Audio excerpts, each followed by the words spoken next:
Listening Test 5. You will hear a number of different recordings and you will have to answer the questions on what you hear. There will be time for you to read the instructions and questions, and you will have a chance to check your work. All the recordings will be played once only. The test is in 4 sections. Write all your answers in the question booklet. At the end of the test, you will be given 10 minutes to transfer all your answers to an answer sheet. Now turn to Section 1. Section 1. You will hear John and Joan talking about their new school. Look at questions 1 to 5 on the form now.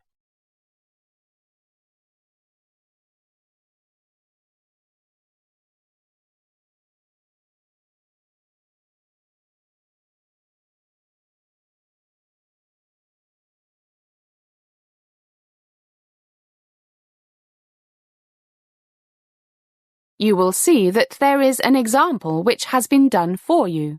On this occasion only, the conversation relating to this will be repeated. Hi, John. How's it going? Pretty good. What about you? Terrific. So what do you think of our new school? A1, man. Much better than the old one. In fact, I'm going to write an article for the London Times about it. Now we shall begin. You should answer the questions as you listen, because you will not hear the recording a second time. First, you have another chance to look at questions 1 to 5. Listen carefully and answer questions 1 to 5. Hi, John. How's it going? Pretty good. What about you? Terrific. So what do you think of our new school? A1, man. Much better than the old one. In fact, I'm going to write an article for the London Times about it. Really? Yeah. Have you got half an hour? Maybe you should give me some ideas. If you buy me a coffee. No problem. How do you think I should start? Introduce the headmaster? Why don't you compare it with the old one? You know, the buildings, laboratories, language lab, computer equipment, fitness center, pool, stuff like that. Yeah, that sounds reasonable. I mean, the old one was pretty bad, and the new headmaster seems like a great guy. Actually, all the teachers I've met seem pretty decent. Same here. The French teacher is really cool, and he's actually French, not like Smith at the old place. He sounded less French than even you do. Hey, my accent is perfect. Dream on. But why don't you start with what the headmaster told the school this morning, you know, his ideas on education and things? Yeah, I liked that. None of that stuff about how we must study hard for our futures in the honor of the school. There's no free lunch, that type of thing. He sounds pretty progressive. What did he say? If we teachers succeed in stimulating your minds, stimulating you to ask questions and think critically, then you will discover the joy of learning, enjoy your studies, and therefore work hard. Hey, what a memory. Those are his exact words. Do you remember what he said next? Something about it's good to keep fit. Yeah. Do you remember him mentioning those experiments showing that after half an hour of exercise, our brains are much more creative for hours? And puts you in a better mood. Did you see the fitness center? Look at questions 6 to 10.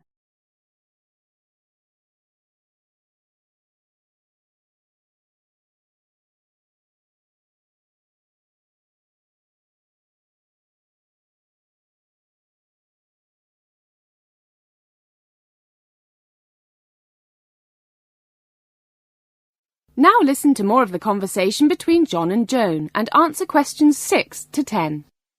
I went early this morning for a workout. Fantastic.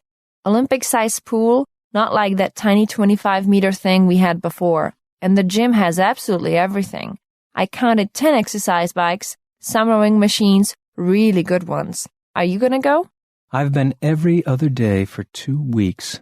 Feel great. Hey, maybe I should interview some of the teachers and students for my article. Of course you should.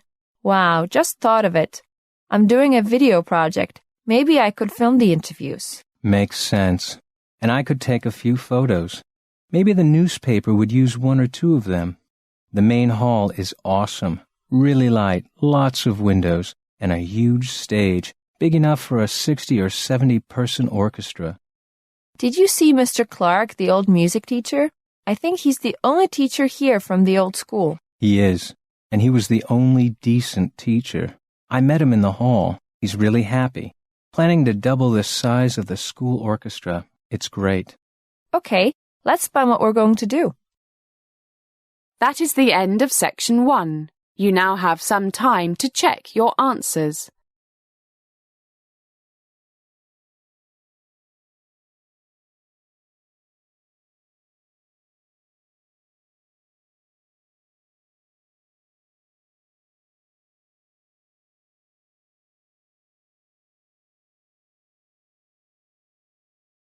Now turn to section 2. Section 2. You are going to hear an introduction to some London parks. First look at questions 11 to 15.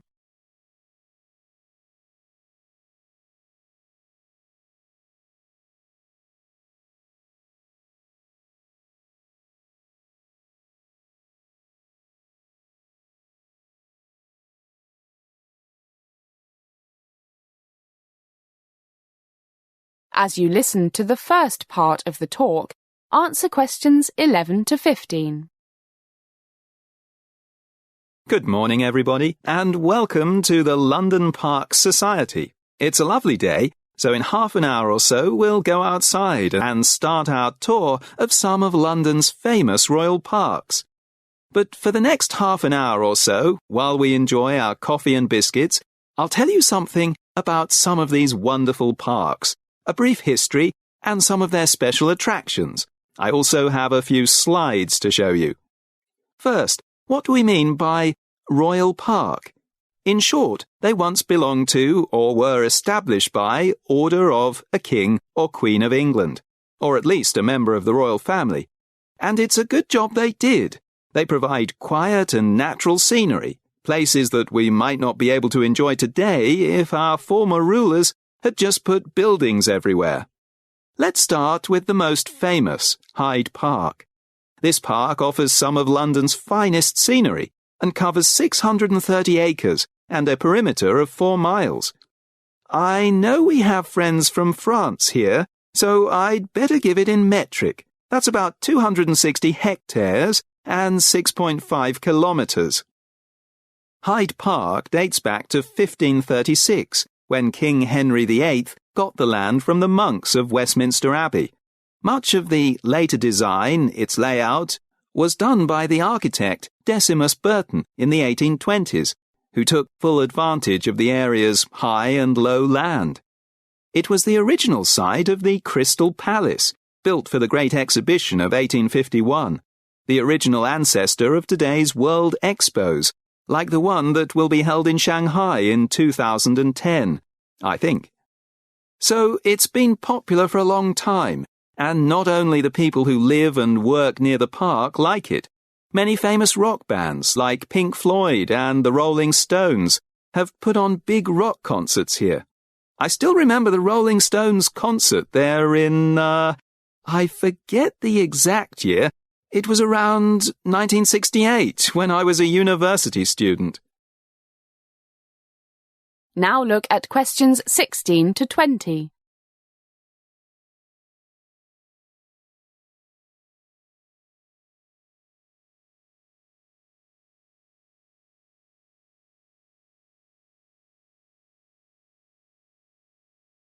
As the talk continues, answer questions 16 to 20. I mentioned the architect Decimus Burton. He designed the very impressive grand entrance to the park. The whole front is about 107 feet long. Look at the 4 magnificent pillars that support the central entrance, and that carving on the wall. Here's a close-up of a naval and military procession, and the gates made of iron and bronze with a beautiful Greek-style flower design. One of the most popular sites in the park is Speaker's Corner, in the northeast corner, where you can hear British people exercise their right to free speech. There may be a dozen or more at any one time, each standing on a soapbox and spouting, usually, controversial views on any topic you can think of: religion, politics, fox hunting, trade unions, Europe, tourists, etc. Lots of arguing. It's great fun. And south of the Serpentine Lake is the memorial to Diana, Princess of Wales. It's an oval stone fountain that opened on July the 6th, 2004. Another memorial, in the southeast corner of the park, is the Albert Memorial, Queen Victoria's monument to her husband of that name.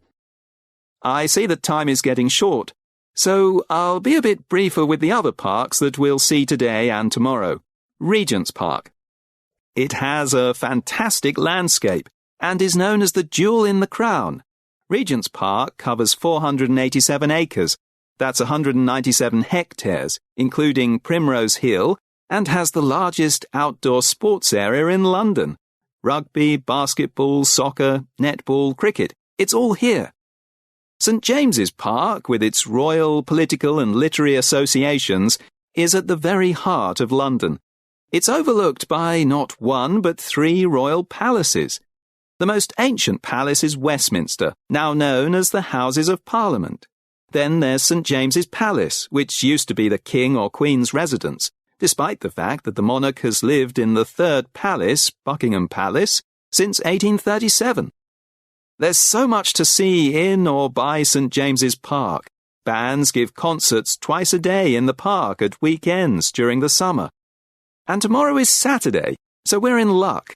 Then there's the changing of the guards. The Queen's lifeguard changes daily at Whitehall, just nearby, Monday to Saturday at 11 a.m, an hour earlier on Sundays, and at Buckingham Palace every day at 11:30 in April, May and June, and on alternate days in July and March, if the weather is okay. Finally, we'll visit Greenwich Park, which is the oldest enclosed royal park. It's situated on a hilltop, with impressive views over the River Thames to the Docklands and the City of London. It contains several historic buildings, including the Old Royal Observatory, the Royal Naval College, the National Maritime Museum and the Queen's House. Well, it's time to go. A 10-minute walk and we'll be at Hyde Park. That is the end of section 2. You now have some time to check your answers.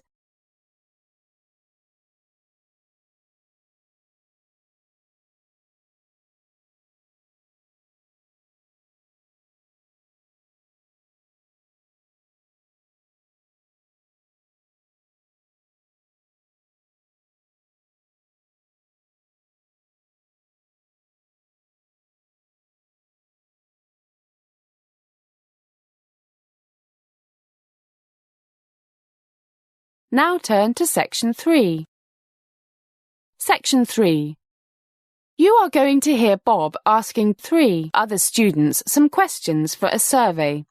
First, listen to the first part of the conversation and answer questions 21 to 25. You now have some time to read questions 21 to 25.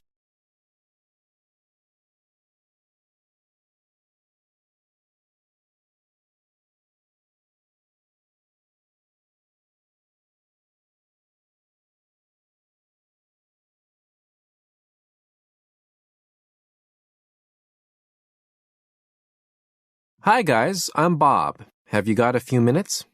Sure, but what's up? Nothing much, but I've got to do a survey for my sociology class. It'd be great if you could help me out. You're students here, aren't you? Seen you around campus. Yeah, economics majors. I'm Jed. I'm Sue. And I'm Anne. Hi. Economics. I haven't made my mind up yet. It's a toss-up between sociology and environmental studies, resource management, sustainable development, that sort of thing. Sure, but I have a class in 10 minutes. How long will it take? Well, if I start with you, I should be able to get the info I need in 5 minutes or so. Okay. What do you want to know?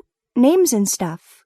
Anonymous is okay. I just need your major, economics, and what year you are. We're all sophomores. The fun year.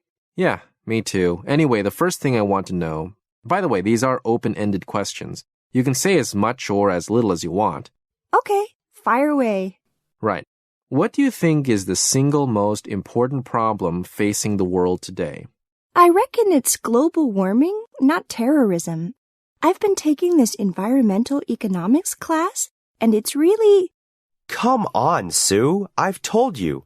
This climate change stuff is all a big scare cooked up by environmental groups who care more about pandas than people. So subjective. As the conversation continues, answer questions 26 to 30. You now have some time to read questions 26 to 30.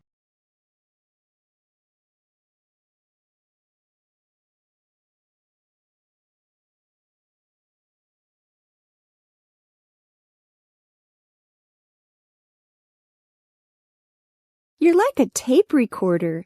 Why don't you learn what you're talking about? Okay, guys, argue about it later. I just want to ask Sue a couple more questions so she can get to her class. What makes you think this, Sue? Well, if you read about, just check on the internet. There's tons of information. But just look at the effects of rising temperatures on agriculture. For every degree rise in temperature above 30 degrees, there's something like a 10% drop in crop yields. So that's your main reason for... It's one of them. Sea levels could rise a meter or more by the end of the century. Think what that will mean for the billions of people who live in low-lying areas. And thousands of species could go extinct because they couldn't adapt quickly enough. I told you, she cares more about pandas than people. Jed, she mentioned all those billions of people in low places. And don't forget all the farmland that will be ruined by saltwater intrusion. You know, replacing fresh underground water. I've got to go. Why don't you see what Bob has to say? All he worries about is stock market trends. But we love you, Jed. Must go. See you. Thanks. See you. So what's your major worry, Jed? Sue kind of said it. It's a global economic slowdown, so people won't have jobs.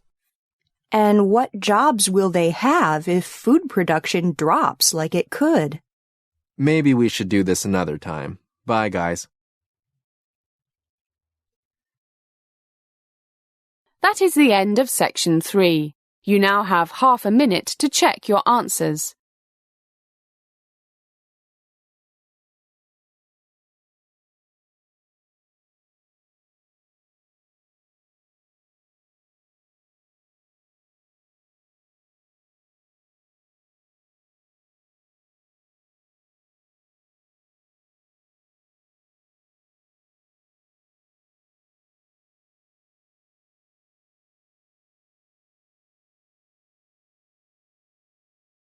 Now turn to Section 4. Section 4. You are going to hear a talk about Oxford and Cambridge universities. You now have some time to read questions 31 to 40.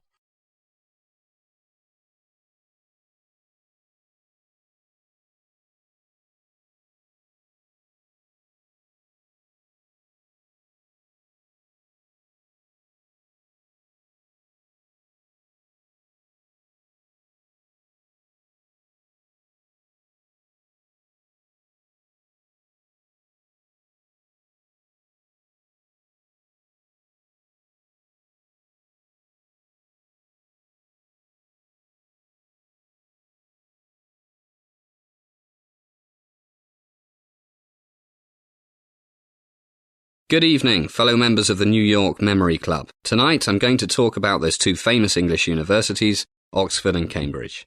Let's see who wins tonight's big memory prize, which is a barrel of real English beer. OK, here I go. Oxford is the oldest English-speaking university in the world. There is no clear date of when it started, but records show that there was some teaching at Oxford in 1096 AD. And it developed rapidly from 1167, when King Henry II banned English students from attending the University of Paris. In 1188, a historian gave a public lecture to the top Oxford teachers, and in 1190, the first known overseas student arrived. This started the university's tradition of international exchanges. In 1231, the masters, meaning the teachers, were recognized as a universitas, which is Latin for something like a corporation. In the 13th century, conflict between town and gown meaning ordinary townspeople and students, the students wore gowns, accelerated the establishment of halls of residence like dormitories.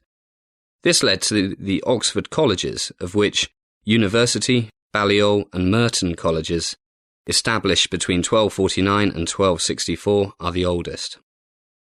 Less than a century later, Oxford was the most famous centre of learning in the world. It soon became a centre for religious and political disputes. John Wycliffe, a 14th century master of Balliol College, campaigned for a Bible in common English.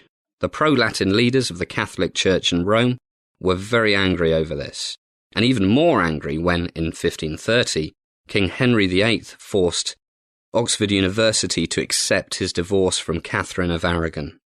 In the late 17th century, the Oxford philosopher John Locke, suspected of treason, was forced to leave England. The 18th century was an age of scientific discovery and religious revival. For example, a geometry professor at Oxford, Edmund Halley, successfully predicted the return of the comet that was named after him. I don't have enough time to tell you much more about Oxford University, but I must tell you that from 1878, academic halls were established for women. Since 1974, only one of Oxford's 39 colleges has not accepted both men and women. St Hilda's College remains the only women's college. Now for a few numbers. The University of Oxford has over 17,000 students. A quarter of these students are from outside the UK, 5% from Asia, 8% from North America, 10% from other European countries, and a few from elsewhere. Oxford University currently has students from more than 130 countries. Over 5,600 students are engaged in postgraduate work. Of these, around 3,000 are working in the arts and humanities. Going back to the colleges, of which there are 39, there are also 7 permanent private halls, which were founded by different Christian denominations, and which still retain their religious character. 30 colleges and all 7 halls admit students for both undergraduate and graduate degrees. 7 other colleges are for graduates only. 1, All Souls, has fellows only, and 1, Kellogg College, specialises in part-time graduate and continuing education. OK, that's enough for Oxford. Now I'll tell you something about Cambridge University. The town itself has its origins in the 1st century BC, when an Iron Age tribe established a settlement on Castle Hill. Later, the Romans took over this site, which was an important strategic point, and was the meeting point of several important Roman roads. Over 1,000 years later, the Normans from France built a castle here. All that remains of this castle nowadays is the small hill that was inside the castle walls. In the 12th century, students attended schools attached to the monasteries and cathedrals, and as universities developed in Italy and France, scholars moved from one centre to another. Some went from Paris to Oxford, and later, in the 13th century, groups arrived in Cambridge. By the middle of the 12th century, there were enough students there for the town to be officially recognised as a seat of learning. In fact, in 1231, King Henry III wrote out orders on how academic life in the town was to be managed. At this time, students had to make their own arrangements for living accommodation. Because it was difficult to find a decent place to live, hostels, like simple small hotels, were set up for them, and from these the college system evolved. The first college was Peterhouse, founded by a bishop, the Bishop of Ely. Just like in Oxford, as the university grew and took over more of the town, there were outbreaks of trouble between town and gown. Well, my time is nearly up, so I'll fast forward to the late 1800s, when 2 colleges were founded for women, but it was not until the late 1940s that they were awarded degrees. A 3rd women's college was founded in the 1950s, but it was not until the 1970s that other colleges began to accept female students. That is the end of section 4. You now have half a minute to check your answers.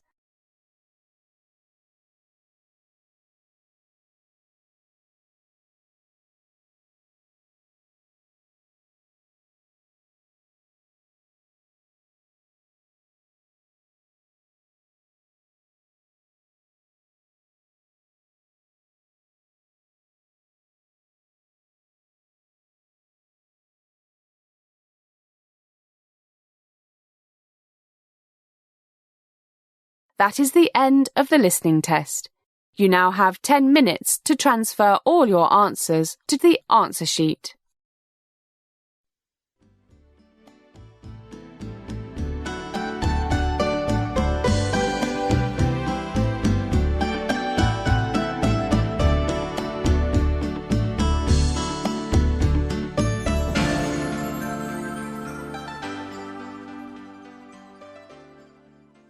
Listening Test 8. You'll hear a number of different recordings and you'll have to answer the questions on what you hear. There will be time for you to read the instructions and questions, and you'll have a chance to check your work. All the recordings will be played once only. The test is in 4 sections. Write all your answers in the question booklet. At the end of the test, you'll be given 10 minutes to transfer all your answers to an answer sheet. Now turn to Section 1. Section 1. You'll hear a telephone conversation between Yuki, a Japanese student in Japan, and Mrs. Gray in London, England, who will provide homestay accommodation for Yuki. Look at questions 1 to 5 on the form now.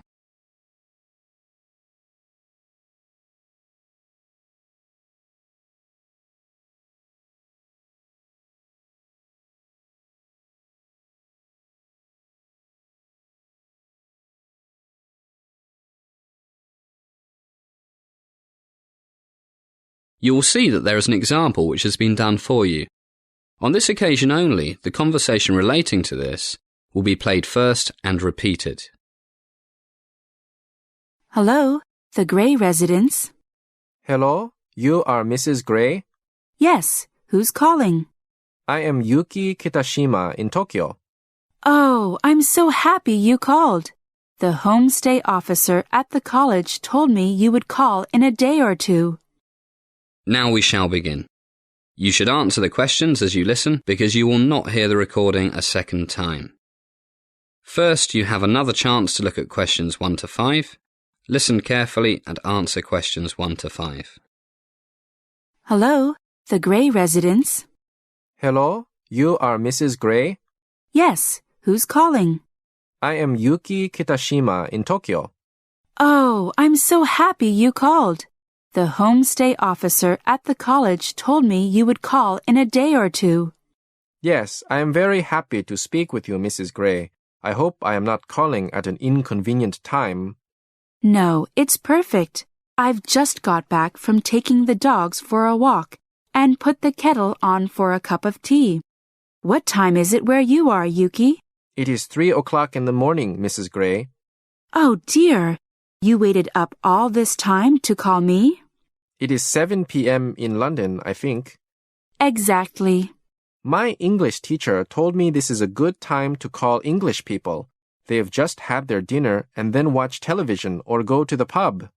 Ha ha. Well, Fred, that's my husband. He's working a bit late tonight. So we'll go out for dinner when he gets back, probably in an hour or so. Now you've called, we'll have to have Japanese food to celebrate. Oh, you are too kind, Mrs. Gray. So I should go out for fish and chips, yes? So lovely. Us eating sushi in London and you eating fish and chips in Tokyo. I don't know what Richard and Anne will have. Richard and Anne? Oh, how silly of me. Yes, they are our 2 children. Richard is 17 and Anne is 19, just about your age. Yes, I am just 20, Mrs. Gray. Look at questions 6 to 10.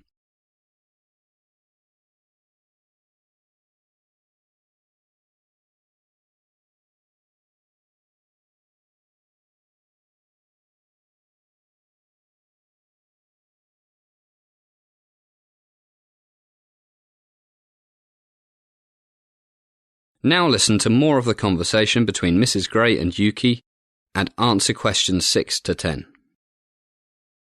I know they are both so looking forward to seeing you. They have lots of friends. John's in his last year at high school, and Anne has just started university near here. What is Anne studying, Mrs. Gray? Well, you wouldn't believe this. Japanese language and culture. In fact, That's one reason we thought it would be nice to have another homestay student from Japan. She can't wait to meet you, and nor can Richard. I'm sure you will all get on famously together. Your room is all ready. Thank you, Mrs. Gray. Oh, Yuki, have you booked your flight yet? All booked. Great. When can we expect you? Let me get a pen. We'll all meet you at the airport. Thank you so much. I arrive at Heathrow Airport next Wednesday, the 15th at 10:30 a.m. Your flight, Yuki? Japan Airlines JA2674. I will go to the travel agent this morning to pick up my ticket. Then I will confirm details by email. Lots of luggage, Mrs. Gray. No problem, Yuki. We'll write a big sign so you can recognize us. We are sure you will feel at home with us. Thank you very much, Mrs. Gray. That is the end of section 1. You now have some time to check your answers.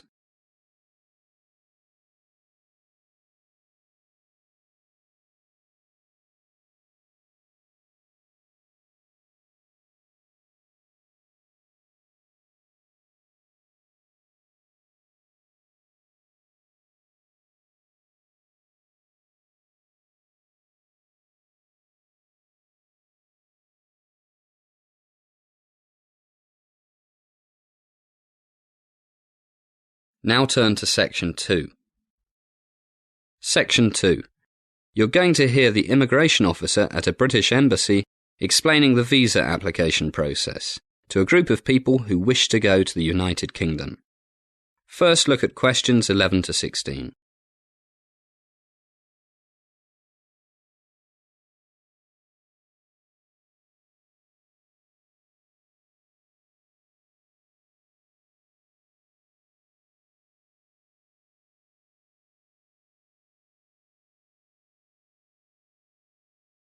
As you listen to the first part of the talk, answer questions 11 to 16. Good morning. I'm the head visa officer here. Welcome to our monthly talk on applying for British visa. We used to give everybody photocopies of the different forms you have to fill in, but found that was rather expensive. So to save money and paper, we now use slides that you can see on the screen behind me. By the way, this and the other forms you will see are the same forms that you will see if you go online to UK Visas, that's one word, .gov.uk. They are very similar to the hard copy you will find in our offices. The first question, do you need a visa to enter the UK?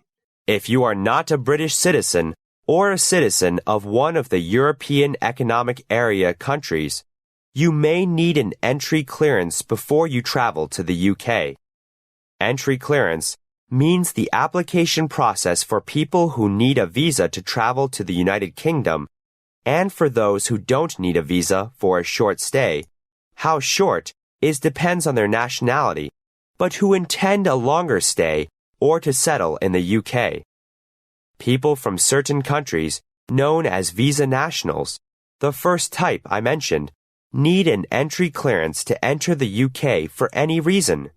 Those from other countries need only one for certain reasons. For example, to live as the wife or husband of a British citizen. The entry clearance certificate, that we all call a visa, is placed in your passport or travel document. The job of an entry clearance officer at a British embassy or consulate or other mission overseas is to decide if you qualify for entry before you travel to the United Kingdom. These officers stick to very strict rules and procedures. If you need to find out more, then you can click on the Immigration Rules and Diplomatic Service Procedures entry clearance. If you have a valid UK visa, you will not normally be refused entry to the UK on arrival, unless your circumstances have changed, you gave false information, or you did not tell the entry clearance officer important facts when you applied for your visa. So let's assume that you have your entry visa, which, by the way, is only valid up to a certain date. At your UK port of arrival, The visa tells the immigration officer there the purpose of your travel, how long you can stay in the UK, and the latest date that you can enter the UK. Normally, you may enter and leave the UK as many times as you like during the validity of your visa. Now look at questions 17 to 20.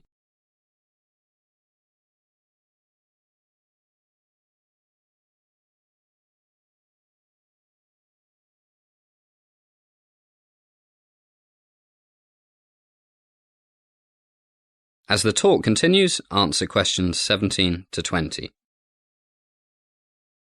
Okay, let's go back to the question. Do you need a visa? If you look on the screen now, you will see a picture of the first page of the form. Do I need a UK visa? We find that a few people spend hours filling out visa application forms, only to discover that they don't need a visa. You can use this questionnaire to find out if you need a visa or entry clearance to enter or transit through the UK. Please note that the rules can change sometimes, so it's a good idea to visit the news page and the Visa and DATV Nationals page. You can see that this is recommended on the form. Going down the form, we see the purpose of visit section, au pair, business, doctor, medical treatment, to see one's fiancé, returning resident, student for more than 6 months, and dozens more. I must stress again that it is very important that you answer all the questions truthfully and accurately. Even an accidental mistake can ruin your chances of getting a visa, possibly forever. Next, we have country of nationality. Please note that this refers to the passport you hold or that you will hold, and not to where you are living or staying now. That is the next question, current location, which is quite simple. So as well helping you find out if you need a visa, you can also find out where you should make your application, as well as which application form you need to fill in, and which guidance note you should read. Now, some of you here I know wish to sponsor a visitor to the UK, and others of you have a sponsor for your visit. The basic rules applying to a sponsored visitor are 1. He or she wishes to stay in the UK as a visitor for no more than 6 months. 2. He or she intends to leave the United Kingdom on completion of his or her visit. And 3. He or she has enough money to live without working and without needing help from public funds, such as income support or housing benefit. That is the end of section 2. You now have some time to check your answers.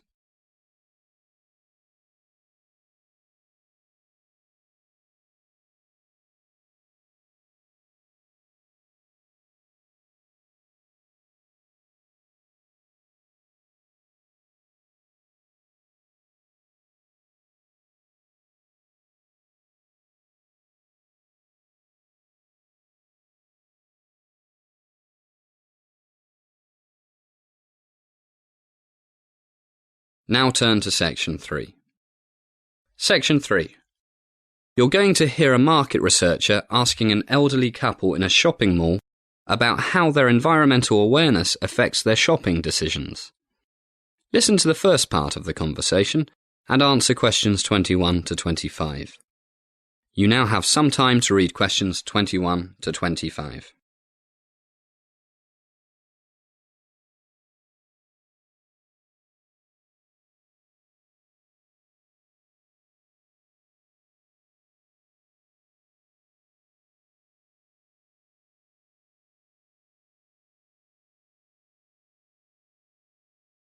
Good morning, madam, sir. My name is Bob Smith. I'm doing a survey of people's shopping preferences and how it relates to their thoughts about the environment. I'd be very grateful if you could spare a few minutes of your time. The environment, you say? Well, I think it's very important. It's terrible what's happening. You can't pick up a newspaper without reading about melting ice caps and tigers going extinct. I'm very worried about my grandchildren's future. Oh, don't carry on, dear. Are we going to help this gentleman, or do you have to get to your meeting? It's the environment. Of course we're going to help him. My meeting can wait. Looks like we can spare you a few minutes. By the way, what's your name again, Bob? Right, Bob. I'm John, and this is Joan. Great. Good to meet you. You don't mind me asking who you are doing this for and what the purpose is? I don't want to go out giving information that will help those big corporations sell more junk food to children. Don't worry, it's the opposite. I work for the Green Market Research Company based in West London. We specialize in helping environmentally responsible companies tell consumers why they should buy their products, rather than products that have a more damaging effect on the environment. Well, that's a good thing. All those poisons the big companies are putting in our food and air. Have you read about the polar bears and seals in the Arctic having very high levels of PCBs, pesticides, and lots of other terrible things in them? And there are no factories where they live. It's okay, dear. Why don't we see what the gentleman wants to know? As the conversation continues, answer questions 26 to 30. You now have some time to read questions 26 to 30.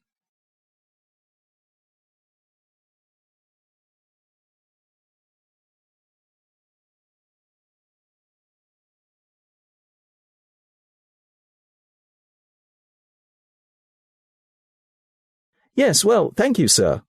Look, why don't we sit down at that table? Can I get you a coffee, tea, or something? Oh, I'd love a cup of tea. My husband always has black coffee. Sure. Anyway, can I begin by asking you what you believe is the most serious environmental problem humans are facing nowadays? Well, there are so many.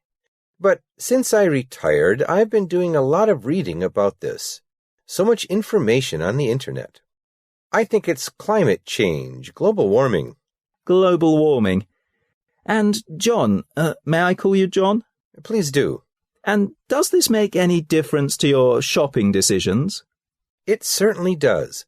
For example, we bought a new fridge a week ago. We're both pensioners, so we're a bit careful about how we spend our money. We had already decided we didn't need such a big fridge. We'd had the old one since the kids left home over 20 years. But we also decided to look for the most energy-efficient fridge. Yes, it cost 20 pounds more than the second most efficient one. But John worked out we would soon save more on our electricity bill. So what was the main reason you chose the most expensive one? Saving money or saving energy to reduce the effect on global warming? Oh, global warming, certainly. The money savings were secondary. And did the salesman where you bought it mention global warming before you did that? Oh, no. I think he thought we were a bit strange, but he was too polite to show it. But he did point out the lower electricity bills. And you, Joan, what do you think is the most serious environmental problem? Well, John and I both agree that it is global warming. What about the second most serious? Oh, it must be all those pesticides and other chemicals. Do you know that we are all walking around with hundreds of chemicals inside us that Mother Nature never intended to be there? John, what was that name they used? P.O. something. Persistent organic pollutants, dear. POPs. That's it. POPs. Well, they're so harmful. All that cancer. It's terrible. I agree. And what difference, if any, does this make to your shopping? Well, we love gardening, so we grow most of our own vegetables now.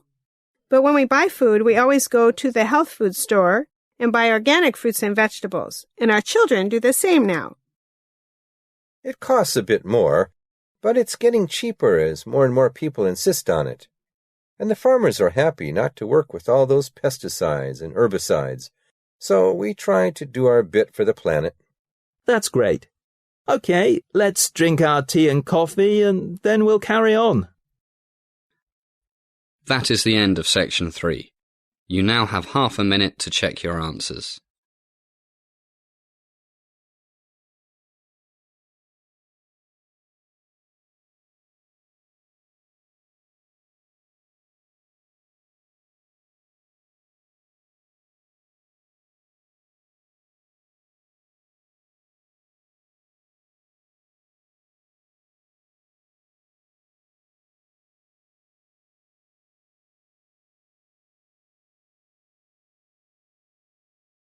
Now turn to Section 4.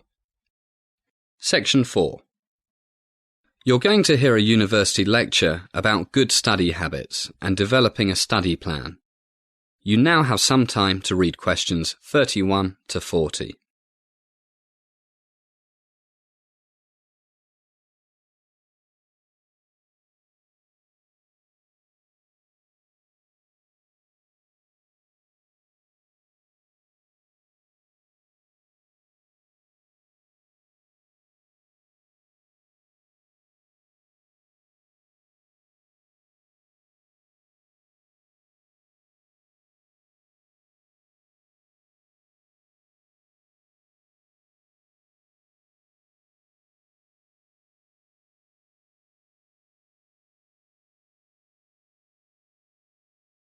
Good morning, everybody.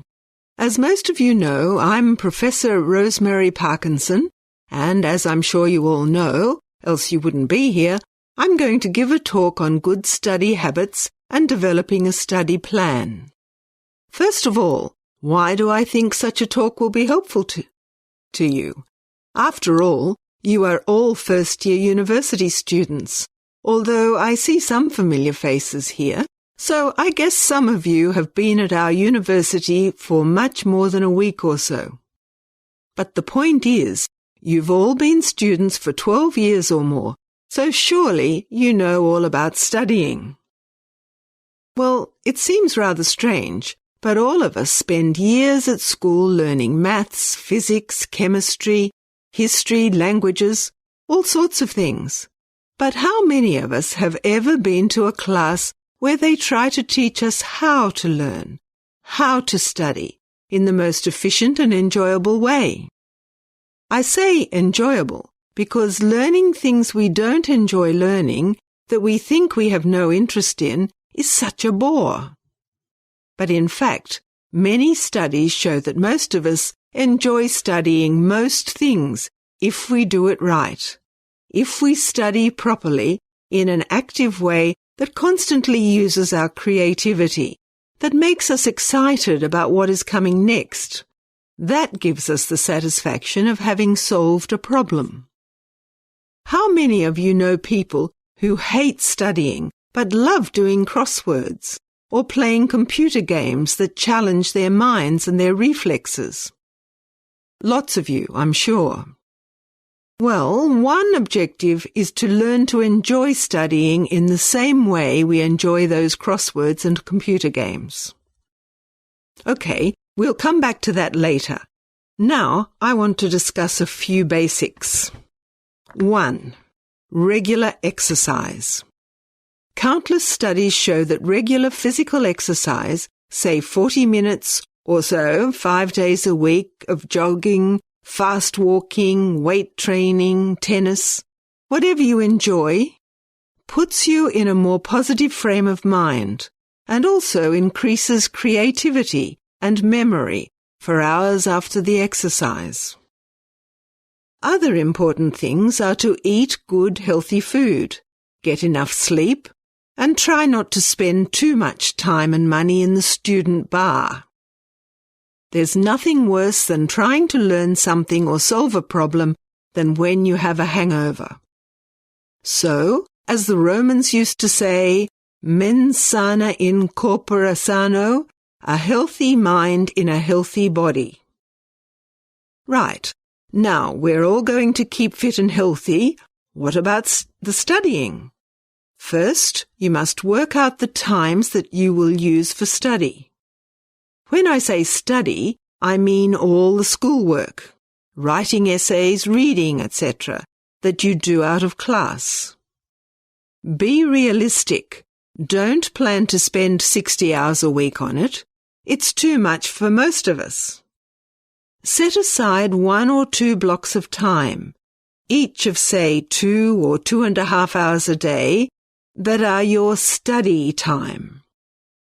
As I say, be realistic. Don't set yourself such an ambitious goal that you will never stick to it.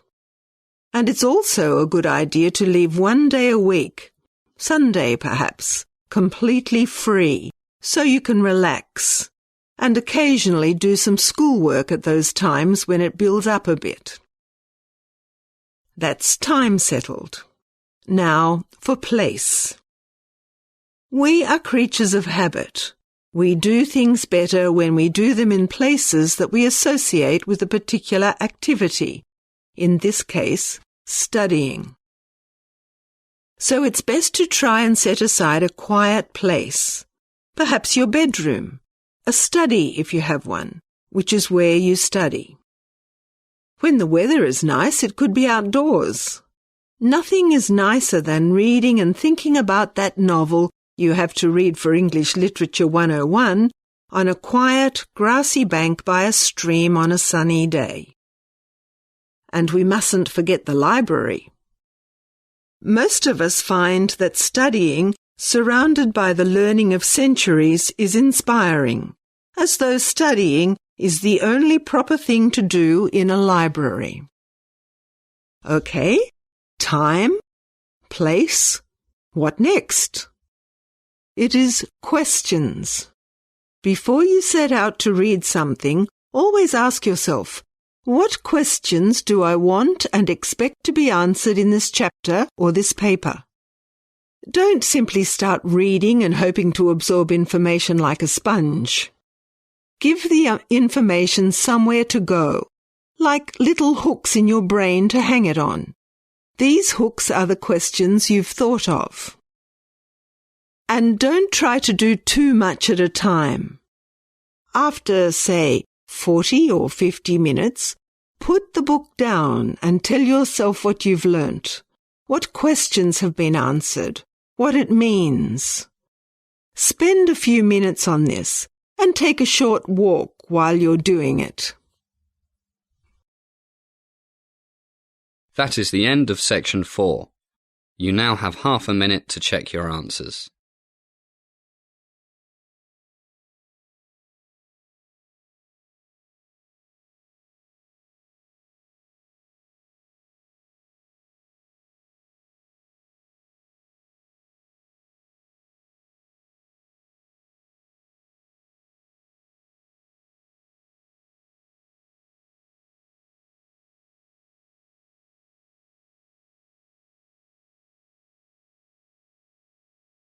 That is the end of the listening test.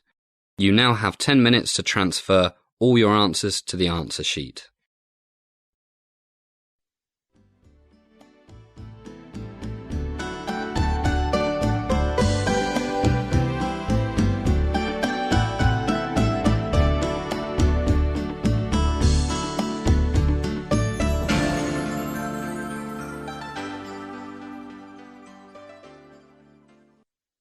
Listening Test 9. You will hear a number of different recordings and you will have to answer the questions on what you hear. There will be time for you to read the instructions and questions and you will have a chance to check your work. All the recordings will be played once only. The test is in 4 sections. Write all your answers in the question booklet. At the end of the test, you will be given 10 minutes to transfer all your answers to an answer sheet. Now turn to Section 1. Section 1. You will hear a university student radio station broadcast. First, look at questions 1 to 5 on the form.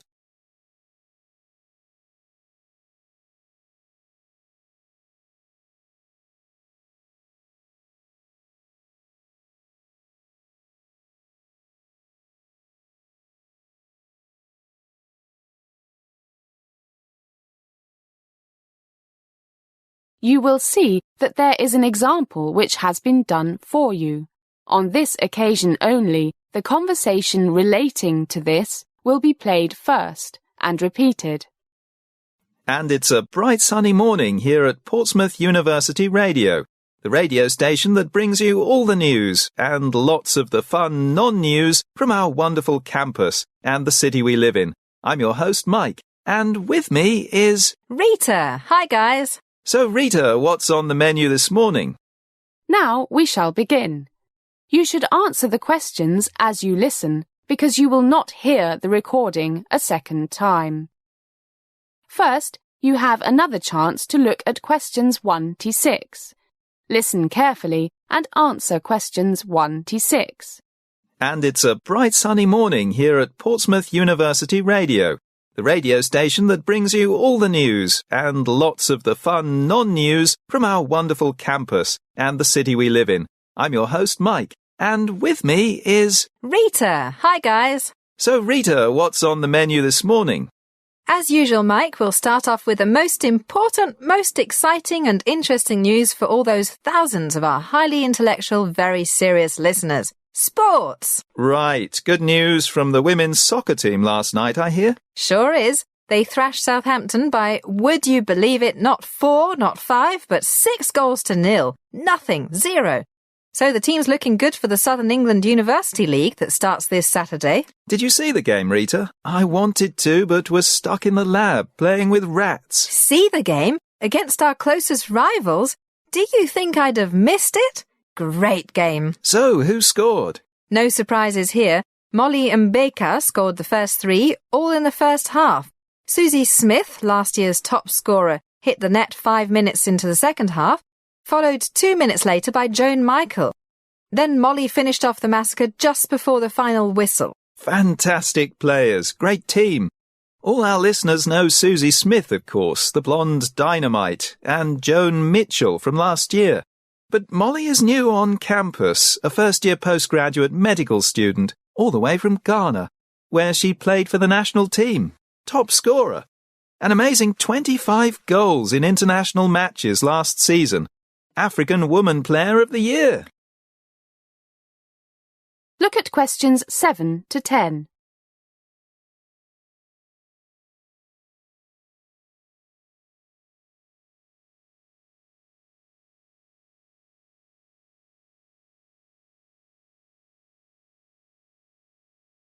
Now listen to more of the conversation between Mike and Rita and answer questions 7 to 10. Yeah, she's fantastic. She came very close to scoring more, but Southampton hemmed her in really tightly after they saw what she can do. I heard she could turn professional tomorrow if she wanted to, but prefers to enjoy the game as an amateur and study to become a doctor. That's true. OK, and how about the men's soccer team, Mike? Do I have to speak about this, Rita? A disaster. Played away at Bristol. I won't be surprised if some of them are too embarrassed to come back. Lost 6-2, and Bristol had their best 2 players watching from the sidelines because of injury. Let's change the subject. Good idea. No other sporting news today, but lots coming up this weekend. Now to the bad news from the Students' Union. Really bad news. Prices in the cafeteria and bar are going up by an average of 10% as from Monday. 75p for a cup of coffee. £4 for a pint of bitter. My favourite beer. So, complain. There's a demonstration planned for outside the Students' Union building at noon tomorrow. See you there, and you can phone us now, 8759 765, to tell us what you think. That is the end of section 1. You now have some time to check your answers.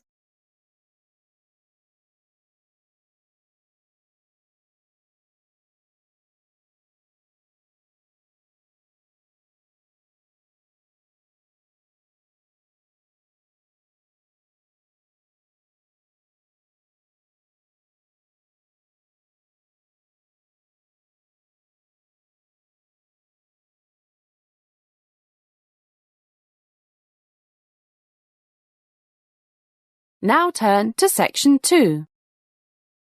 Section 2. You are going to hear an address given at the annual meeting of an international computer company by the company president. First, look at questions 11 to 16.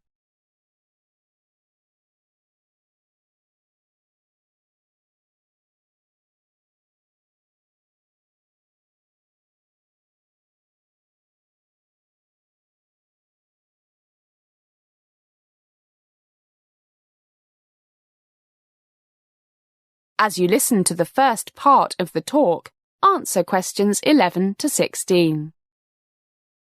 Good morning, fellow members of the board, staff members, and our dear stockholders. Welcome to our 6th annual general meeting. It is my pleasure to give you an overview of how the Orange Computer Company has done in the past year. When I have finished, we will be very happy to answer any questions you might have.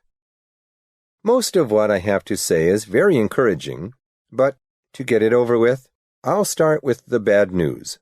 Actually, it's not too bad.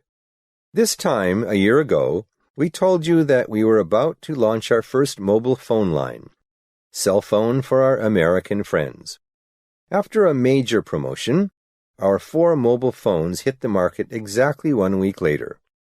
Given our excellent company reputation, very promising results from our market research, and what we thought were attractive winning features at very competitive prices, our competitors were ready and waiting, with new models at prices that we had to match. So match them we did, but given the difficulty of breaking into this market, sales have been disappointing both in Europe and especially in North America. Given the massive growth of China's mobile phone production in recent years and our lack of experience in that part of the world, we did not market the phones in Asia. So our mobile phone subsidiary is still limping along, but sales are slowly growing. We believe the long battery life and reliability are beginning to have a larger impact on consumers. So we have planned a new promotion and marketing campaign stressing these 2 strengths. Our research also shows that after only a few weeks, most purchasers of the fanciest, most expensive mobile phones end up only using the basic functions: phone calls, messages, and chatting. So we will be appealing to the more conservative consumers, those who look for reliability rather than those who feel they need to always have the very latest and most complicated models. We are confident that we will soon build a strong position in this target market. Now look at questions 17 to 20.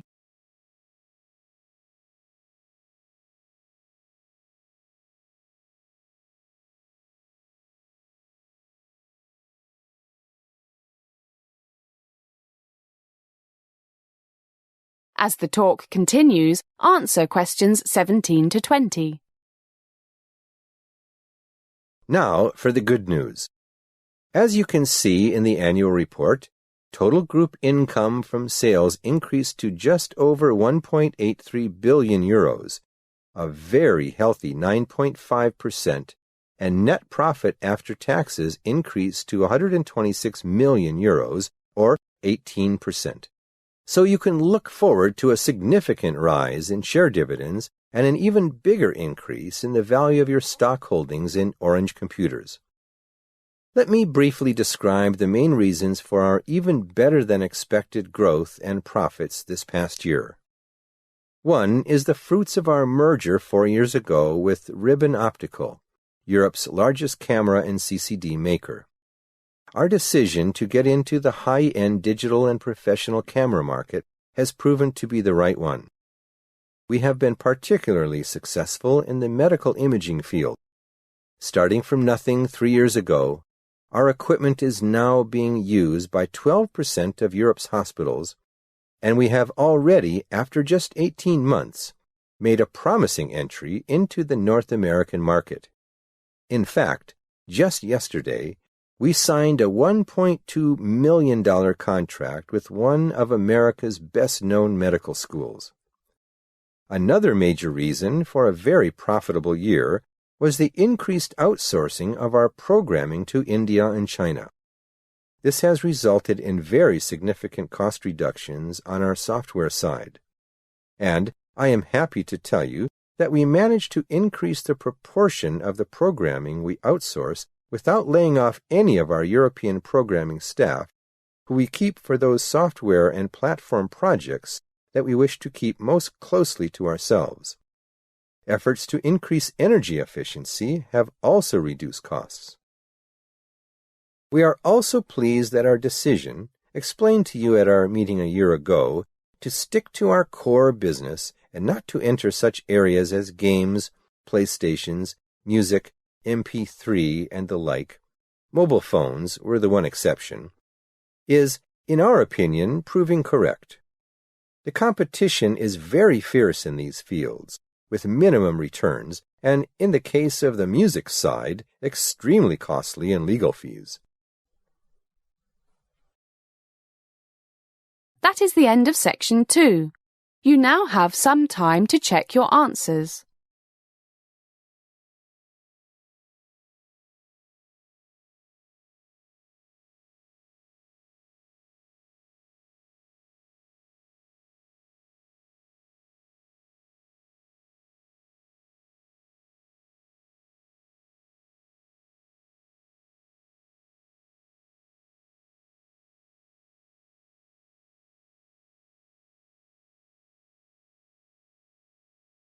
That's the end of side A.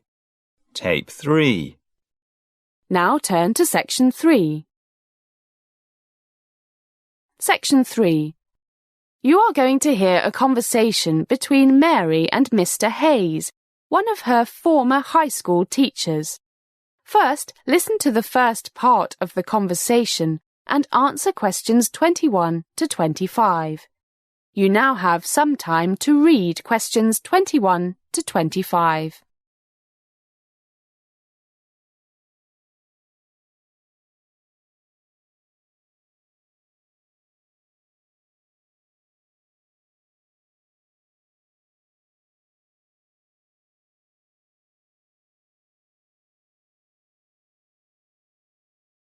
Hi, Mr. Hayes. It's so great to see you again. Mary, one of my most favourite students. So, how are you? Well, to be honest, Mr. Hayes, not so good. That's why I wanted to see you. It's about university. So different from high school. Oh dear. Well, why don't we sit down over there and you can tell me all about it? Let's see if I can be of any help to you. Oh dear, I feel so stupid now. I shouldn't have bothered you. Don't be silly, Mary. We all need someone to speak to sometimes. And since your mother and father are in New Zealand, you probably feel a bit lost now and then. But before you say anything else, why don't you tell me all the things that you like about your new life at university? Gee, I don't know. I guess I like the city. Canterbury Cathedral is one of my favorite places. I often go there just to sit and think. Or just sit. Oh, I can quite understand that. And you've got the sea. I love the sea. And you are never more than a short cycle ride from the lovely Kent countryside. And how are your teachers? Oh, the profs are great. Not as good as you, but really interesting and always ready to explain things after class. But I don't know. They're really good. But I just can't seem to feel enthusiastic about studying anymore. Mary? Not a keen student anymore? My dear, that's so hard to believe. You were always so energetic and interested in all your studies, except German, if I remember correctly. But you still did very well in it. And you always wanted to major in biology, which is what you're doing now. Do you still enjoy biology? As the conversation continues, answer questions 26 to 30. You now have some time to read questions 26 to 30.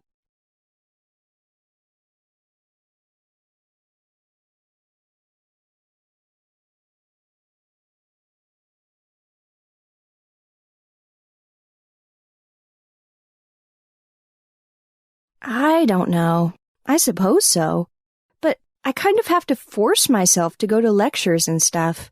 It all seems like a waste of time. Pointless. Mary, I think I know you quite well. You are obviously not feeling yourself. Are you feeling sad or worried about something? Not really sad, and I don't think I'm worried about anything in particular. It's just that nothing seems worth bothering with. Have you spoken with your mum or dad lately? Not since Easter. I send them emails, but they hardly ever reply, and they are never in when I try to phone them. Always out filming. Yes, Mary. That is sometimes the problem with very successful parents. They get so wrapped up in their work that they neglect their kids. Not intentional, but it happens. I guess. But at least I could speak to them sometimes when they were here in London. But now, well, I feel really alone at Canterbury. Have you made any friends there, Mary? You were always such a popular person here. It seemed you were in every club and sports team. President of the chess club. Have you joined any university clubs? Not really. Suppose I should. I'll check out the debating society once I get back. That's a good idea. Let me know how you get on. That is the end of section 3. You now have half a minute to check your answers.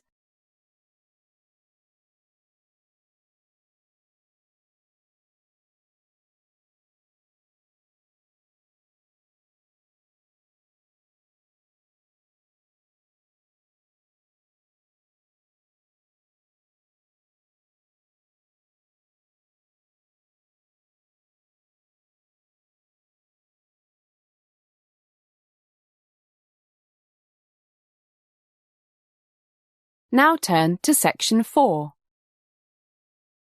Section 4. You are going to hear a lecture about the achievements of the ancient Aztecs of Central America. You now have some time to read questions 31 to 40.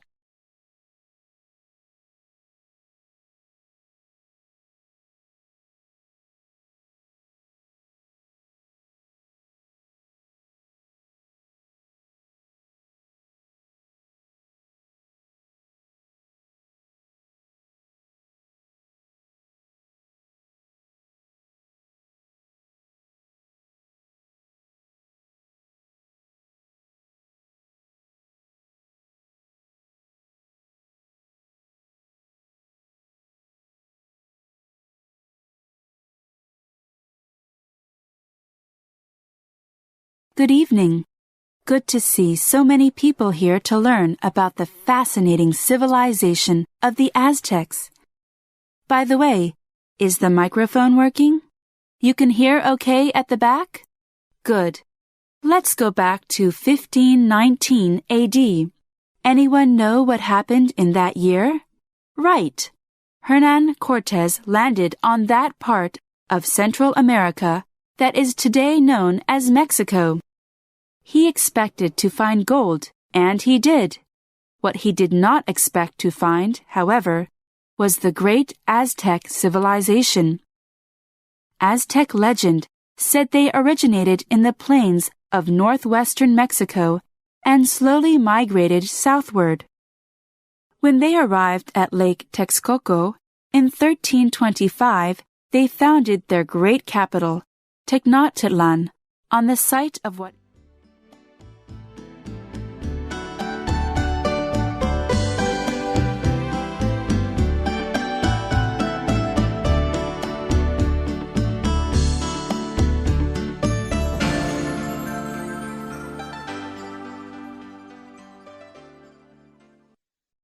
Listening Test 10. You'll hear a number of different recordings and you'll have to answer the questions on what you hear. There will be time for you to read the instructions and questions, and you'll have a chance to check your work. All the recordings will be played once only. The test is in 4 sections. Write all your answers in the question booklet. At the end of the test, you'll be given 10 minutes to transfer all your answers to an answer sheet. Now turn to Section 1. Section 1. Listen to Jane and her friend Sally discussing Jane's preparations to go on a tour abroad. Look at the questions 1 to 5 on the form now.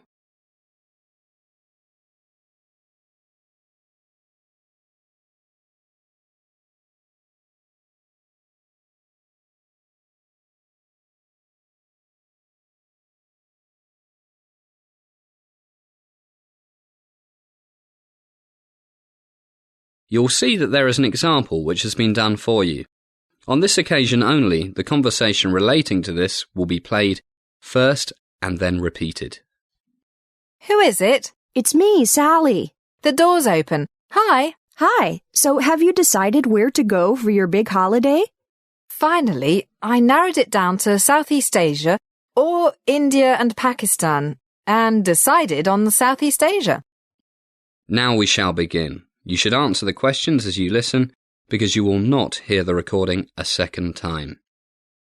First, you have another chance to look at questions 1 to 5. Listen carefully and answer questions 1 to 5. Who is it? It's me, Sally. The door's open. Hi. Hi. So have you decided where to go for your big holiday? Finally, I narrowed it down to Southeast Asia or India and Pakistan and decided on the Southeast Asia. Southeast Asia. Wow, sounds romantic. Decided when you'll leave? I have to be back in time for the new term, so I want to leave by July 1st. That's a long trip. 3 months nearly. Don't you think it's too long? No, I want to do research on recycling while I'm there for my environmental studies course next year. So I've got tons of things to do. I don't know where to start. First things first. Passport, air ticket, and money. How much money are you taking? I hear it's not cheap like it used to be. The passport's okay for another 2 years. I'll go to the travel agent tomorrow and I reckon £3,000 should be plenty. I'm glad I kept doing that horrible waitress job this past 3 years. 1,000 a month. Sounds plenty. Including airfare? No, Dad's got a frequent flyer award, so I should be able to get to Singapore and back for nothing. Yeah, but you have to be careful. Normally, those free ticket things mean you can only fly when there are empty seats. Don't want you to get stuck there until all the rich Asian students have flown back here after seeing their families. Look at questions 6 to 10.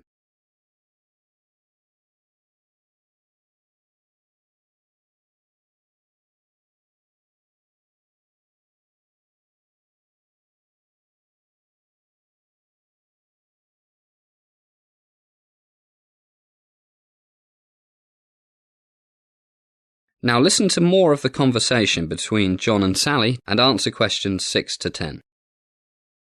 I'll manage, but I'll see what the travel agent has to say. Gosh, July 1st. That's only a bit over 3 weeks. Inoculations. All sorts of nasty diseases in those tropical places. Have you checked out the health requirements? Didn't think of it. How do I start? I think there's a Ministry of Health webpage that tells you what injections and pills you need before you go to different countries. Yellow fever, malaria, that sort of stuff. How many countries do you plan on visiting? As many as I can. Singapore, Malaysia. I'd like to get to Sabah and Sarawak in East Malaysia if I can. Thailand, Cambodia, Laos, Vietnam and Indonesia for sure. That's pretty ambitious. How do you plan to get around? As cheap as I can. Don't fancy flying much. Maybe I can get a boat from Singapore to Borneo. You didn't mention Borneo. Oh, that's the big island where Sabah and Sarawak are. Most of it belongs to Indonesia. Oh, I know. And Brunei, right? That little place with tons of oil. Right. Have you still got your camera? Yeah, and Dave has promised me a digital video camera for my birthday. But your birthday isn't until late July. An early birthday present. That's what brothers are for. That is the end of section 1. You now have some time to check your answers.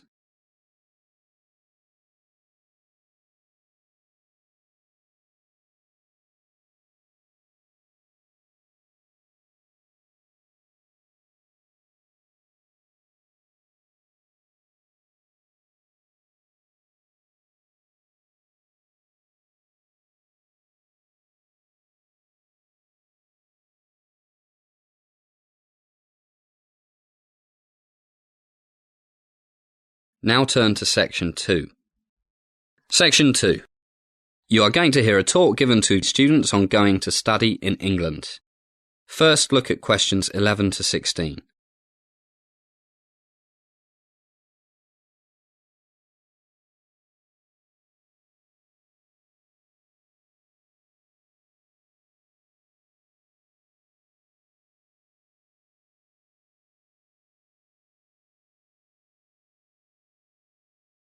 As you listen to the first part of the talk, answer questions 11 to 16. Good morning, everybody. I'm Richard Smethers from International Students Consulting. And welcome to today's talk on what you need to know and think about prior to going to study in the UK. Probably the biggest question is that of housing. It can be very expensive, especially in London. And the halls of residence in most universities are certainly not cheap. That's what you pay for convenience. Probably the best thing for most of you, I believe it's the first time any of you have studied in the UK, is to try to find a vacancy in a coop house with other students. If you are keen to make maximum progress with your English, I would suggest that you try to find accommodation with at least one native speaker. So many foreign students end up living only with people from their own country, and I've actually known cases where their English is worse after 3 years than when they arrived. One advantage of living with British students is that they'll probably have experience of dealing with landlords, looking after the bills, and other things that might be done quite differently in your home country. So how to find shared housing, any housing? Arrive early. It's best to try and be in the town or city where you'll be studying at least a week before the start of term. If you leave it too late, you'll be competing with thousands of other students all looking for a place to live. And one of your first stops should be the housing office. They have a database of all types of off-campus accommodation, and the early bird catches the worm, as they say. You'll probably meet other students at there in the same boat you are. And chat with people. If you meet any that seem to be the type of people you could get along with, then you might well sort out your accommodation quite quickly with them. Now look at questions 17 to 20.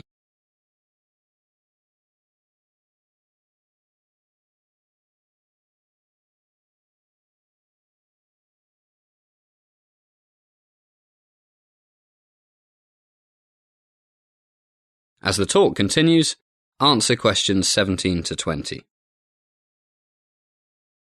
Now, I know that a few of you will be going with your sponsors. Sharing a house or a flat with other students is probably not what most of you would prefer.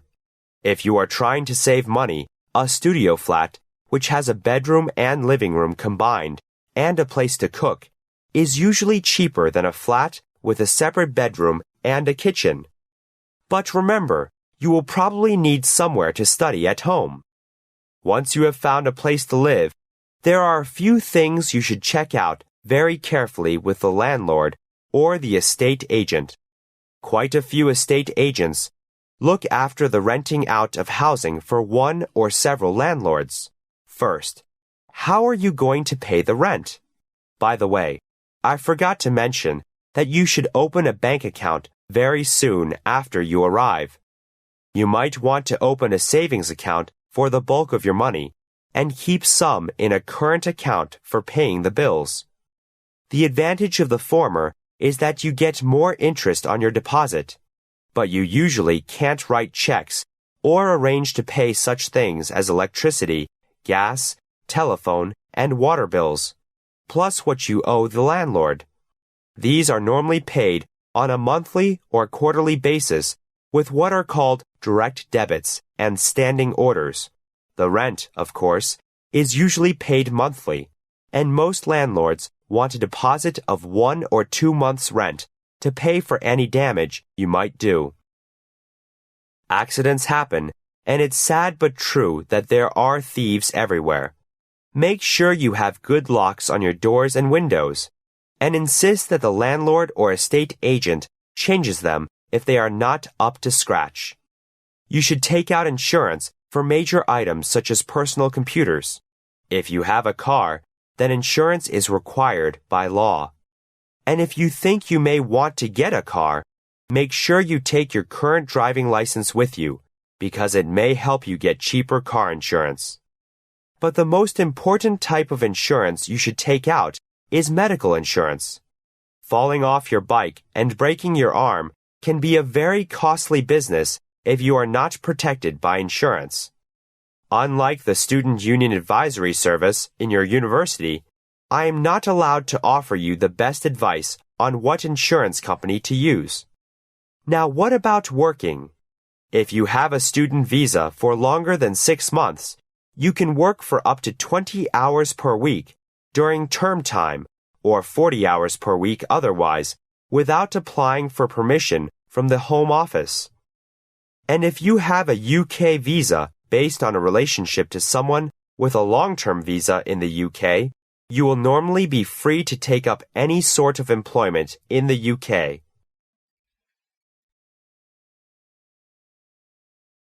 That is the end of section 2. You now have some time to check your answers.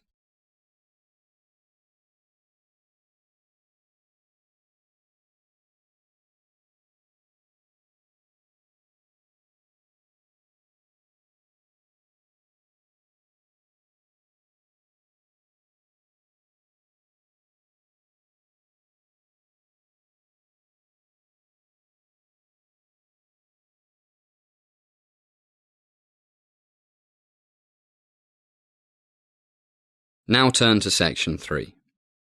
Section 3. You're going to hear 2 hosts of a TV program talking about taking notes from lectures.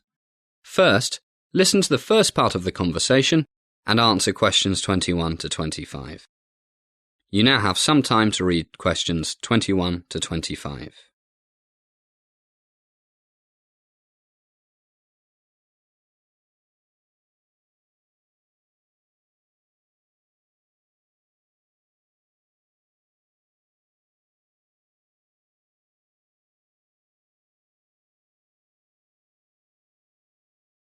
Hello, everybody, and welcome once again to How to Study program on the Oxford TV Educational Channel. As usual, we are your hosts, Rick and Rita. Okay, Rick, what's today's topic? Note-taking. Right, note-taking. It's one of those things most of us students do, but has anyone ever told you how to do it so it can be the greatest help to you? If you had teachers like mine all of your life, probably not. Same here. Rita and I thought of this topic a few weeks ago, did some research, and found that most students don't take or use notes in the best way. Of course, different things work better for different people, but we did manage to come up with some useful basic principles. But first, how do we know it helps? How do we know it isn't better to listen carefully to everything the lecturer says, rather than scribble away taking notes? Well, we found that research on note-taking has been going on since this guy, Professor C.C. Crawford, began his studies in the 1920s.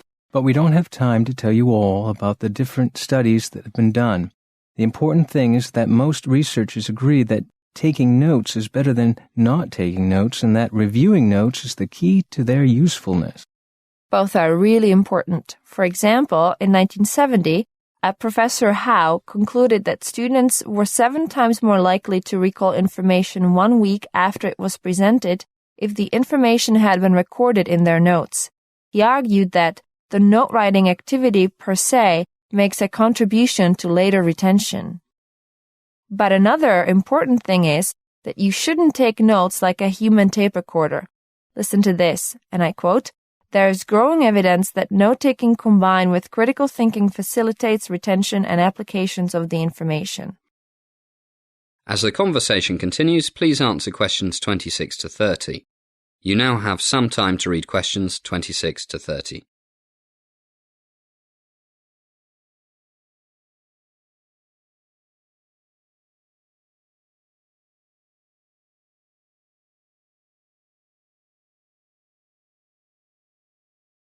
In fact, in 1979, 2 researchers found that students who took notes verbatim scored lower on comprehension tests than those who processed information at a high level, which is inhibited by taking notes this way.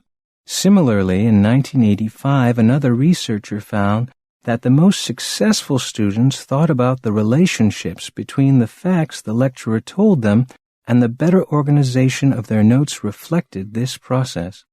And putting information in different geometric figures, squares, triangles, rings, etc., like in computer programming, to stand for different functions and alternatives improves this reorganization.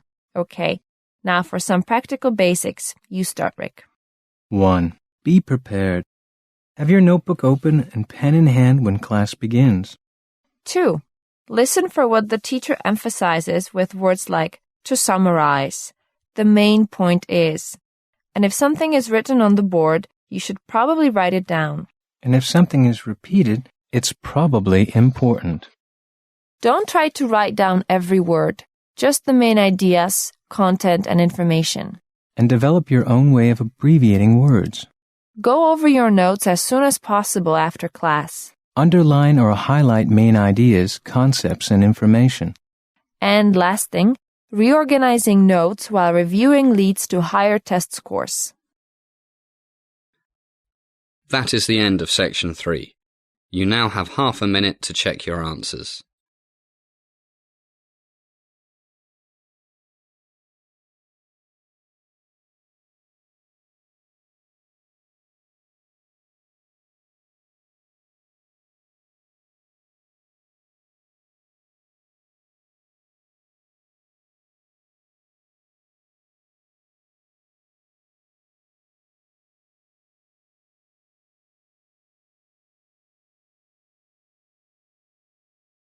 Now turn to Section 4. Section 4. You're going to hear a talk given to some parents of children with disabilities about a type of therapy. You now have some time to read questions 31 to 40.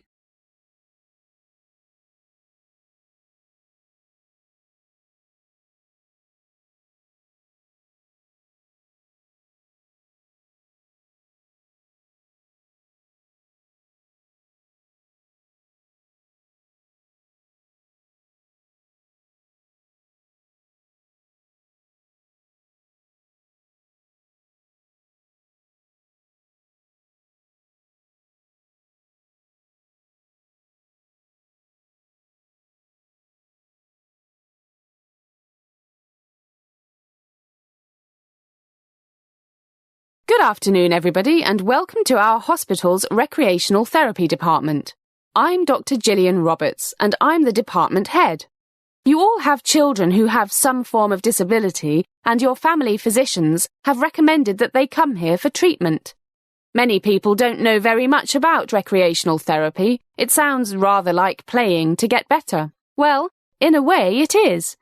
But it's much more than this. So today I'll give you an overview of the basic principles and some common activities of this form of therapy.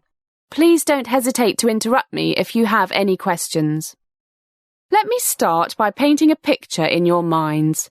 Imagine a young child with a disability and an adult splashing around, playing and laughing in a swimming pool. For the child, this happy scene is very different from the daily struggle of, for example, learning to walk without crutches.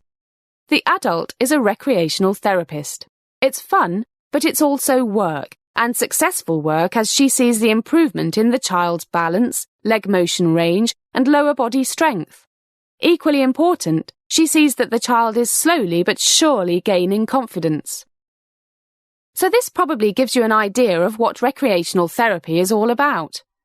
How about a definition? The American Therapeutic Recreation Association describes it as a healthcare and human service discipline that delivers treatment services designed to restore, remediate and/or rehabilitate functional capabilities for persons with injuries, chronic illnesses, and all types of disabling conditions. Well, that's quite a mouthful, but you can see that it covers a wide range of conditions and patients. At this hospital, we used to specialise in children under 12, while older people went to St. James, very close to here. But we found that children can be encouraged by seeing adults doing similar things to what they're doing, and they also get very attached to their therapists. So now both hospitals treat both youngsters and adults, and we work very closely together, especially on research projects. OK, who are the therapists? Well, most of them are certified therapeutic recreation specialists, usually simply called recreational therapists. They're certified through the National Council for Therapeutic Recreation Certification, which requires a bachelor's degree or higher, a formal internship, and passing a certification examination. To maintain their certification, they must also participate regularly in professional education activities. Recreational therapists work in a wide range of clinical service areas, but they play an especially important role in the rehabilitation of children with disabling conditions. Their work with children includes such activities as physical play, focused on restoration or maintenance of functioning, and the one-on-one bedside play with a single child or small group activity. By the way, it seems that so far I've been talking about physical problems. In fact, our work also includes trying to help with psychological problems. For example, educational play focused on understanding upcoming surgery, dramatic or expressive play focused upon coping with fear and anxiety, and family or sibling play to help overcome such things as excessive shyness, hostility, and other emotional problems.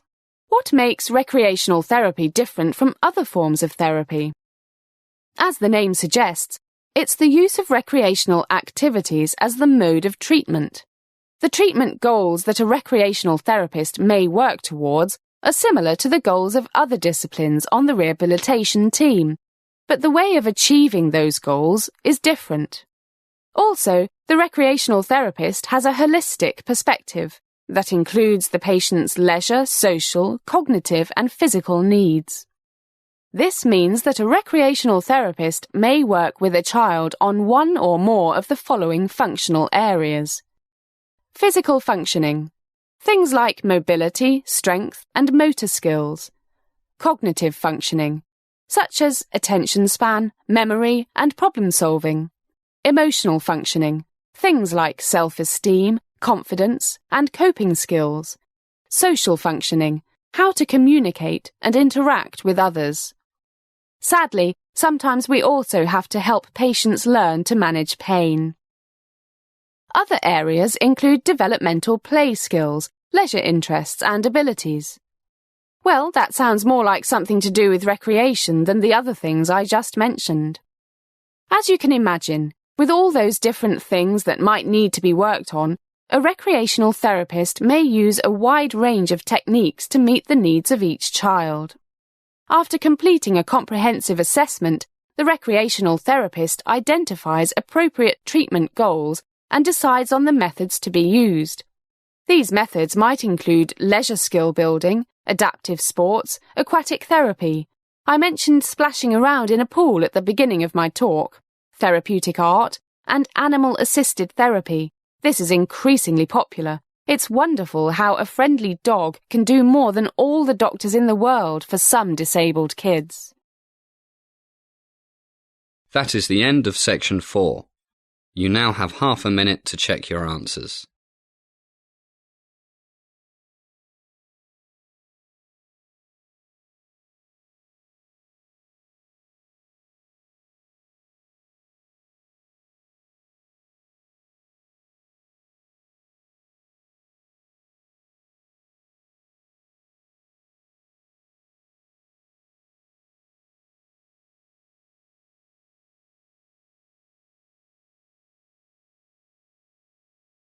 That is the end of the listening test. You now have 10 minutes to transfer all your answers to the answer sheet.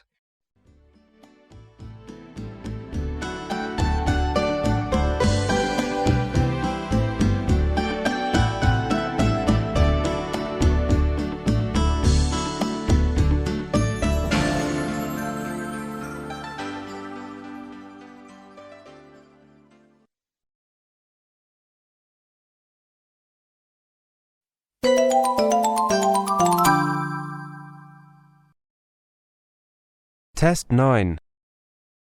You will hear a number of different recordings, and you have to answer questions on what you hear. There'll be time for you to read the instructions and questions, and you have a chance to check your work. All the recordings will be played only once. The test is in 4 sections. At the end of the test, you will be given 10 minutes to transfer your answers to your answer sheet. Now turn to Section 1. Section 1. You will hear a conversation between a man and a woman. First, you have some time to look at questions 1 to 10.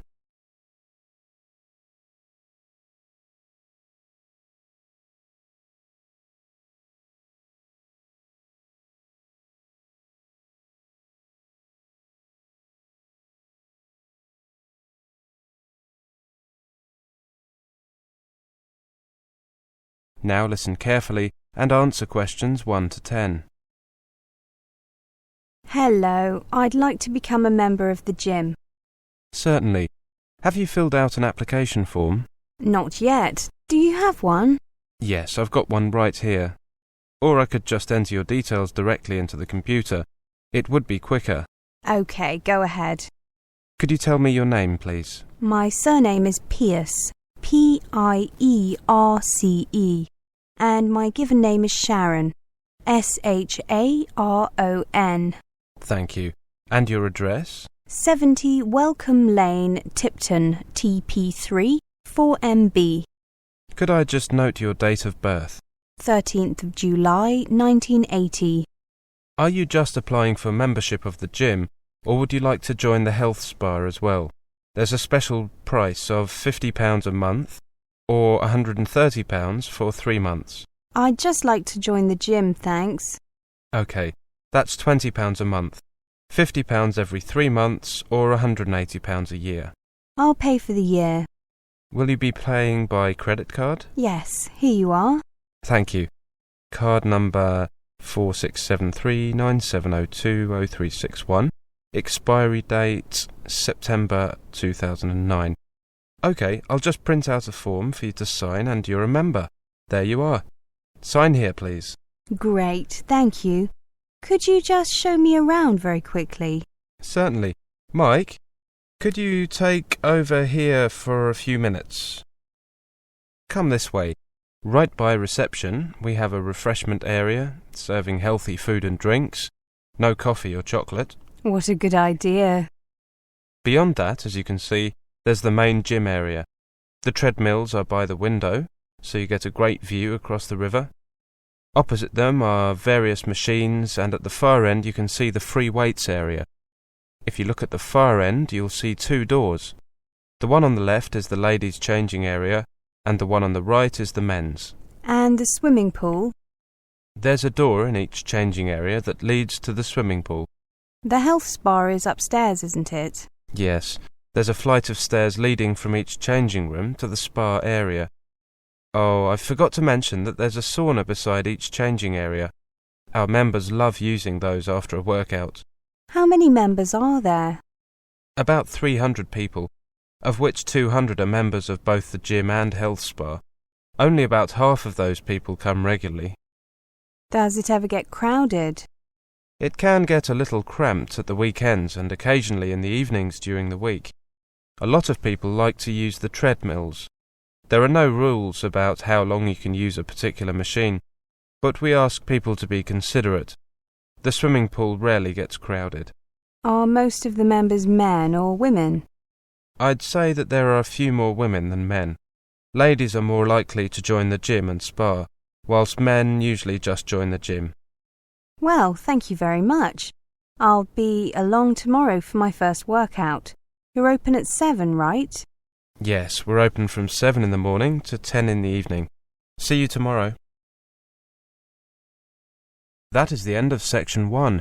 You now have half a minute to check your answers.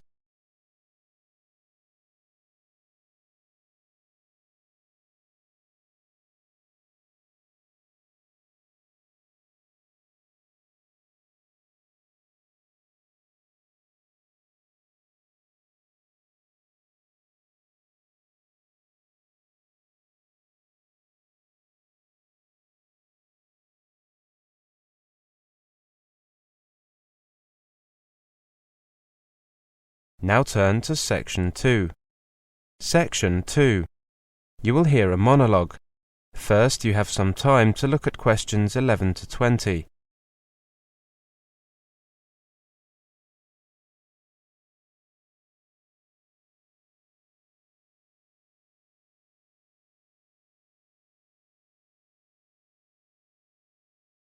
Now listen carefully and answer questions 11 to 20. We understand the importance accommodation plays in student life, which is why we aim to provide you with not only the best possible range and standard of housing, but also advice and assistance on the whole accommodation process. With our help, you should find yourself somewhere you want to live and get settled in with as little hassle as possible. Throughout the guide that I have just handed out, you will find details of the wide range of accommodation available at the university and how you can apply for it. We hope that the information we provide will assist you to make your choices, but please contact us at any time if you have any questions. Our accommodation ranges from the catered to the self-catered, the modern to the traditional, and is based over 25 sites across the city, all of which are located within a short walk or bus ride of the city centre. First, let's look at catered accommodation. Moving away from home for the first time can be as scary as it is exciting. Our traditional catered accommodation makes things easier for you, with meals included in the rent and a comprehensive support network to help you adjust. And with around 2,000 students in catered accommodation, you'll have ample opportunity to make new friends. If you like choosing what and when to eat, self-catering will be ideal. More than half of our new students live in self-catered accommodation, which offers a taste of real independence, plus the benefits of a sociable and supportive environment. You can choose from either self-catering flats, larger occupancy residences, or university-managed accommodation for one person, flats, couples or families. Then there's private accommodation. University accommodation isn't for everyone. If for some reason you don't get a place or would prefer to rent privately, we also have a register of university-approved accommodation and can offer advice and support if you want to rent private flats or lodgings in the city.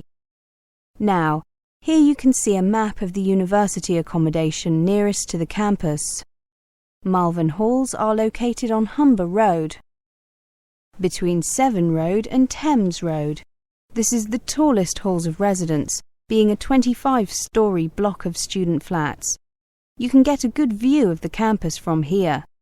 Grampian Halls are also located between Severn Road and Thames Road, where Liverpool Lane joins the two.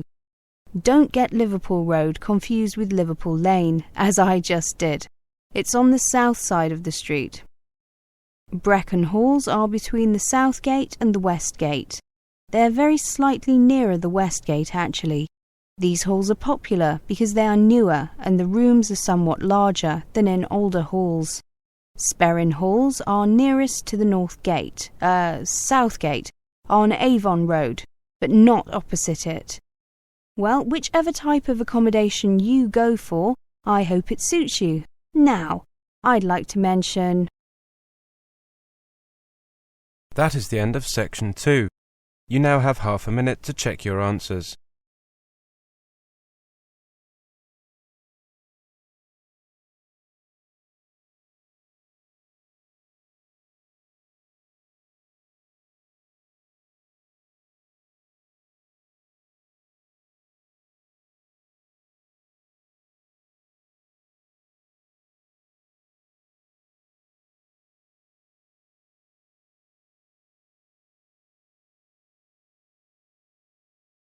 Now turn to section 3.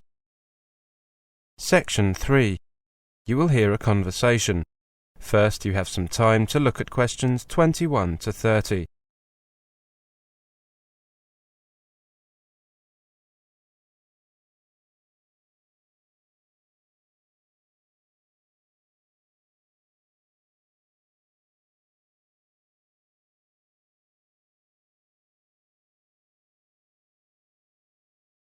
Now listen carefully and answer questions 21 to 30. Hi, Tom. How are you? Have you been here long? Hi, Jenny. I'm fine. I arrived yesterday on Sunday. How about you? I got here last week on Wednesday. No, sorry, just a minute. What day is it today? Thursday, not Wednesday. Why did you come so early? We don't have to be here until tomorrow. Couldn't wait to be free from your parents, I bet. Very funny. I know I came a bit earlier than most people, but I wanted to move my things into my flat and take a look around the campus and the town. So, did you decide to take English literature in the end? No, I changed my mind and decided on European history instead. At school you said you were going to take geography, right? Yes, although I was also considering geology. Sounds the same to me. Well, I guess there are similarities, but they're not quite the same. What kind of information have you been given about your courses? Well, not much. I've got my timetable and a basic reading list. Yeah, me too. I've been given a list of books to start reading. I think there are 5 or 6 of them. Yeah, I've got a similar list. They're just books that provide the basics for the courses during the first year. So, what's your timetable like? I get Wednesday and Friday afternoons off, but the rest of the days are fairly full. Me too. Do your lectures and seminars start next week too? Yes, I think everyone's do. This week is just orientation, isn't it? That's what I gathered. My first class on Monday morning is, wait for it, modern British history. I'm looking forward to that. How about you? Human geography, also on Monday morning. It says here that the title of the first lecture is The Victorian Legacy. Sounds good. How about you? I've got global population distribution. Intriguing. Where are you living? I got a place in the halls of residence at Wish Lane Hall. Wish, as in make a wish? Funny name, eh? I'm at Bridge Road halls of residence. That's very close to the university campus, isn't it? My place is a bit further away. Can you walk, or do you need to take a bus? I can walk, but it takes about 30 minutes. There's a bus. I guess I'll walk if it's not a bad day, and take the bus if it's raining. I'll think of you when I'm taking the 5-minute walk from my hall to the lecture theatre. I'm sure you will. At least I've got somewhere to stay if I don't want to walk home. Cheeky. Is your hall near the main gate or the north gate? The north gate. Hey, I'm on my way to the shops. Coming? Sure. What are you going to buy? Food? Well, I might pick up a few things, but I was really going to buy some notebooks for taking lecture notes, seminar notes, and some printer paper. That's a good idea. I need a few binders to put my notes in. That's a good idea. I'll get a couple too. Pencils? No, I've got a few. Oh, some pens. I always seem to lose them. Well, you've been here the longest. Where do we go?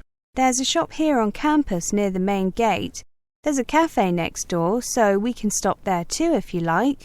Great idea. I could do with a coffee and a cake. That is the end of section 3. You now have half a minute to check your answers.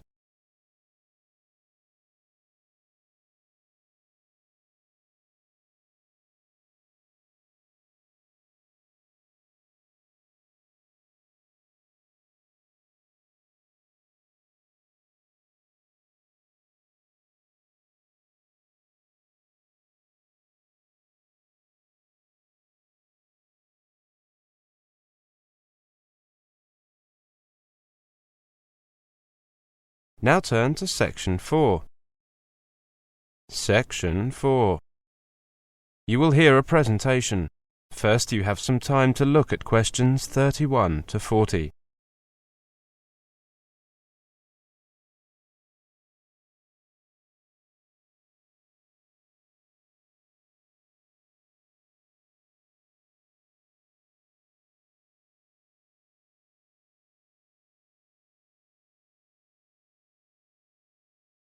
Now listen carefully and answer questions 31 to 40.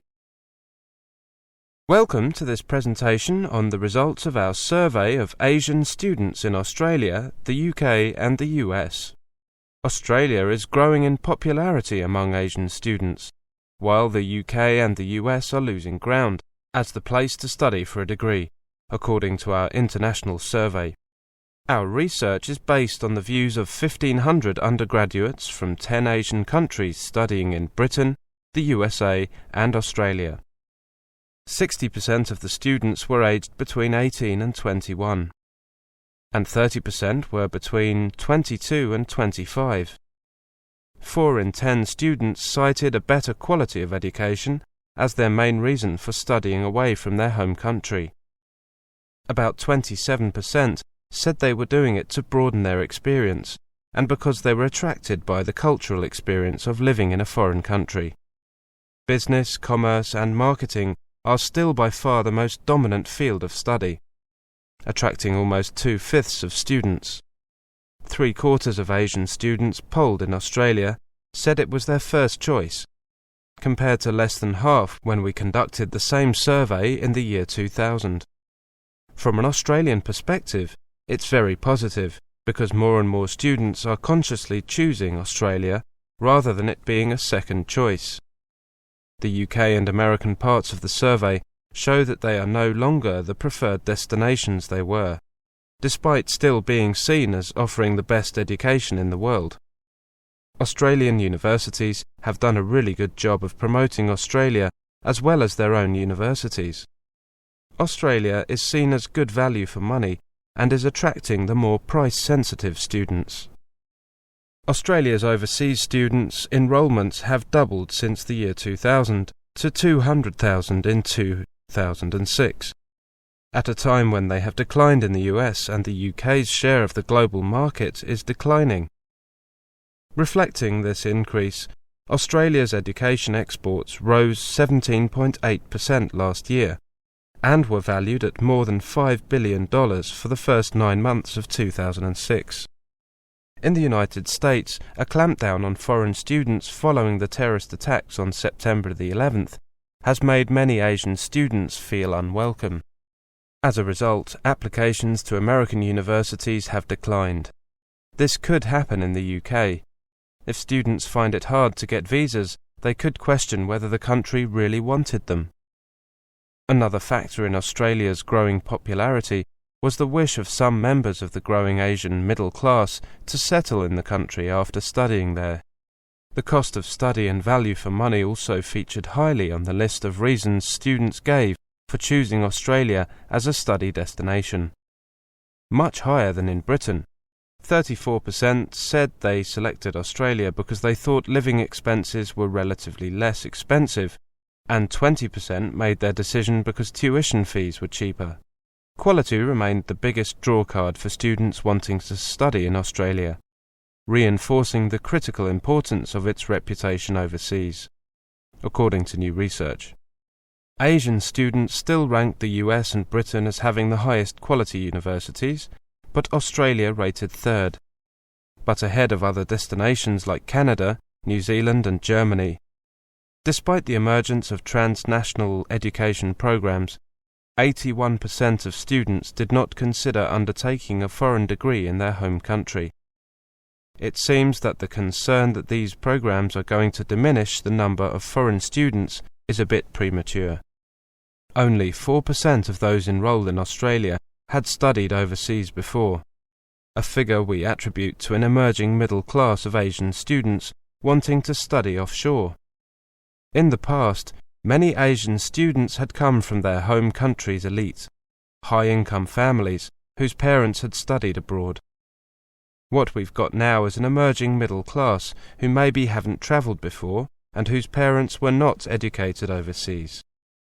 Our study also shows that students rely more on education agents than in the past, with implications for universities that plug direct enrolments online.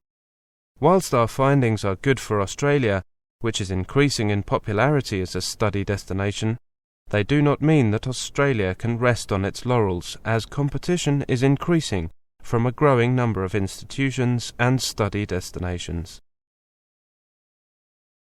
That is the end of section 4. You now have half a minute to check your answers.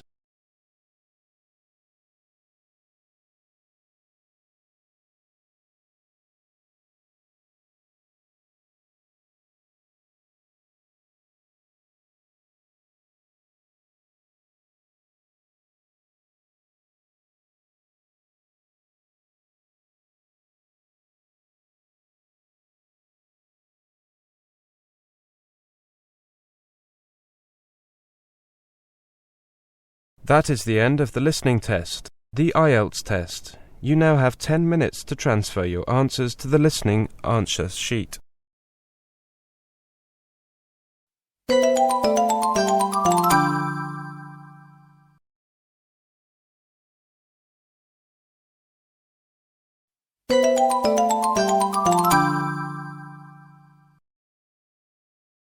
Test 10.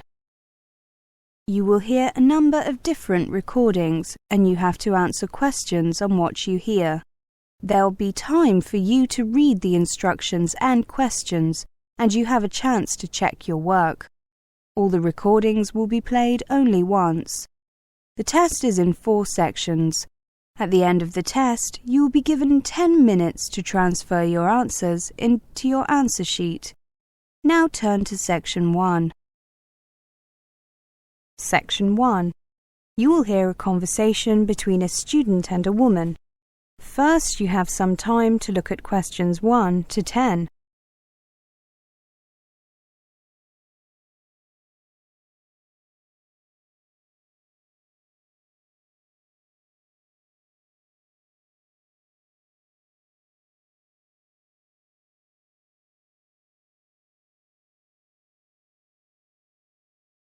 Now listen carefully and answer questions 1 to 10.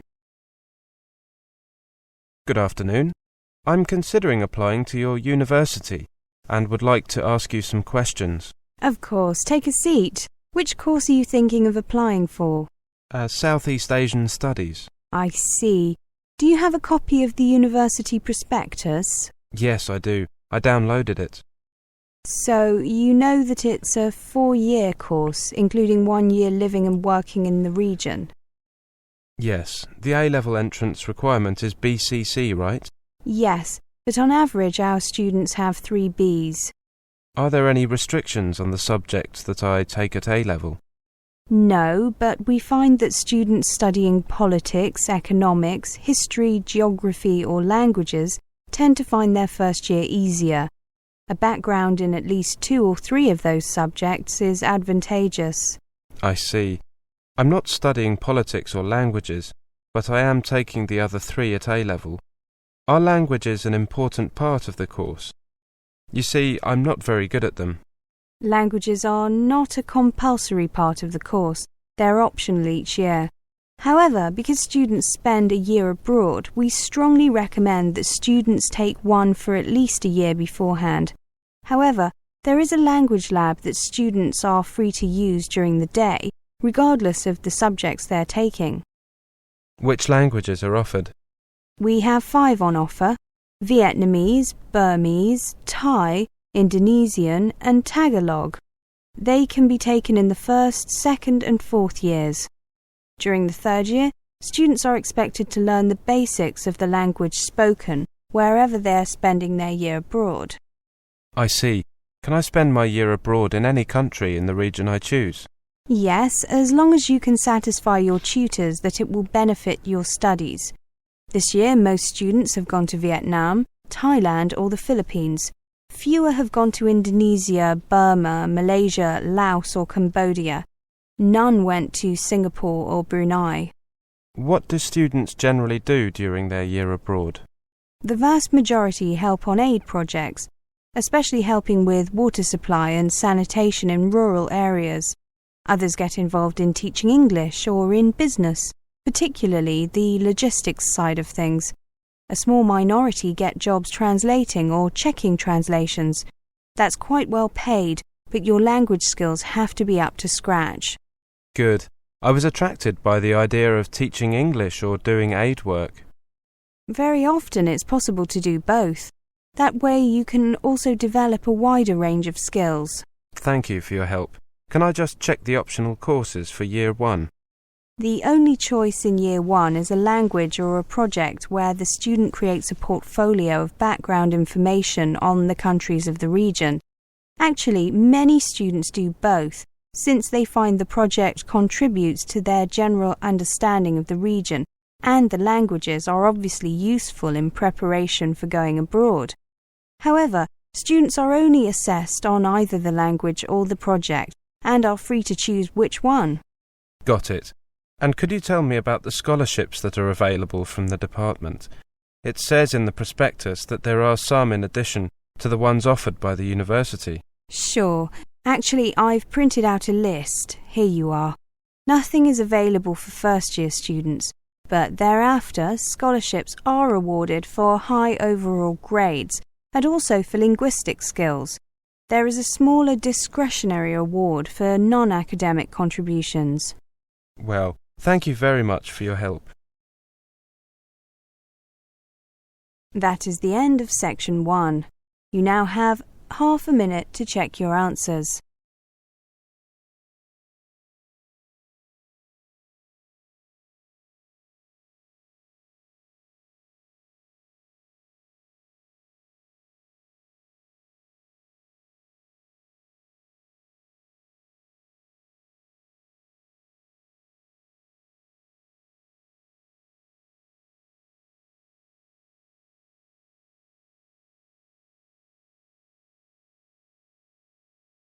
Now turn to Section 2. Section 2. You'll hear a conversation. First, you have some time to look at questions 11 to 20.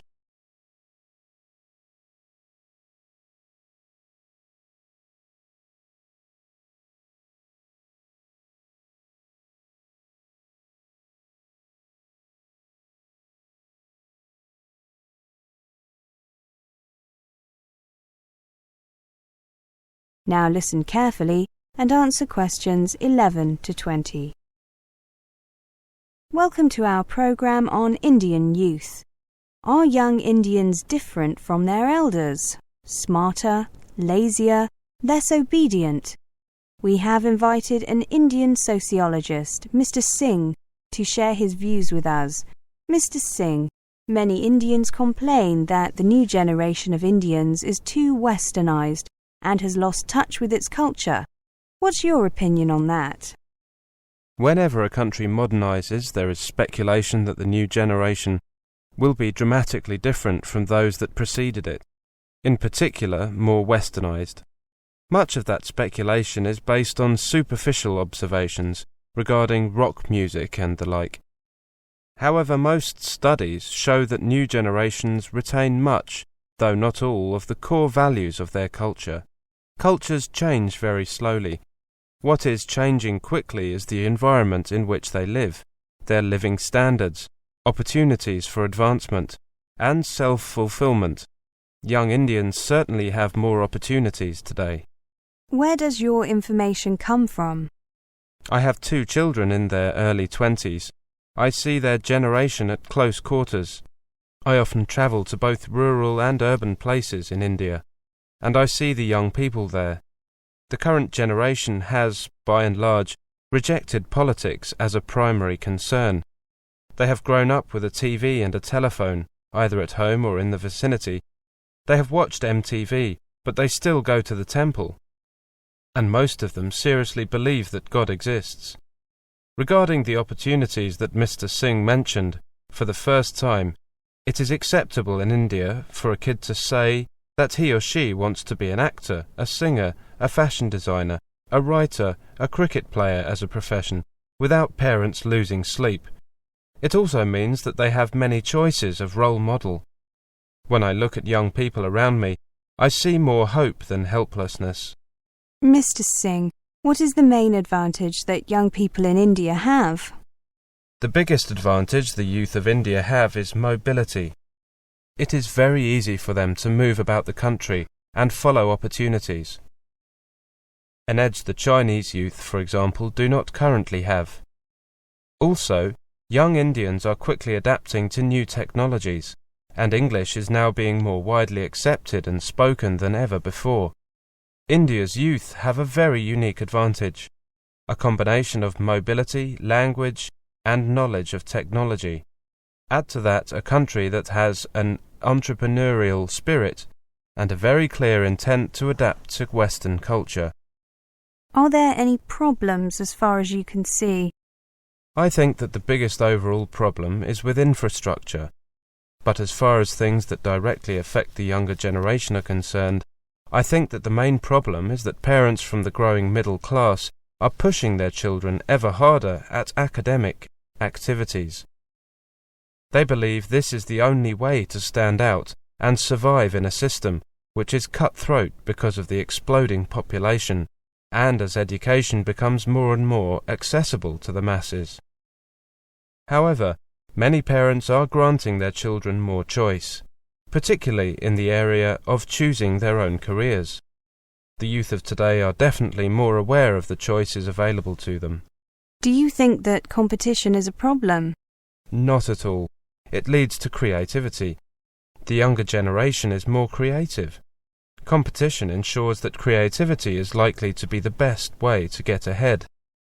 Though it is largely believed that the culture and value system torch-bearing youth are losing their way, I still believe that relates to a small percentage. The combination of the Indian value system and the Western approach is a winning one, and if the Indian youth can manage to achieve the right balance, global organizations will want their skills. Mr. Singh, you sound very confident. I am. Every generation will experience change. This will be more dramatic, especially in the context of development. Simply put, young Indians are more aware about the world they live in. They are more materialistic. They are consumers in the true sense. They are exposed to satellite TV, the internet, freer access to social interaction and mobility. They are global citizens. Adoption of styles and fashion from anywhere, particularly America, is quick. But as several surveys have shown, this openness and confidence does come with some sense of humility and purpose.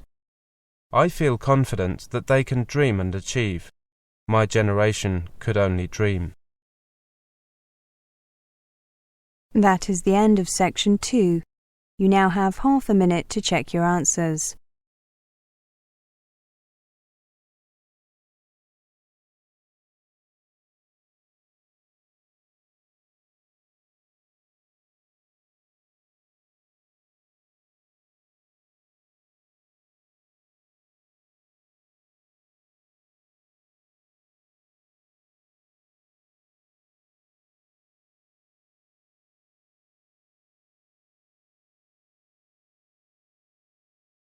Now turn to section 3.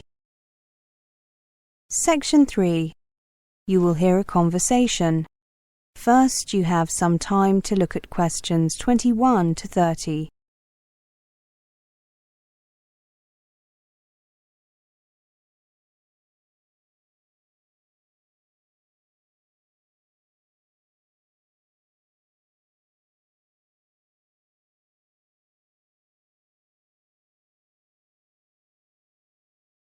Now listen carefully and answer questions 21 to 30. Welcome back to the new term, Martin and Amanda. I hope you've had a good break and that you're looking forward to writing your dissertations. In this tutorial, I'd like to give you the opportunity to ask questions on writing the dissertation, such as requirements, dates, and who to see when you need help. I know that it's all available on the department website, but sometimes students just like to check or confirm information, or sometimes they need a little more detail. So, is there anything you'd like to ask? Is there a fixed hand-in date yet? On the website it said that one hadn't been decided on yet. I'm glad you asked that question. I just heard this morning that the deadline has been decided and it is the 28th of May. That's a week later than we had originally planned. What about the word limit? The website gave a very broad range. What was it, Martin? 10,000 to 20,000 words? I believe so, Amanda. Well, I believe that was a typing error. It should be 10 to 12,000 words, but feel free to write a little more if you need to. However, make sure that your dissertation is at least 10,000 words long, not including the contents, references, and bibliography. Right, thank you. And we can choose any topics we like, can't we? Any from year 3. And do remember to get your topic approved by your personal tutor.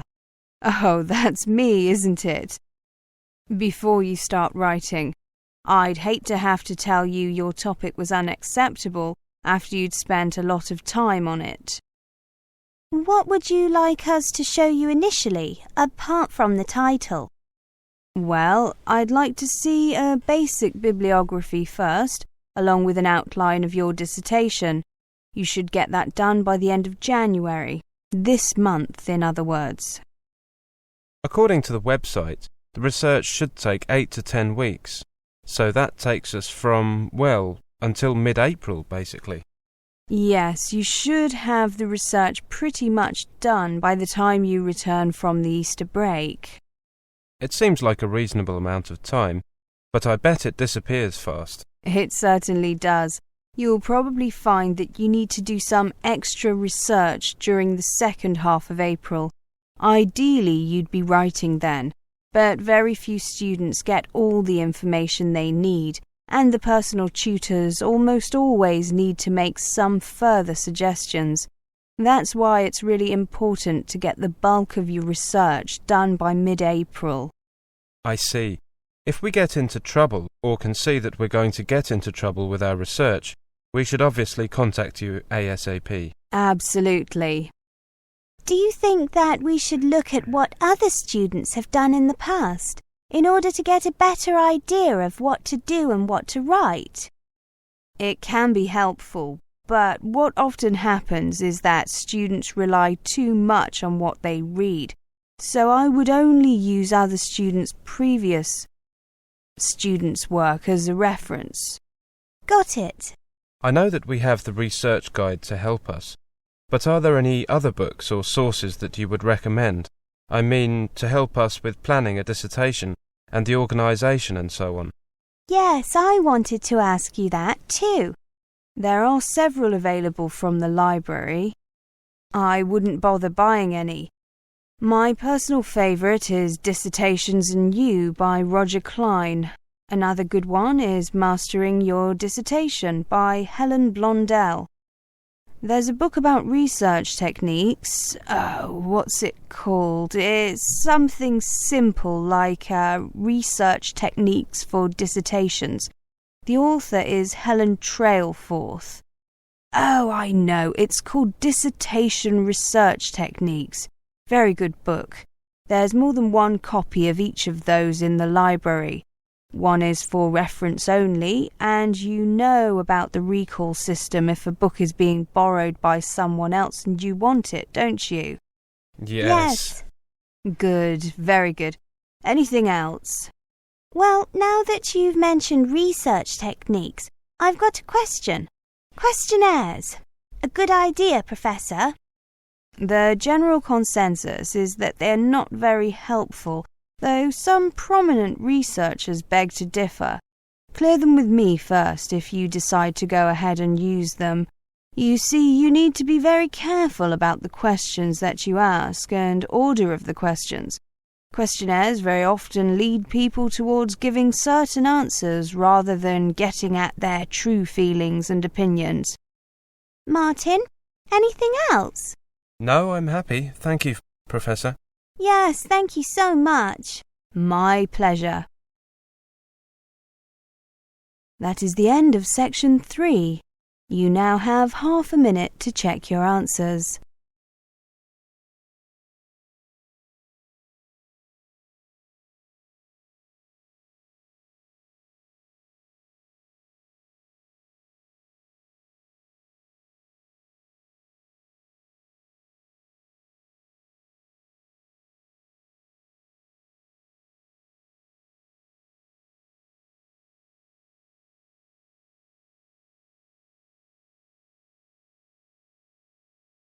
Now turn to section 4. Section 4. You will hear a monologue. First, you have some time to look at questions 31 to 40.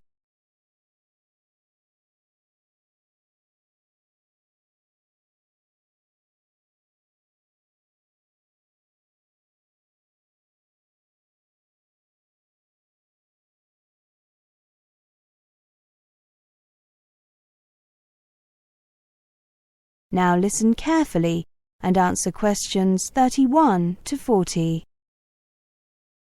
Have you ever wondered where your recyclables end up after they get picked up from the curb? After you've left them at a recycling drop-off centre, or when your hauler has come to empty your recycling dumpster? Well, this presentation will tell you. The story begins when a resident places their materials out for recycling in a special bin, brings their recyclables to one of the recycling drop-off centres, or when a business puts their used materials in their recycling dumpster. It is very important that residents and employees properly prepare their recyclables for collection. Improper preparation of materials, for example not removing container lids or including the wrong type of material, causes contamination. Although some contamination is to be expected and is removed during the sorting process at the processing facility, processors may not accept materials that are heavily contaminated, and these will be disposed of. After materials are put out for recycling, the recycling truck comes to pick them up. Recyclables brought to the drop-off centres should be placed in the appropriate bins. The large containers are emptied periodically or whenever they are full. Businesses and multi-family residences collect on the days decided by the property manager. The trucks that collect recyclables from the curb and drop-off centres then drive the materials to a material recovery facility, or MRF. When the trucks arrive at the MRF, they are first weighed at the station to determine the weight of materials delivered to the facility. Next, the trucks proceed to the tipping floor, where they dump their materials. Items are dumped in specific areas to facilitate the sorting process. After the different materials are dumped on the tipping floor at the MRF, they are fed onto different conveyor belts according to the type of material. The materials then proceed up the different conveyor belts and are subject to both manual and automatic sorting. Individuals manually remove any large objects such as a lawn chair or garbage can, along with any contaminants. After the initial manual sort, the materials pass by a magnet that captures the metal cans, and then through an air sorter to separate the remaining materials. Once the materials are sorted, they are compressed into bales that are shipped to processors, who will then use these materials to create new products. Plastics can be recycled into items such as clothing, lumber, park benches and playground equipment. Metal and glass containers are often recycled into new containers, and paper is recycled into new paper products, such as copy paper, toilet paper, napkins and newspaper. Remember to close the recycling loop. Buy recycled both at home and at work, as this is the only way that recycling truly succeeds. Find out more about buying recycled products. Remember, if you're not buying recycled, you're not really recycling. So, how are we doing? Let's take a brief look at our recycling rate information. All municipalities are required to maintain a minimum recycling rate of 25% of the total municipal solid waste generated annually. We are required to annually report on recycling activities and file a report with the Department of Environmental Quality, or DEQ. These reports are due to the DEQ on April 30th of each year for the preceding calendar year. Based on information received to date, last year we reported a recycling rate of 33.9%, 2.8% higher than the previous year. Paper recycling was up 36%, as was the recycling of bottles and cans. Our target is a recycling rate of over 50% by 2014. That is the end of section 4. You now have half a minute to check your answers.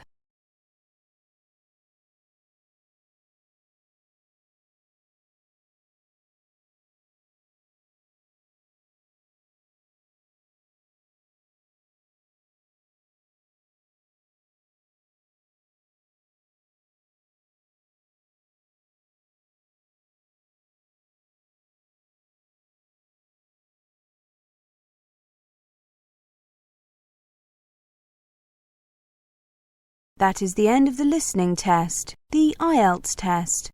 You now have 10 minutes to transfer your answers to the listening answer sheet.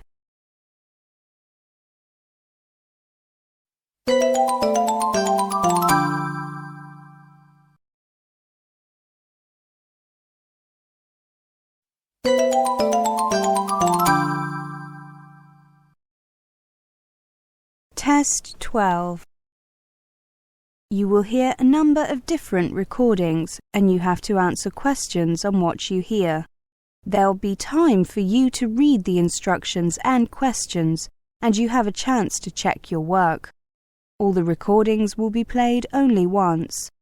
The test is in 4 sections. At the end of the test, you will be given 10 minutes to transfer your answers into your answer sheet. Now turn to Section 1. Section 1. You will hear a talk between a customer and a travel agent. First, you have some time to look at questions 1 to 10.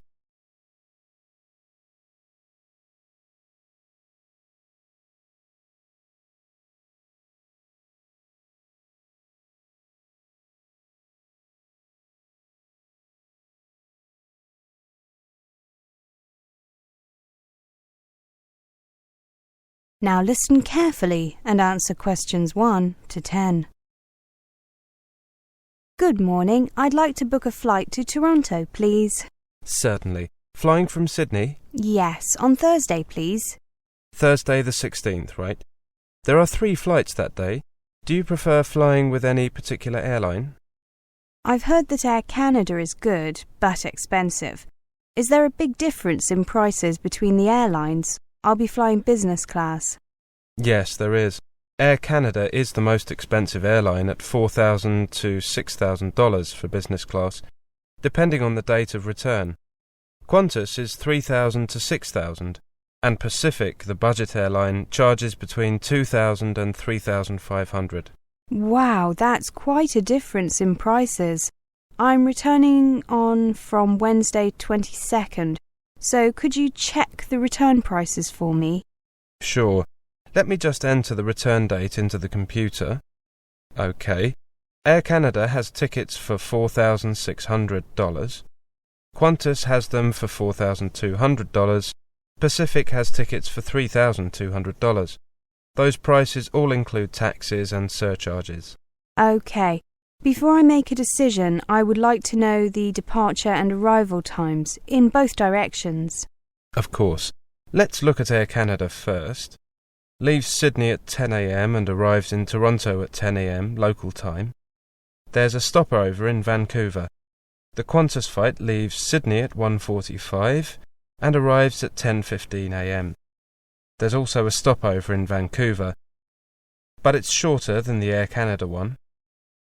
Pacific flies via Los Angeles and leaves at 6:15, arriving at 11:55 p.m. Oh, that doesn't sound very convenient. Flying by Pacific, I mean. Well, budget airlines do offer cheaper tickets, but they are often not so advantageous in other ways. How about the returned flights? Let me check. The Air Canada flight leaves Toronto at 4 o'clock and arrives at 6 o'clock local time. The Qantas flight leaves at 9 a.m. and arrives at 11 a.m. local time in Sydney. The Pacific flight leaves Toronto at 10:25 and arrives at 6:10 local time in Sydney. Again, not very convenient timing. No, it isn't. Are the stopovers the same as on the outward journey? Yes, they are.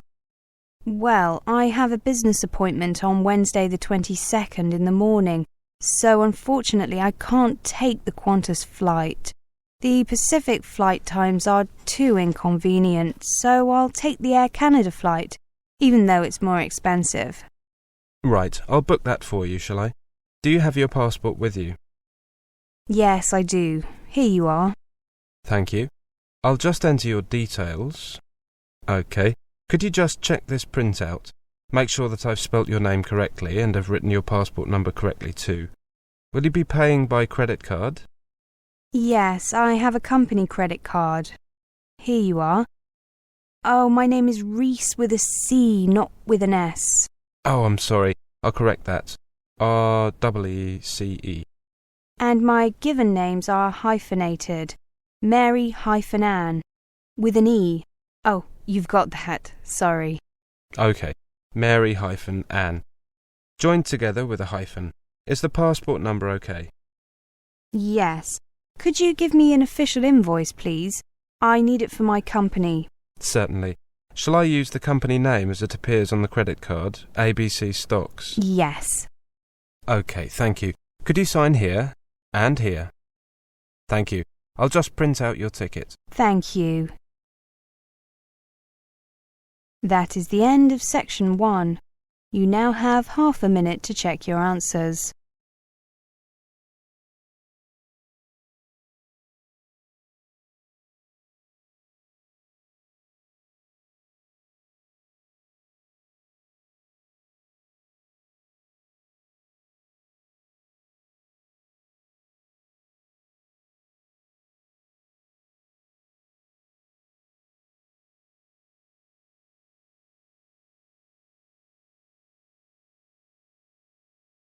Now turn to section 2. Section 2. You will hear a monologue. First, you have some time to look at questions 11 to 20.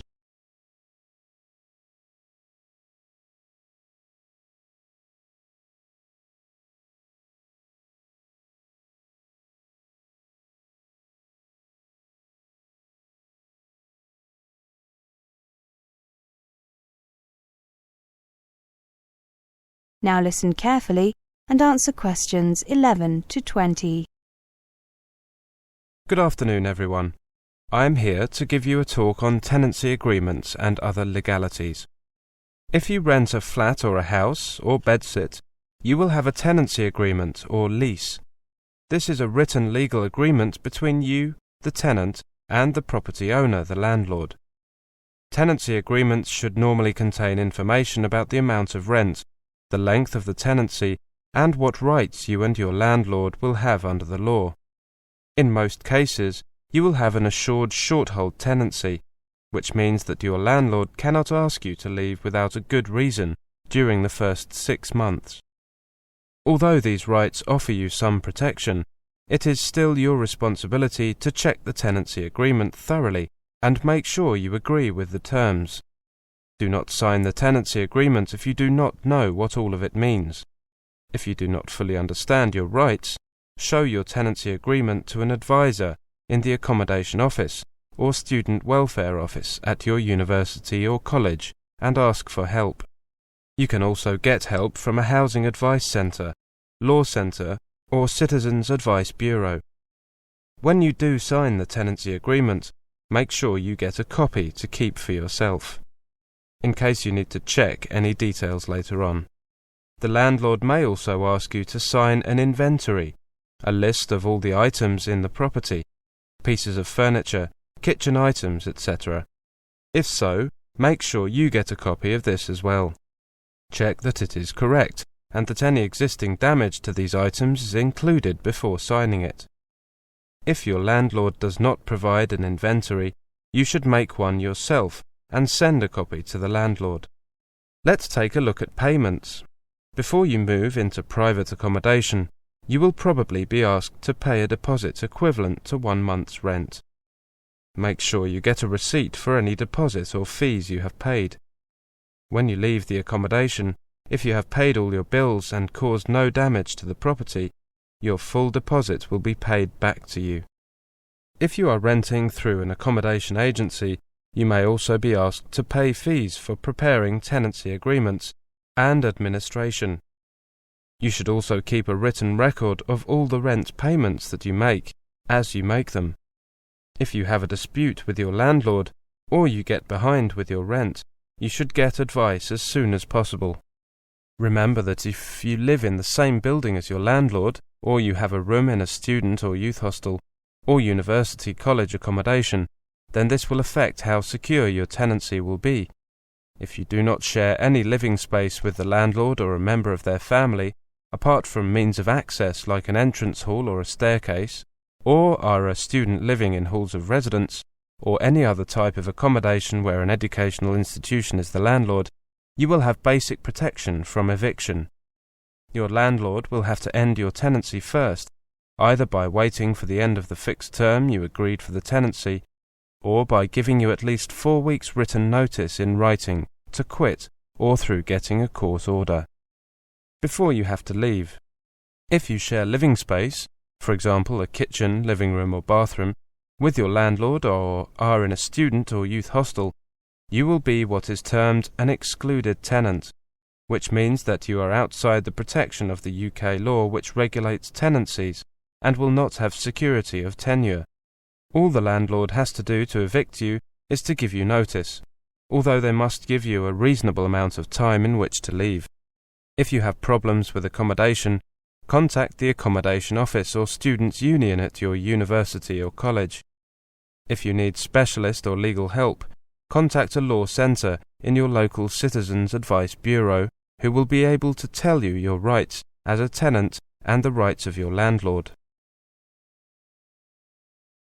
That is the end of section 2. You now have half a minute to check your answers.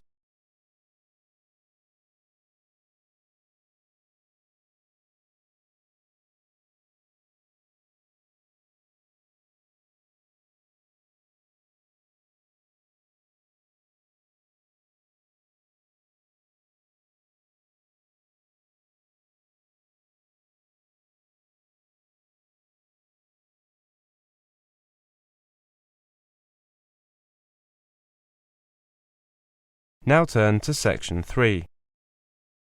Section 3. You will hear a talk between a professor and a student. First, you have some time to look at questions 21 to 30.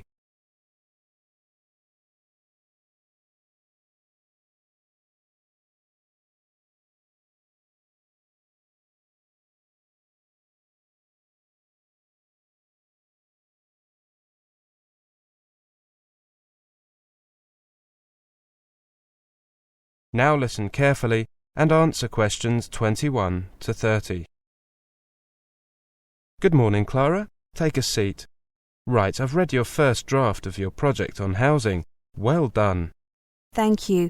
I know it's only a first draft, though, so I'm sure you have some suggestions on how it can be improved. I was very nervous at first because it wasn't my first choice of topic.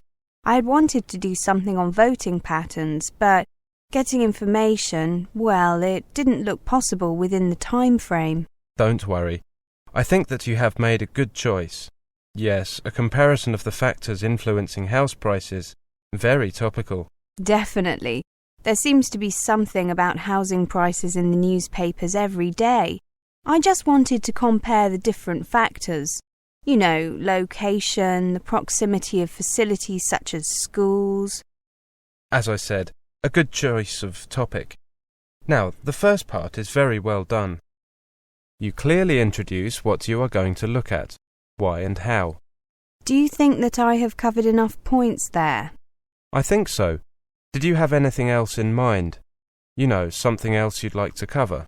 Well, a friend suggested that I might include crime rates. Actually, that's a very good idea. You might consider it. It is something that many people take into account, consciously or otherwise. When choosing a place to live, nowadays the police are required to keep quite detailed statistics on crime, and you can get them fairly easily. I mean, it's easy enough to ask for them, but it might take a while for the police to get them to you. OK, I'll make a note of that. Contact police for crime statistics. Now, I have to say that I found the middle part more difficult to get through. Oh, I thought I had done that rather well. Don't worry, it's not awful. It's just that, well, try to take a uniform approach. Use one for each criteria people use when choosing housing. That way you're comparing with rather than different things. I see. So I should stick with one as far as possible. Yes, that does seem logical. So I don't really need to get more data or write much more. Instead, I need to change. I've got it. It just makes it a lot easier to read. That's the main thing. Yes, of course. How about the conclusion? Based on the information you've provided, I think that you've done very well. You'll have to see if the new information you include changes your conclusion at all. It probably won't make a big difference, but you might see variations in some areas. Okay. Do you think that I used appropriate headings? And is the bibliography okay?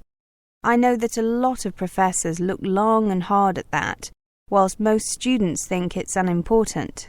Yes, professors find the bibliography very useful. It tells us where you are getting your information from and whether those sources are appropriate. Your bibliography is fine, but you might consider changing the format. Here's a printout of the most widely accepted format. You can keep that. Thank you. And the headings? I made a few notes. Here are some suggestions. Don't feel that you have to use them. I won't be offended, but some of your headings are long-winded, whereas others are relatively short, as they should be. Thank you. I'll take a look at these later. How long did you work on the whole thing? Well, 2 months, perhaps on average of 3 hours a day. Not more than that. Probably 150 hours. That's about what I would recommend. Anything less than 120 hours is going to be detrimental to the project. You'll probably need another 50 hours work on it in total. You've still got a month, so you should manage it easily. Yes, a couple of hours a day. Easy. I'd suggest that you come back to see me in, about, let's say, 3 weeks' time. Then you should be virtually finished, and I can have another look before you do your final proofreading, before handing it in. Okay, I'll see you after one of the seminars to make an appointment. Is that okay? Certainly. Thanks, Clara. Thank you, Professor. That is the end of section 3. You now have half a minute to check your answers.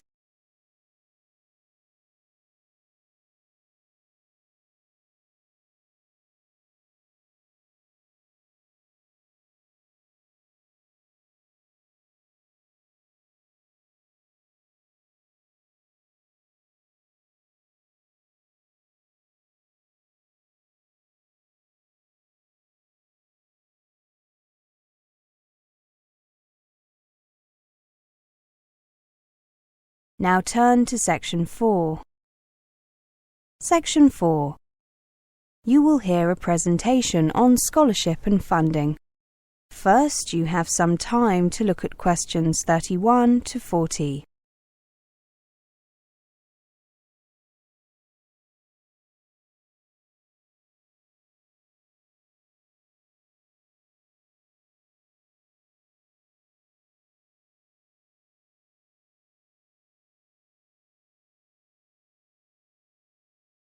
Now listen carefully and answer questions 31 to 40. Welcome to this presentation on scholarships and funding. If you are hoping for help with funding your studies in the UK, you need to get working on this as soon as you can. It is almost impossible to make arrangements for financial support once you have left your own country. Start by inquiring with your own Ministry of Education or Department of Education. Your local British Council office can provide details of awards available, including those offered by UK institutions themselves. You'll also find information and a scholarships database on their website. The main scholarship schemes available for international students include British Education Scholarships, Commonwealth Scholarships, Foreign Office Scholarships, and Overseas Students' Research Awards. British Education Scholarships are prestigious awards, enabling talented international students to study in the UK at postgraduate level.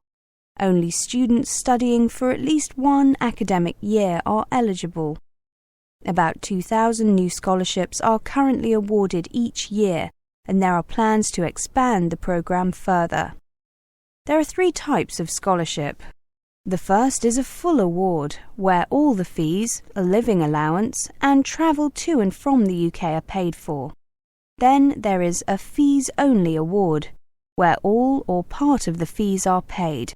Finally, there is a partial award, where a combination of the fees and the allowances are paid. The value of the scholarship will vary, depending on the type of the award. the length of the course and the country from which the student comes, but it is up to a maximum of £20,000. Contact the British Council or the British Embassy in your own country for details. You must be resident in your home country when you apply. Commonwealth scholarships are awards mainly for postgraduate study, although funding for undergraduate study may be possible if there are no suitable undergraduate courses in your home country. You must be a citizen of a Commonwealth country, including the UK. A university degree or equivalent is usually required. Apply to the British Council office in your country. You must be resident in your own country when you apply. About 3,000 of these scholarships are awarded each year, and their value ranges from £5,000 to £15,000. Foreign Office scholarships are a joint initiative by the Foreign Office and certain UK higher education institutions. The awards are normally given for taught postgraduate courses. In rare cases, an award may be made for undergraduate study if the course is not available at an institution in your home country. They are funded by the Foreign Office and participating UK higher education institutions.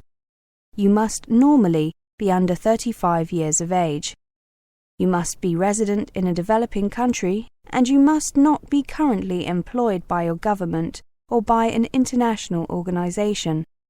You should be planning to study a subject related to development and be fluent in English. Apply directly to one of the participating institutions. You can ask for a list of participating institutions from the British Embassy in your country or your local British Council office. Only about 500 of these awards are made each year, and their value ranges from £7,000 to £12,000. Overseas Students' Research Awards are awards for full-time postgraduate study for a period of 1 year. They make up the difference between home and overseas students' fees. They are funded by the Ministry of Education. You must be a postgraduate research student at a publicly funded higher education institution in the UK. You will need to demonstrate academic merit and research potential. Application forms are available from UK higher education institutions, so contact the one where you want to study. For further information, contact the OSRA office via their website, www.osra.org. Actually, you can email them at osra@osra.org. On average, 1,000 of these scholarships are awarded each year, and the maximum amount is £25,000 per scholarship. That is the end of section 4. You now have half a minute to check your answers.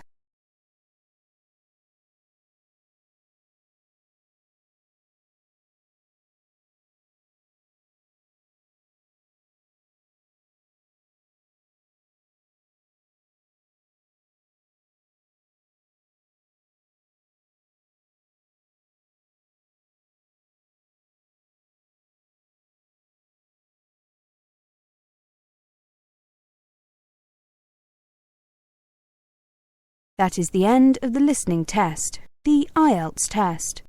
You now have 10 minutes to transfer your answers to the listening answer sheet.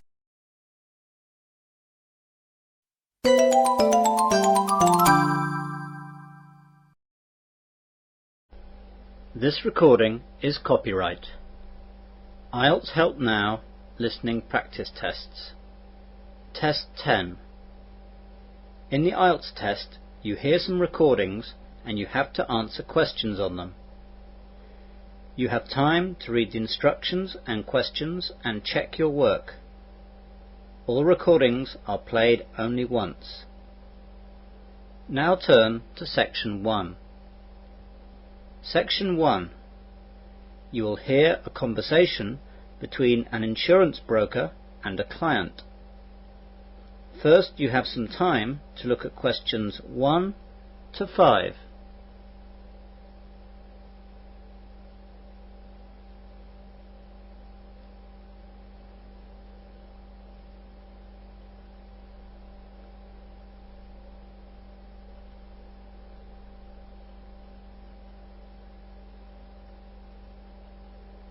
you will see that there is an example.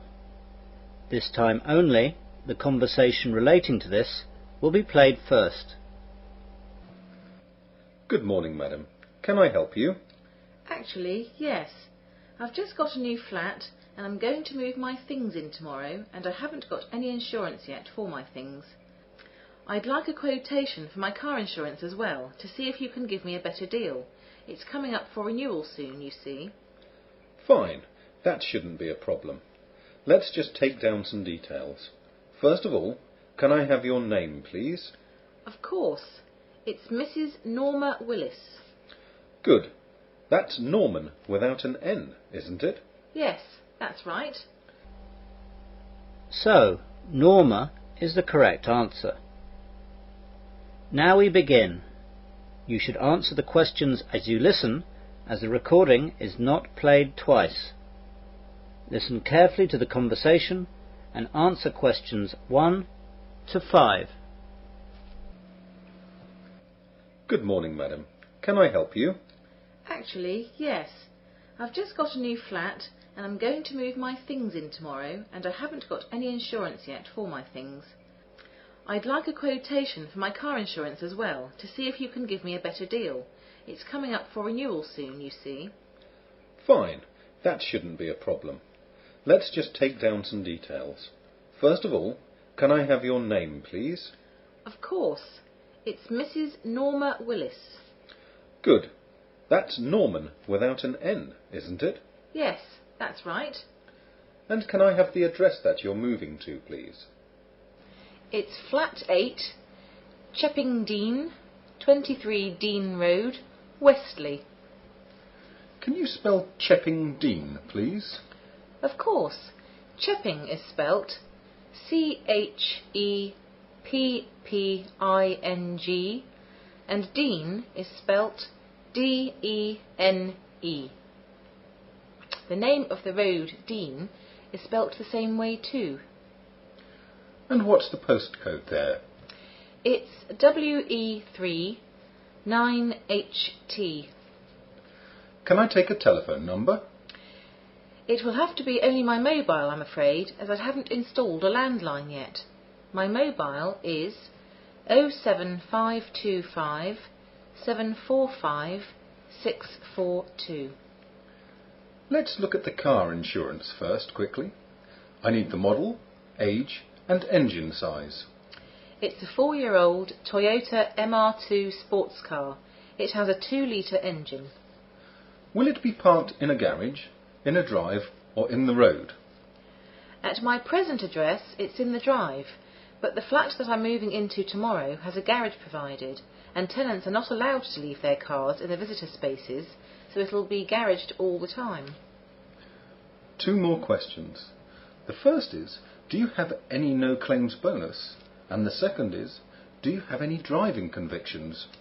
I have 3 years no claims, but I had a claim for a new windscreen this year, and I don't know if that will affect it. No, that won't count. The no claims will stand. Good. As for convictions, I have 3 points for being caught speeding 2 years ago. Before the conversation continues, you have some time to look at questions 6 to 10.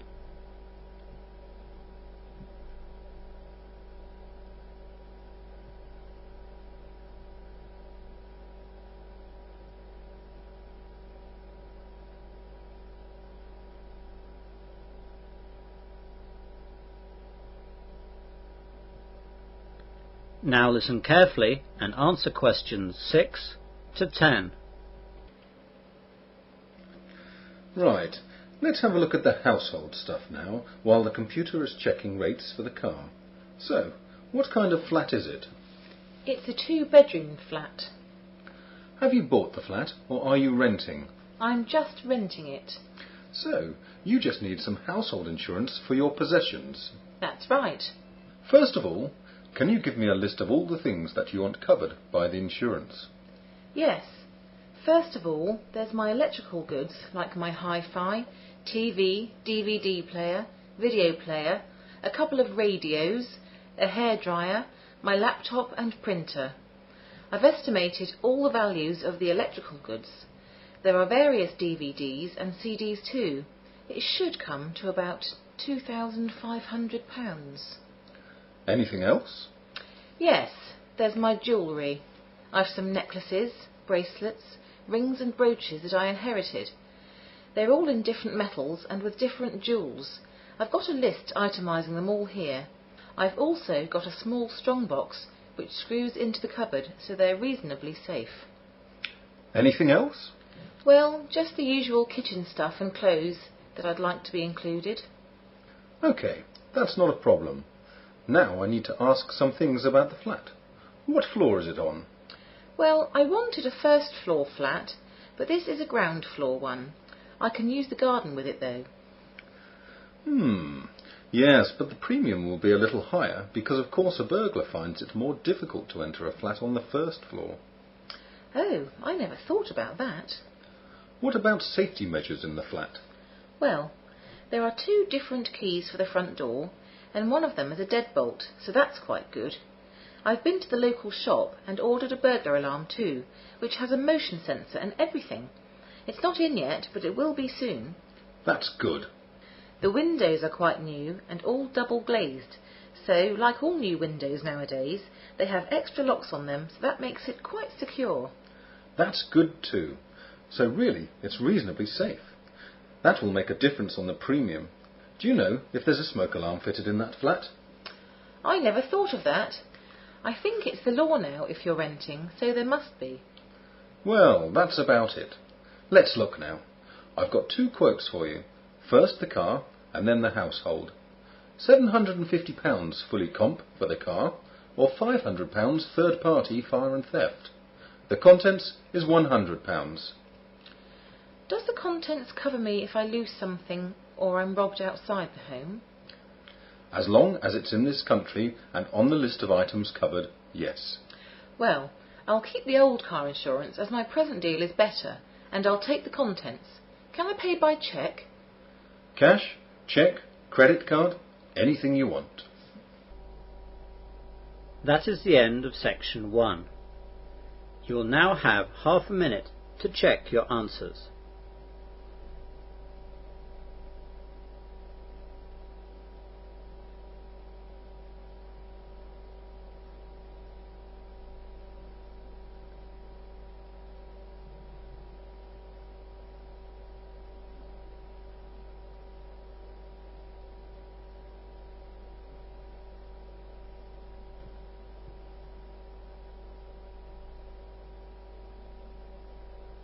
Now turn to section 2. Section 2.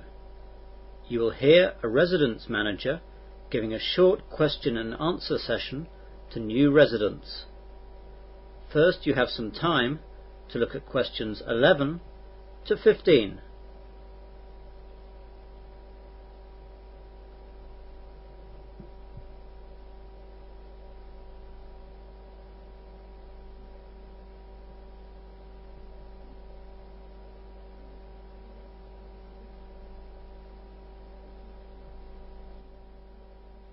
Now listen carefully to the question and answer session and answer questions 11 to 15.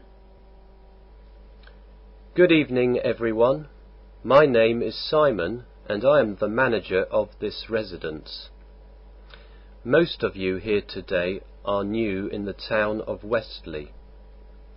Some of you are students at the uni, some have new jobs, and some have other reasons to be with us. When we have lots of new people staying with us, I do one of these little question and answer sessions so that I can help you settle in. So, let's get started straight away. Yes, over there. Hi, I'm Margaret. I'm a student here. I was wondering where I can do my laundry. It won't be long before this is an urgent thing for me. Here in the residence we are planning a little laundrette beside reception, but this might take a little time to organise. In the meantime there's a little laundrette down the road. It's in Queen's Avenue, the same street that the residence is in. You go about 500 metres up the road in the opposite direction to the town centre, and it's on the right. They have plenty of machines and dryers, and there's a lady there called Betty who does service washes. You just need to drop it off and it will be laundered, dried and ironed the next day. It's a bit more expensive, of course, but good if you're lazy. Another question? Hi, my name's Jo. I've got a new job at the other end of the high street. I was wondering which the best bus was to go there. The best bus for the centre of town is the 38. That takes you straight to the square. If you work at the end of the high street, though, that still leaves you with about a 10-minute walk. The 39 goes to the train station, which is very near the end of the high street. So that's your best bet, probably. The 39 is good for coming home late at night as well, because the station buses go on later than the other buses. There's the 35 bus too, for getting to the high street, but it goes to the near end of the high street, and it's a good 20-minute walk after getting off. Anyone else? You there? I'm a student too. I'm new in the area and I have to register for my council tax. Do you know where I have to go to register? Yes, we get lots of people in your situation. You other students need to do this too. First of all, get the information sheet from the Students' Union, which has lots of guidelines on registering and the discounts you should get. The Students' Union is in Newbolt Street. I'm sure you know that. The actual putting your name on the list, though, should be done at the town hall, which is right next to the square. Some people are told that you can do it at the police station, but that's just the registration for non-UK nationals, not the council tax. You now have some time to look at questions 16 to 20.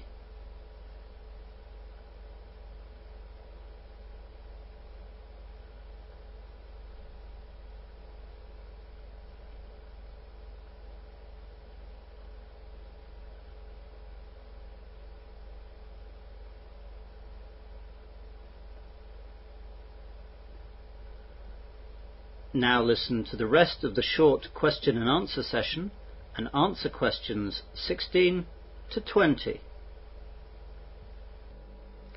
Any more questions? Come on, I'm sure you must have some more. Yes, I was wondering what we do in the case of a fire here at the residence. Well, the first thing to do is to raise the alarm by setting off the electric alarm system. Then, if the fire is not big, try and use the fire extinguishers that you'll find round the residence. If the fire is in any way large, just get out and go to the assembly point on the front lawn. Try not to go in the front or back car parks, as that's where the fire brigade will set up their stuff. You don't need to call the fire brigade, as our residence alarm is linked up to their system. Make sure you read the fire notices around so you know where the nearest fire escape is to your room. Don't panic and rush around. That gets people hurt. Just go briskly to the assembly point. Once every 6 months we have a fire drill, which is attended by someone from the fire service to make sure we're up to scratch. One of these might be at night, so be ready. Hi everyone, I just wanted to ask what time the TV room closes for the night. It's just that my room is just across from it and I don't want to be kept awake all night. The usual cut-off time for the TV room is 11 p.m, though this is extended by 1 hour on Fridays and Saturdays. I know that some people want to watch late-night films, but then you'll just have to buy your own TVs for your rooms.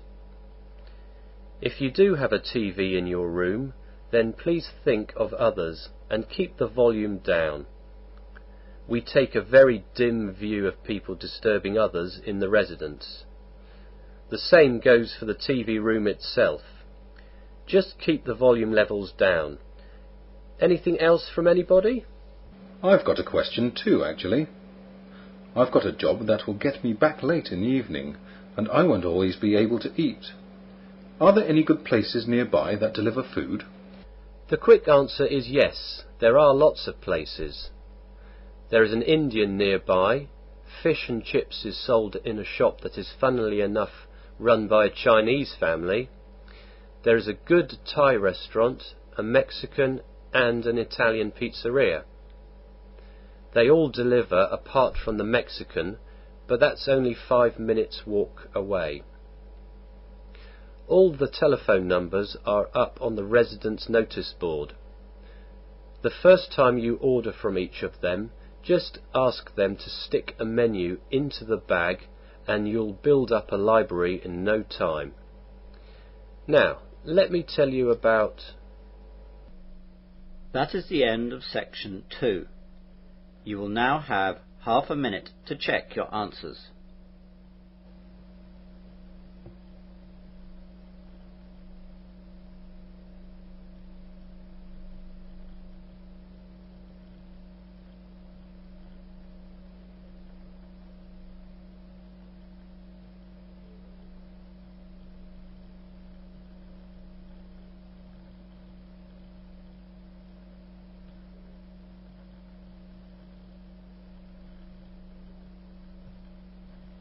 Now turn to section 3. Section 3. You will hear 2 students discussing a seminar report. First, you have some time to look at questions 21 to 25.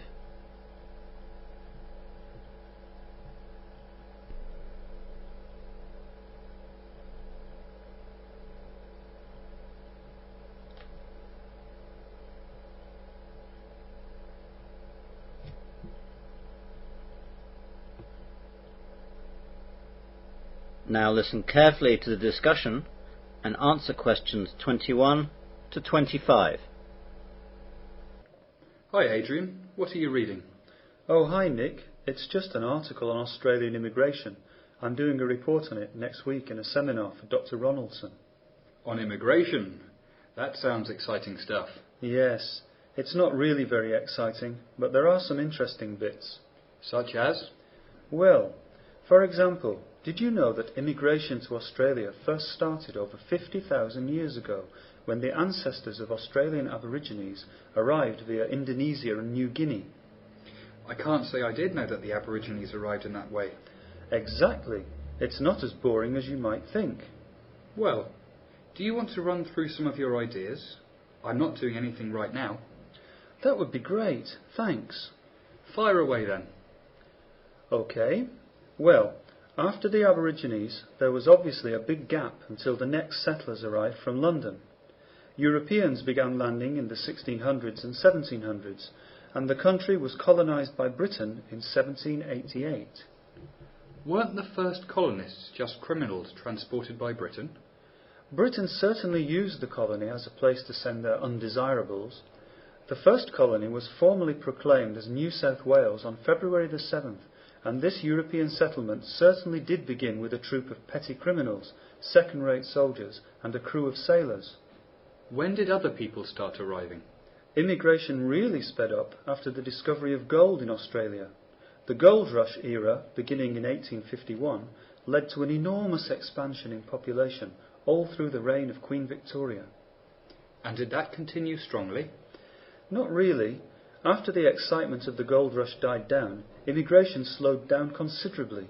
The popularity of Australia as a place to go and live only really shot up after the Second World War. Didn't that cause problems as well? Yes. For a country that is well known today for its multicultural diversity and tolerance, Australia has had a checkered past. After the federation of all the Australian states, the White Australia policy was created to counteract flows of non-whites to Australia, and this policy became even more popular after the population push following the war. How did the policy come about? The origin of the policy can be traced back to the 1850s, when large numbers of Chinese immigrated to Australia to look for gold or to set up businesses such as restaurants. The Anglo-Australian population resented the Chinese, who were undercutting white labour prices. In response, the newly self-governing colonies introduced restrictions on Chinese immigration. By 1888, Chinese were excluded from all the Australian colonies, although those Chinese who were already in Australia were not deported. And how long did it go on for? The effective end of the White Australia policy is usually dated to 1973, when the Whitlam Labour government implemented a series of amendments preventing the enforcement of racial aspects of the immigration law. It had been fading for some years, though. Under the 1950 Colombo Plan, students from Asian countries were admitted to study at Australian universities. This trend continued when in 1957 non-whites with 15 years residence in Australia were allowed to become citizens. You now have some time to look at questions 26 to 30.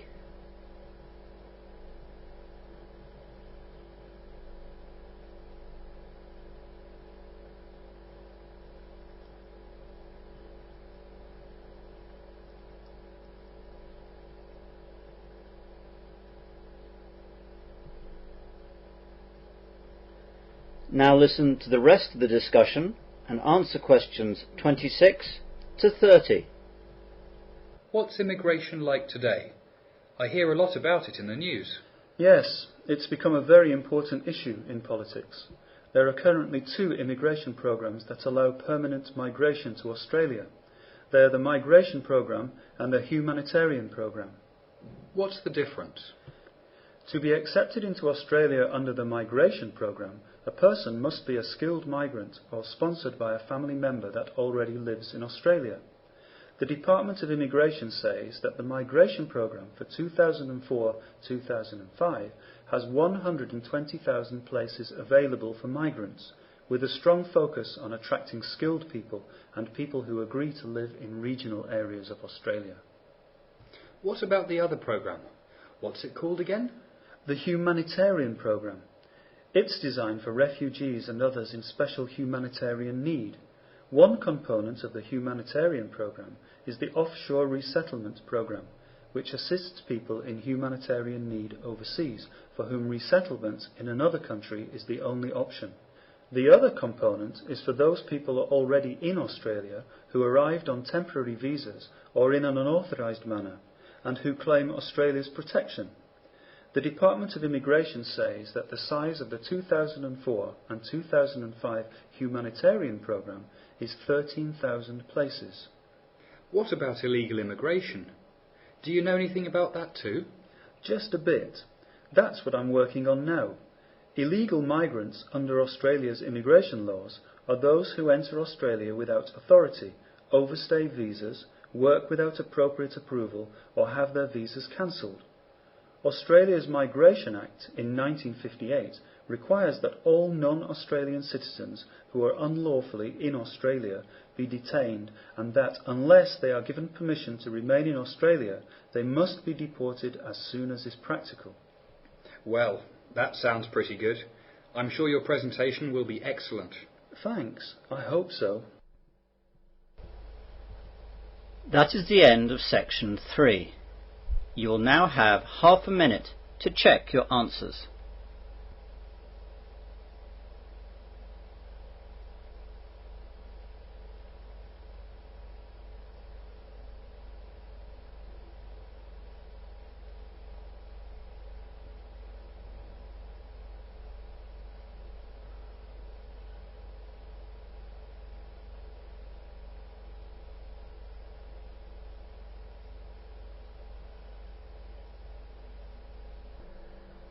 Now turn to section 4.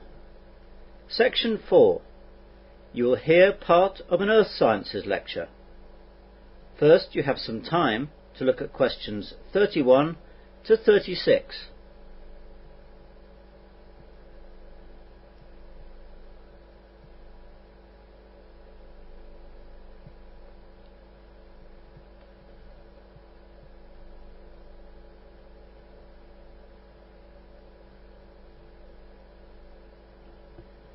Now listen carefully and answer questions 31 to 36. Good morning and welcome to this Earth Sciences lecture. We've been looking recently at such phenomena as earthquakes, tsunami, volcanic eruptions and other natural occurrences. Today we're going to look at a lesser known feature of the Earth, which is known as the supervolcano. As the name implies, this is a volcano of a much larger size than what we normally imagine a volcano to be. The term supervolcano has no specifically defined scientific meaning. It is used to refer to volcanoes that have generated Earth's largest volcanic eruptions. As such, a supervolcano would be one that has produced an exceedingly large, catastrophic, explosive eruption and a giant caldera. A caldera being the gigantic crater that the eruption creates. Whereas normal volcano craters are measured in the hundreds of meters, a caldera can easily be as large as 40 or 50 miles wide. Around the world there are several volcanic areas that can be considered supervolcanoes, such as Long Valley in eastern California, Toba in Indonesia, and Lake Taupo in New Zealand. There are also other large calderas in Japan, Indonesia, Scotland and Alaska. Not all the calderas are active though. Normal volcanoes are formed by a column of magma rising from deep within the earth, erupting on the surface and hardening in layers down the sides. This forms the familiar cone-shaped mountain we associate with volcanoes. Supervolcanoes, however, begin life when magma rises from the Earth's mantle to create a boiling reservoir in the Earth's crust. This chamber increases to an enormous size, building up colossal pressure until it finally erupts. An explosion like this could send ash, dust and sulfur dioxide into the atmosphere, reflecting the sun's rays and creating a cold wave lasting several years. Crops in many areas would fail, and many species of animals and plants, including humans, would face extinction. The most recent caldera-forming eruption in the US was about 650,000 years ago in the northeast United States. During that eruption, ground-hugging flows of hot volcanic ash, pumice and gases swept across an area of more than 3,000 square miles. The eruption also shot a column of volcanic ash and gases high into the Earth's stratosphere.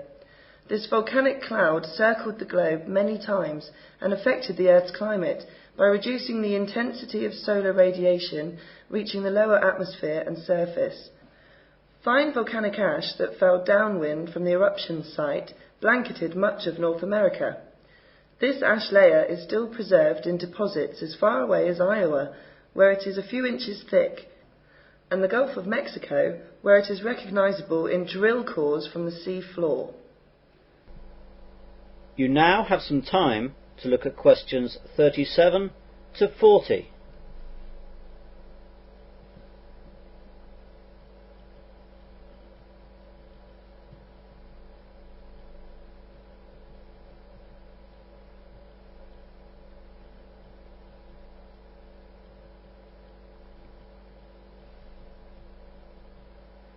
Now listen to the rest of the lecture and answer questions 37 to 40. It is little known that lying underneath one of the United States' largest and most picturesque national parks, Yellowstone Park, is one of the largest supervolcanoes in the world. Volcanic activity began in the Yellowstone National Park region about 2 million years ago. Magma rising from deep within the earth. This recording is copyright. IELTS Help Now Listening Practice Tests. Test 9.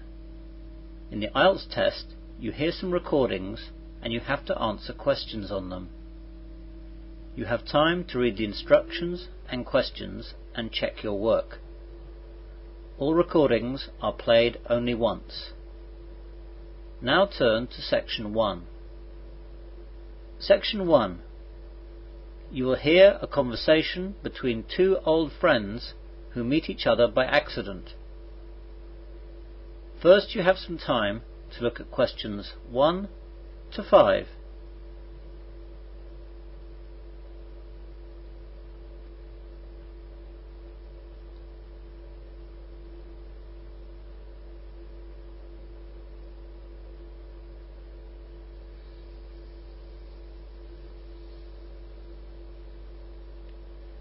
You will see that there is an example.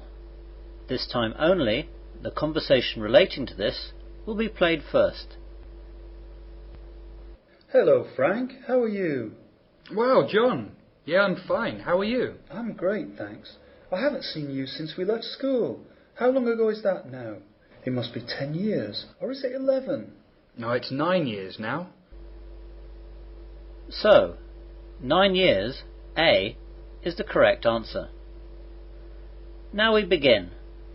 You should answer the questions as you listen, as a recording is not played twice.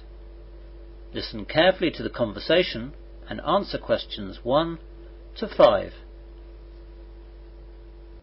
Hello, Frank. How are you? Wow, John. Yeah, I'm fine. How are you? I'm great, thanks. I haven't seen you since we left school. How long ago is that now? It must be 10 years. Or is it 11? No, it's 9 years now. What are you doing with yourself? You were going to be a doctor, weren't you? Or something medical, like a chiropractor. Well, I was going to be, but that's not what I did. I started medical school, but I didn't really enjoy it, and the idea of doing it for 5 or 6 years, and then continuing to study for years after that, didn't really appeal. So I left medical school and went into teacher training college to be a science teacher. And I thought for all these years that you were earning megabucks as a doctor, or working in a pharmaceutical company. No, just a teacher. I love it though. I'm so glad I did it instead of medicine. And what are you doing, Frank? After school I didn't really know what I wanted to do. So I travelled for a couple of years around the world. Great! Where did you go? Lots of places, but nowhere in Europe. I wanted to travel long distance. First of all, I travelled through India and Nepal. Then I moved into Southeast Asia for a few months. Then I went through Australia and New Zealand. After that, I went to Africa and went around various countries there. After that, it was South America, Central America and North America. How on earth did you afford all that? I just settled down and worked for a few months in places where I could get a job and save money. Then, when I had enough, I moved on. I wasn't exactly staying in luxurious places, though. And now what? You always wanted to work with computers, didn't you? Yes, I remember that. However, when I finished all the travelling, I thought of going into travel writing, but it's so competitive. I always fancied journalism as well, so I got into that, and right now I'm working for the local paper. Did you have to study for that? Well, some people don't, but I went to college for a year to do a journalism course, and I'm glad I did, as it gave me a bit of a head start, and certainly helped me get my first job. And are you married and kids, or what? I married a girl called Liz, that I met whilst I was in Australia. We haven't had kids yet, though we're planning on having at least 2 or 3. What about you? Do you remember Kate, who I dated whilst at school? Of course, the prettiest girl in the school. You didn't marry her, did you? Yes, we managed to stay together all through college. She did teaching too, so we were at the same place for 3 years at college. We thought about getting married in our last year at college, but it was all too much, and then we were too busy the year after graduation. So we did it 2 years after we graduated. Wow, I'm so happy that you guys stayed together. That's great. Where are you living now? Oh, in Westley. In the High Street, actually. What about you? In Westley too. We've got a flat near the secondary school. Obviously, then it's easier to get into work. Before the conversation continues, you have some time to look at questions 6 to 10.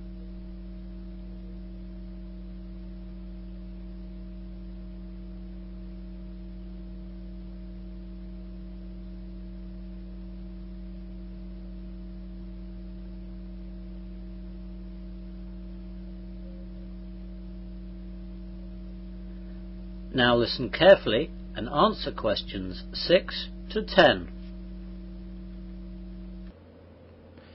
Listen, why don't you and Kate come over for dinner sometime? That's a great idea. When? How about next Friday? Can't do Friday, I'm afraid. Both Kate and I have a parent-teacher afternoon on Friday after school, and then we'll have to do the paperwork in the evening. What about Saturday then? That would normally be fine, but our babysitter is away that night, and we won't be able to find one at such short notice. Why don't you and Liz come over for dinner at ours, and then we'll be able to look after the kids.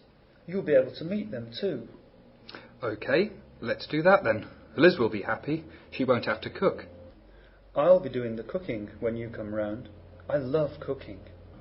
So, what time shall we come round? 8 o'clock? Well, we'll be home around 6:30 that night, as we're going out for the afternoon with the kids. I'd say come at about 7:30. Are you sure that's long enough to get things ready? Well, that'll be an hour. I don't need more than that. And what's your phone number, just in case? 01347 835 825. That's the home number. And the mobile is 07978 290 512. What about you? I've only got a mobile. It's 07623 963 957. What was that last bit again? I'll say it all again. 07623 963 957. And I'd better give you the address. Oh yes, that would help.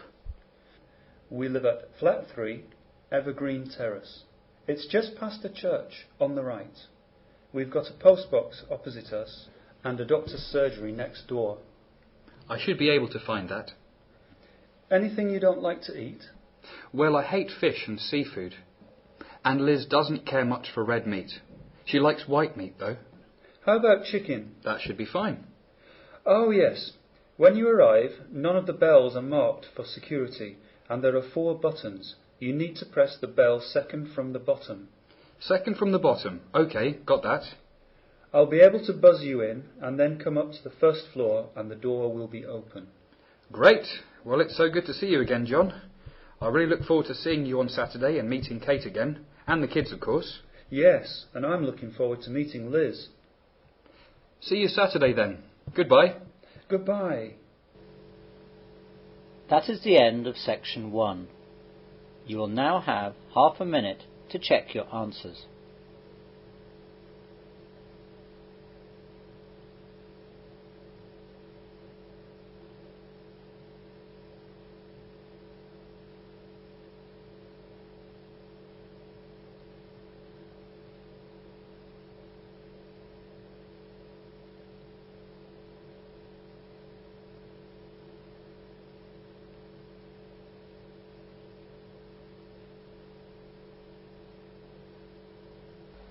Now turn to section 2.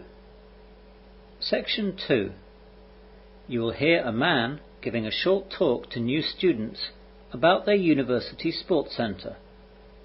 First, you have some time to look at questions 11 to 14.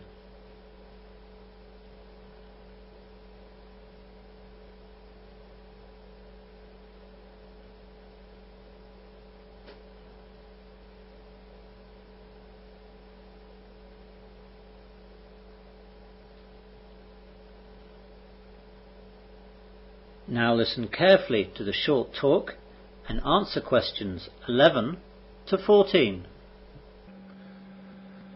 Good morning to all you new students here at Wesley University, and thank you for coming to this talk on the Sports Centre. My name is Mr. Mike Finn.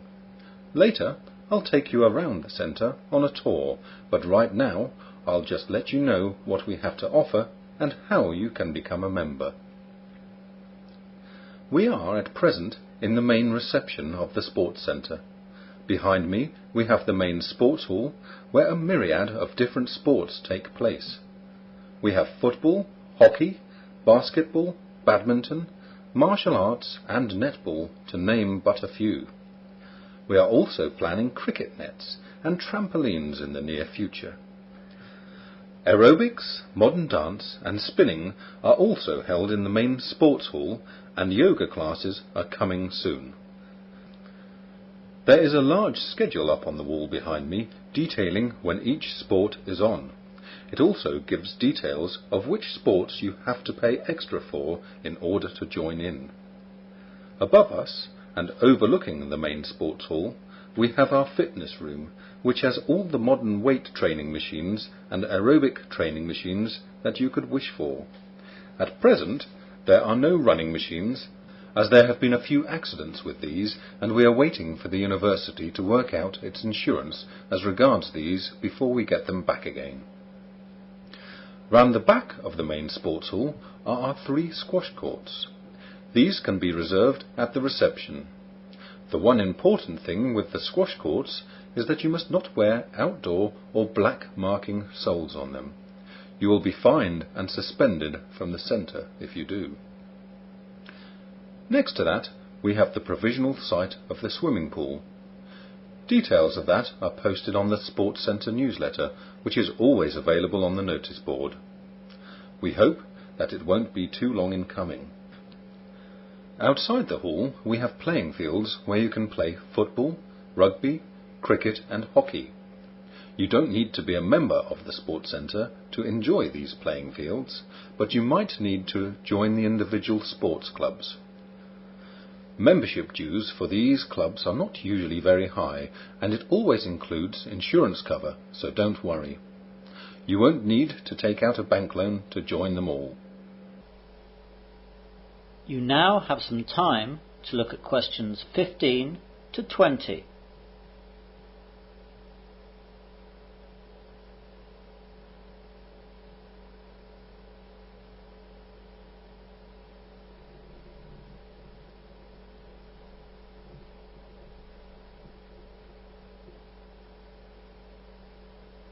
Now listen to the rest of the short talk and answer questions 15 to 20. Now let me tell you how to become a student member of the Sports Centre. First of all, any student who wishes to be a student member of the Wesley University Sports Centre must be studying a course at the university, part-time or full-time, and be a member of the Students' Union. So if you wish to join, you must bring your NUS card with you before we can process your application. You must come to the Sports Hall reception between 9 a.m. and 3:30 p.m. from Tuesday to Saturday. The membership secretary does not come in on Sundays and Mondays. You must present your NUS card, fill out the application form and pay the subscription. The student subscription for this year is £15. There is usually a joining fee of £5 to join the Sports Centre, but this does not apply to student members. You can pay by cash or cheque, but we don't take credit cards. You used to have to bring 2 passport photos of yourself, but we've gone digital now, so we can take your photo ourselves with our camera at reception. Once you have your Sports Centre membership card, you have the right to use the facilities at any time that we are open. You will need to bring your membership card every time you wish to use the facilities, or you will not be allowed to enter. This is part of our insurance agreement. If you need a replacement card at any time, you will be charged a replacement fee of £5, but you will not need to pay the subscription of £15 again. You may book courts for sports, such as squash and badminton, but you may only do this in person, not on the phone, and you will need the membership card number on your membership card, so don't forget that card. We are open 7 days a week, though opening times vary. Monday through to Saturday we are open from 8 a.m. to 10 p.m. and Sunday we are open from 9 a.m. to 6 p.m. Now, any questions so far? That is the end of section 2. You will now have half a minute to check your answers.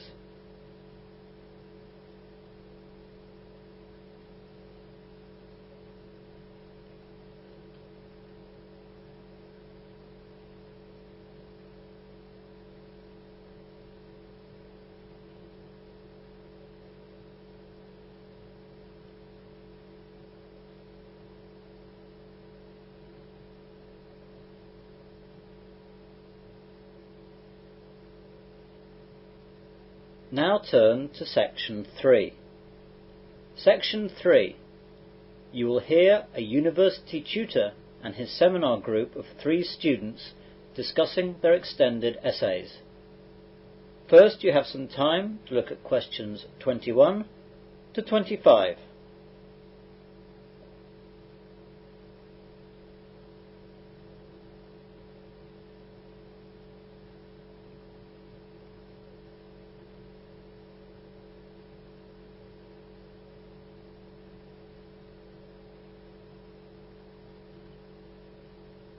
Now listen carefully and answer questions 21 to 25.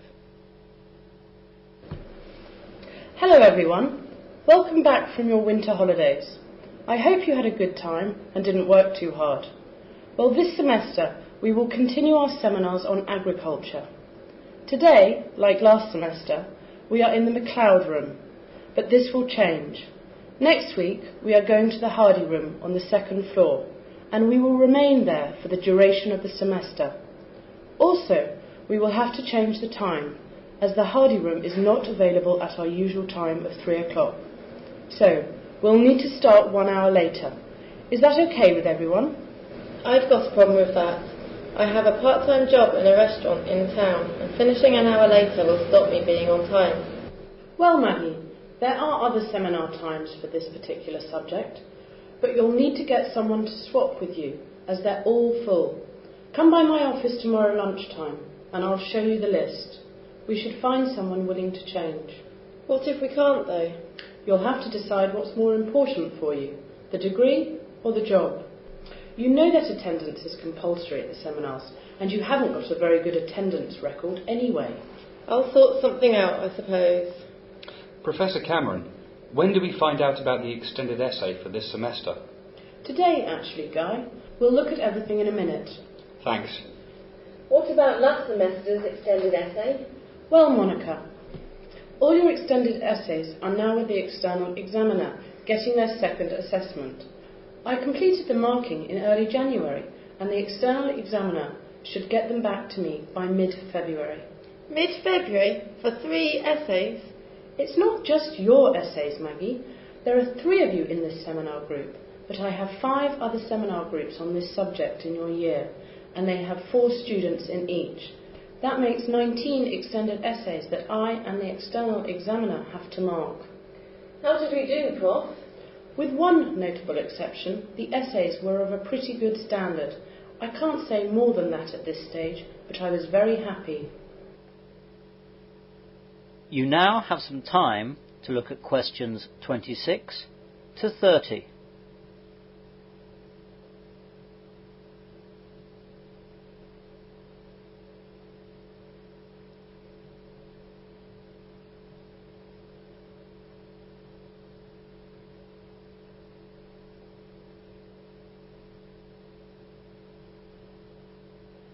Now listen to the rest of the discussion and answer questions 26 to 30. So, moving on to talk about the extended essay. What do you want to know about it? First of all, what do we have to write about? Next week, I'll bring in a list of titles which will relate to the first 10 seminars that we have this semester. You have to choose one title from 10 titles on offer, but you might want to think about choosing from the first 5, so that you'll have more post-seminar time to prepare. What about the deadline? I'm afraid it's not the 26th of May, as we advertised at the start of the academic year, as that's a bank holiday. It's now the next day, the 27th. No extensions. We won't accept the 28th. Can we let you see our work before we hand it in? Yes, though we have a deadline for that too, in order to encourage you to get organised and started early. So, we will continue to look at drafts until the last day of April, and then after that, you're on your own to produce your final product. What's the word limit, Professor? We want to have an upper and lower limit, so we've set the lower limit of 3,000 words and the upper one of 3,500. You'll have to be in that range. Will we need to do any research for the essay? I'm not really supposed to give you any details of the questions yet, but yes, there is a research component for all the questions. Will the research be survey-based or done on the farm or in greenhouses? The research that we want you to do will be practical work with plants, so it will be down at the university facilities, either at the university farm or the greenhouses, as you said. What type of plants will we be studying? The type of plant that you do your research on will depend on the question you choose, and I can't tell you any more about the questions yet. Will we have any help with the growing procedures? A little. The farm staff and Dr. Johns will be on hand to help you at the farm, and Rob, down at the greenhouse complex, can assist you with everything down there. Well, that'll do for now. You can hang on until next week to get started. Today we're going to look at... That is the end of section 3. You will now have half a minute to check your answers.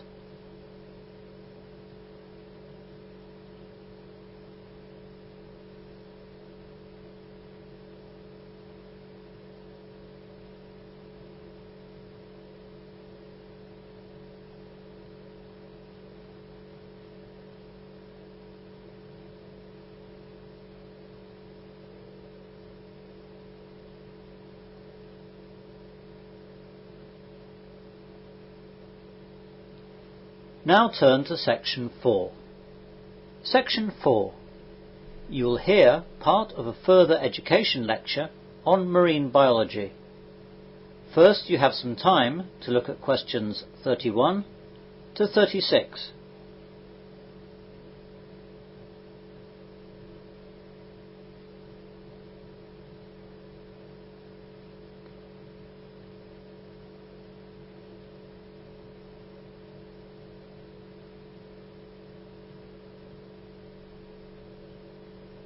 Now listen carefully and answer questions 31 to 36. Good morning everyone, and welcome to another further education lecture on marine biology. Recently we looked at the coelacanth, which people thought had become extinct millions of years ago. Today we are looking at another inhabitant of the deep, which we're pretty sure is extinct, though some people still think it exists. I think most people would hope it's extinct, as we are talking about the largest predator that ever lived on Earth. It is called Carcharodon megalodon, or just the megalodon. Megalodon was an ancient shark that may have been 12 metres long, or even more. There are a few scientists who estimate that it could have been up to 50 or 100 feet, which is 15 or 31 metres long. This is about 3 times as long as the great white shark, but this is only an estimate made from many fossilised teeth and a few fossilised vertebrae that have been found. These giant teeth are the size of a man's hand. No other parts of this ancient shark are found, as shark fossils are extremely rare, because sharks have no bones, only cartilage which does not fossilise well. Their teeth, however, are very hard. They are made of a bone-like material coated with hard enamel, and they fossilise very well, so we can only guess at what it looked like. Since Megalodon's teeth are very similar to the teeth of the great white shark, it is thought that Megalodon may have looked like a huge, streamlined version of the great white shark. Megalodon teeth are similar to those of the great white shark, but are much bigger, thicker, and with finer serrations. Megalodon's jaws could open 6 feet wide and 7 feet high. The jaws were loosely attached by ligaments and muscles to the skull, opening extremely wide in order to swallow enormous objects. It could easily swallow a large great white shark whole. Unlike most sharks, Megalodon's teeth were probably located in rows which rotated into use as they were needed. Most sharks have about 3 to 5 rows of teeth at any time. The front set does most of the work. The first 2 rows are used for obtaining prey. The other rows rotate into place as they are needed. As teeth are lost, broken or worn down, they are replaced by new teeth. Megalodon may have had hundreds of teeth at one time. It did not chew its food like we do, but gulped it down whole in very large chunks. Megalodon's diet probably consisted mostly of whales. Sharks eat about 2% of their body weight each day, which is a bit less than a human being eats. Since most sharks are cold-blooded, they don't have to eat as much proportionally as we eat. It was during the Miocene era that the mammalian order Cetacea, whales, reached its highest diversity and abundance. Almost every known family of toothed and baleen whale is known from the end of the Miocene. Large whale vertebrae and flipper bones have been found with large bite marks made by serrated teeth that match the teeth of Megalodon. From such evidence, paleontologists have surmised a predator-prey relationship of the Megalodon with large whales. You now have some time to look at questions 37 to 40.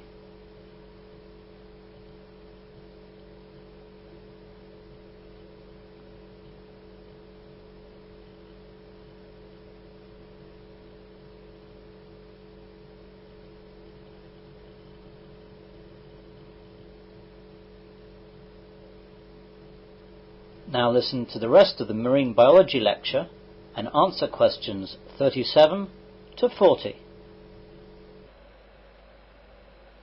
Megalodon lived from roughly 25 to 1.6 million years ago, during the Miocene and Pliocene epochs. It is now extinct, but the exact time of its extinction is hotly debated, as some people believe that this enormous shark could still exist today. Almost everyone who has investigated the possible existence of the great Megalodon realises that if it is extinct, it has only recently occurred in the geological record, as close as 10,000 years ago. Zoological history has proved that very large animals can remain hidden from modern science, especially in our planet's underexplored ocean depths. So, if the famous coelacanth, the fish thought to be extinct for 60 million years, can be found alive and well as it was last century, why not push our giant white shark up a mere 10,000? Has Megalodon died out, or has one already appeared? There is a well-known sighting report from Australia. In the year 1918, crayfishmen at Port Stephens refused to go to sea to their regular fishing grounds in the vicinity of Broughton Island for several days. The men had been at work on the deep water fishing grounds when an immense shark of almost unbelievable proportions put in an appearance, attacking pot after pot containing many crayfish, and taking pots, mooring lines and all. On returning unscathed, the men were all unanimous that this shark was something the like of which they had never dreamed of. And bear in mind that these were men who were used to the sea and all sorts of weather and all sorts of sharks as well. They all said the shark was as long as the wharf of their harbour, about 115 feet. They were all familiar with whales, which they had often seen passing at sea, but this was a vast shark. They had seen its terrible head, which was at least as long as the roof on the wharf shed at Nelson's Bay. The sighting was never repeated, and it is impossible to say whether it was a hoax or not. Putting childlike dreaming aside, however, leaves us with the fact that whether or not the huge Megalodon is alive today is debatable only on theoretical grounds. Despite thousands of giant fossilised teeth, no matter how fresh they might be, and this sighting, there is not much to go on. That is the end of section 4. You will now have half a minute to check your answers.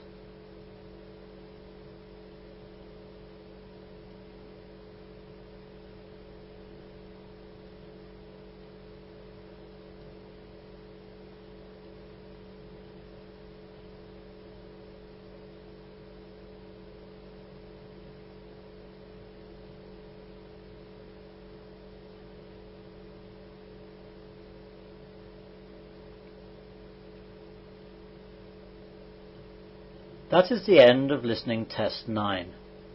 In the IELTS test, you would now have 10 minutes to transfer your answers to the listening answer sheet. This recording is copyright. IELTS Help Now Listening Practice Tests. Test 6. In the IELTS test, you hear some recordings and you have to answer questions on them. You have time to read the instructions and questions and check your work. All recordings are played only once. Now turn to Section 1. Section 1. You will hear a conversation between a man and a woman discussing the repair of a television. First, you have some time to look at questions 1 to 5.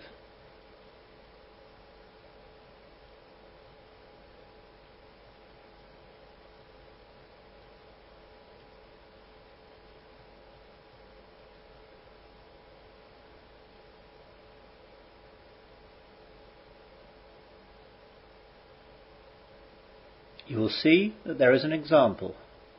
This time only, the conversation relating to this will be played first. Good morning, madam. Can I help you? Yes, please. I bought this small TV set here recently, and when I got it home, I couldn't get it to work. Oh dear. Well, I'd just better take some details for this worksheet, and then we'll have a look at it. Okay. Here we are. Now, can you give me your name, please? Philippa Hutton. Could you spell Hutton, please? That's Hutton. So, Hutton is the correct answer. Now we begin. You should answer the questions as you listen, as the recording is not played twice. Listen carefully to the conversation and answer questions 1 to 5.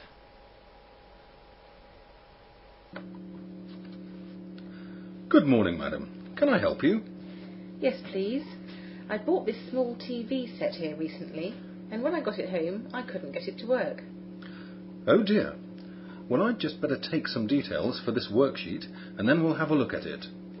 Okay. Here we are. Now, can you give me your name, please? Philippa Hutton.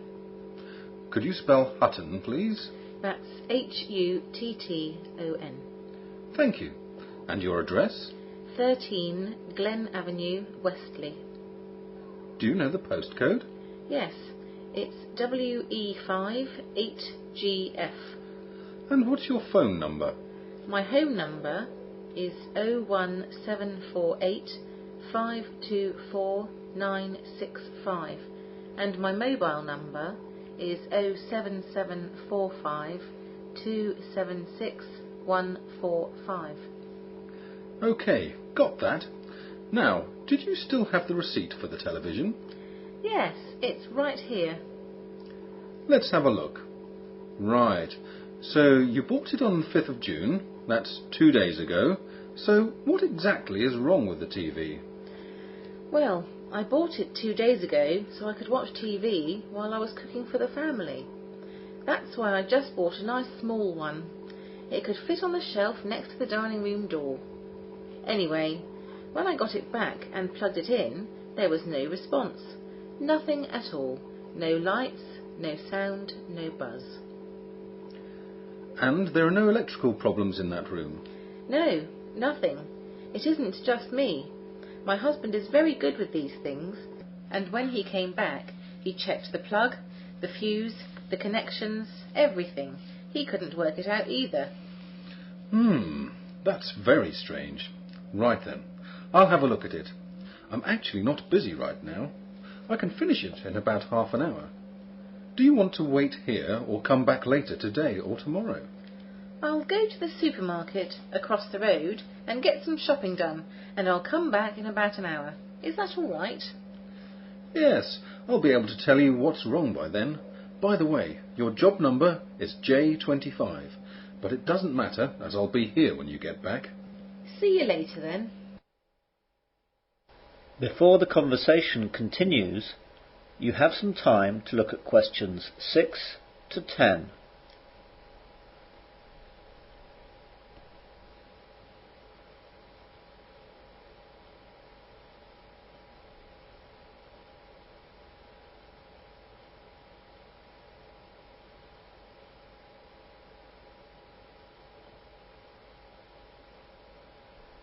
Now listen carefully and answer questions 6 to 10.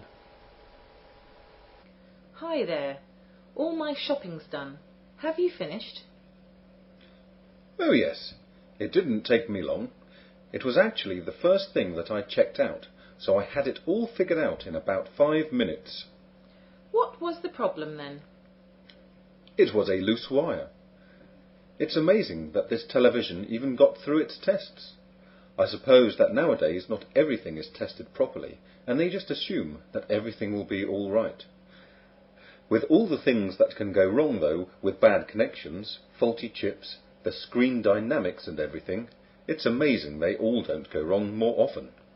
So, what can you do about it? We can repair it by tomorrow, or we can just give you a new TV. We can send the old one back to our suppliers. That sounds best to me. I'll take a new one, please. Do you want the same model and everything? Yes, please. Oh dear, I'm afraid we don't have that one in right now, but we will be able to have it in tomorrow morning if that's okay. That's fine. And while I'm here, I want to get something else. It's my nephew's birthday next Thursday. What would you suggest? Well, we've got lots of things here, obviously. How old is he? Let's see. He's the same age as my own son. He's 10 now and his birthday is next week. OK. We've got lots of computer games over there. We've got iPods in the corner if he likes music. He can download music from the internet onto his computer and then onto his iPod. There are lots of accessories for computers. He could need a new mouse, a wireless keyboard, a camera to use when he's chatting. There are lots of possibilities, and it depends, of course, on how much you want to spend. I'm pretty sure he'd like a computer game, although I know he's got loads already. I'll tell you what. I'll go back and ask his father what would be best, and I'll come back tomorrow and buy something while I'm picking up the new TV. What sort of time shall I come tomorrow then? We open at 9 o'clock in the morning. I'd hope our other shop would be able to send the new telly over this afternoon. They might only manage it tomorrow morning, though, so come over at about 11. I'll come an hour later at noon then, as I'll be swimming at 11. That's fine. I won't be here, though, at noon. I'm taking an early lunch then, and I'll be back at 1. Don't worry, I'm sure everything will be okay. Thanks very much. You're welcome, madam. Bye. Goodbye. That is the end of section 1. You will now have half a minute to check your answers.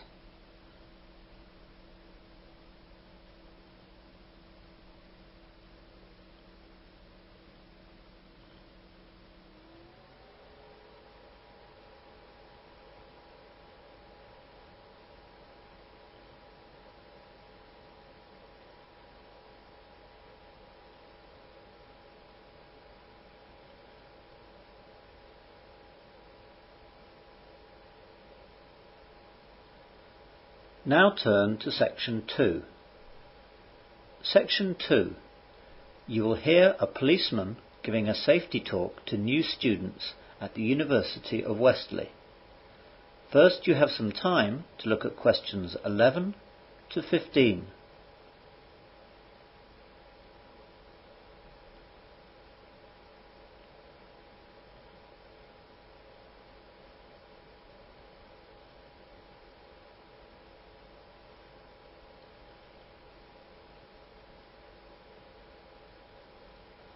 Now listen carefully to the safety talk and answer questions 11 to 15. Good morning everyone, and thank you for coming to this lecture on safety. This lecture is of course optional for all students at Westerly University, but it has been laid on by your Students' Union to help you, and both the staff at Westerly Police Station and the staff here at the University urge you to attend the other lectures like it, and also to get your friends to come too. So, that's enough from me. I'd like to introduce you to Police Constable Fair from Westerly Police Station, who is going to give you some hints on keeping safe. PC Fair. Good morning, ladies and gentlemen, and thank you for allowing me to come here to talk to you. It really is a great idea for someone from the police force to come and talk to you, as it may save you time, money, and also it may help to protect you. I hope I don't sound condescending when I point out some ideas, as a lot of things really are just common sense, but it is often forgetting these common sense things that can lead to problems. First of all, the thing that students are most likely to suffer from, whether they are in digs or in hall, is theft. You hear a lot of terrible stories about muggings, rape and fraud, but these are not really that widespread, and we'll talk about some of those things later. Thieves know very well that student lodgings are a good place to find electronic goods, wallets and bags and the like with little or no protection. So make sure that your room, house or flat is securely locked each time that you go out. Don't leave valuables in the open where they can be spotted from the window. See if you can get an extra lock on your window too. If possible, when you're out, try and leave your valuable things in a cupboard which has an extra lock on it. So much for theft prevention. If you do get burgled though, there are ways to protect yourself here too. Try and get household insurance. Make a valuables list of all the items that you own, including things like keys and bank cards. Estimate their value and take the list to any reputable high street insurance broker and get a quote for household insurance. This is not very expensive and it will give you peace of mind. Another thing you can do is to get an ultraviolet pen and write your name and address on all your valuables. This will not be able to be seen in normal light, so your goods won't look any different, but your goods will be forever marked as your property.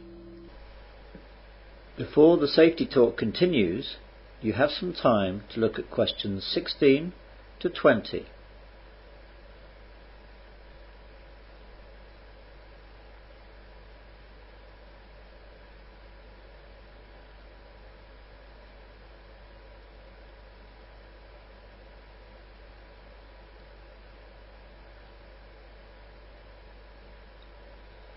Now listen to the rest of the safety talk and answer questions 16 to 20. Now, more seriously, we must look at your personal safety. This especially applies to women. Men, of course, are usually better able to protect themselves and are under less risk in any case. First, let's look at where you live. Again, wherever you live, you should make sure that your door is locked securely, even when you're at home and even if you're not alone, as people can leave your house without you knowing. So, in hall, lock that door at all times, especially at night. If you're in digs, keep the front door locked at all times and your own bedroom as well. If your bedroom has no lock, then get one put in. Get your landlord to do it. They usually will. It's a small price to pay for safety. Look at the windows in your house. Again, especially the ones in your bedroom. Make sure the window fastens securely and try to get an extra lock fitted. Keep curtains closed at night, and also during the day too if you don't mind, so that people can't see in. Get a chain fitted to your front door too, and always have the chain on when you're at home. If you see someone often hanging around near your home, then let someone know in your hall, or the welfare office in the union will be able to advise you. We, of course, at the police station will always welcome you, and we will never scoff at your worries. We will not laugh at you, and we will take everything seriously. Next, let's look at when you're away from your home and walking about the streets. Naturally, you're more at risk at night, but even in the daytime, try to keep to busier areas which are well lit, and always try to have someone with you when you're travelling on foot. At night, do the same, but be more careful about it. If you're leaving the union late at night, take advantage of the excellent minibus service that your union puts on for you for your safety. The minibus gives priority to women and it will take you to your door. There are 2 minibuses available every night, leaving at regular intervals. If there's not one available, wait in the queue until one arrives. They will get you home safely in the end. If you're not at the union and by yourself, try to get a taxi back rather than walk. I know it's more expensive, but it's worth the cost. I'm sure your parents would prefer you spending the extra money to make you safe. Also with taxis, always take a licensed taxi from a proper taxi rank or call a reputable company. Keep the number of a reputable company in your wallet and saved in your mobile. Then you'll always have access to a safe way home. I hope I haven't panicked you. Very few people do actually get attacked, but of course it does happen. By following these basic safety rules, you vastly reduce your chances of being a victim. The cardinal rule is don't be alone. Always have a friend with you if possible. That is the end of section 2. You'll now have half a minute to check your answers.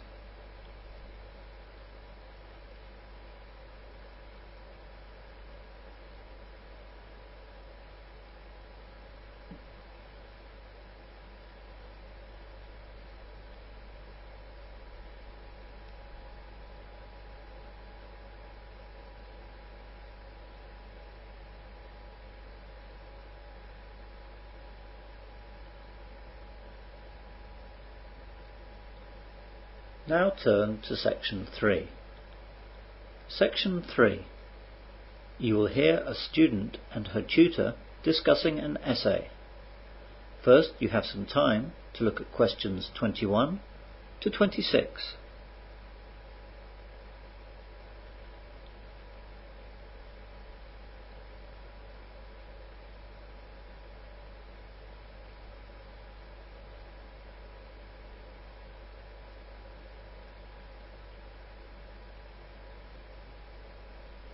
Now listen carefully and answer questions 21 to 26.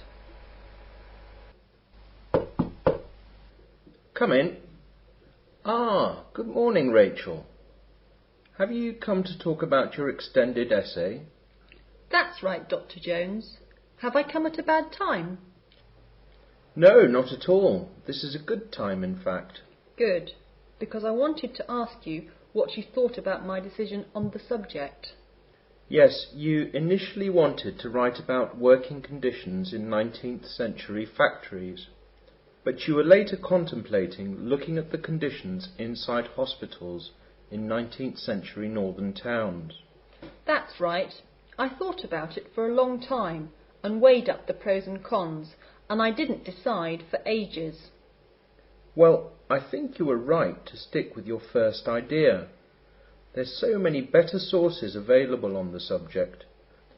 There are plenty of articles in magazines and the odd TV and radio programme on the other subjects, but everything is rather superficial. There's no real academic knowledge to draw on. Yes, I found that out. I found lots of books, but nothing really to help me, even on the internet. In the end, when I decided on my first choice topic, I found lots of really good stuff in magazines, books, and the internet. Particularly one book, which is the major reference that you'll see quoted all over the place. Well, I'm glad you came to that decision. Let's have a look at that essay now. What did you think?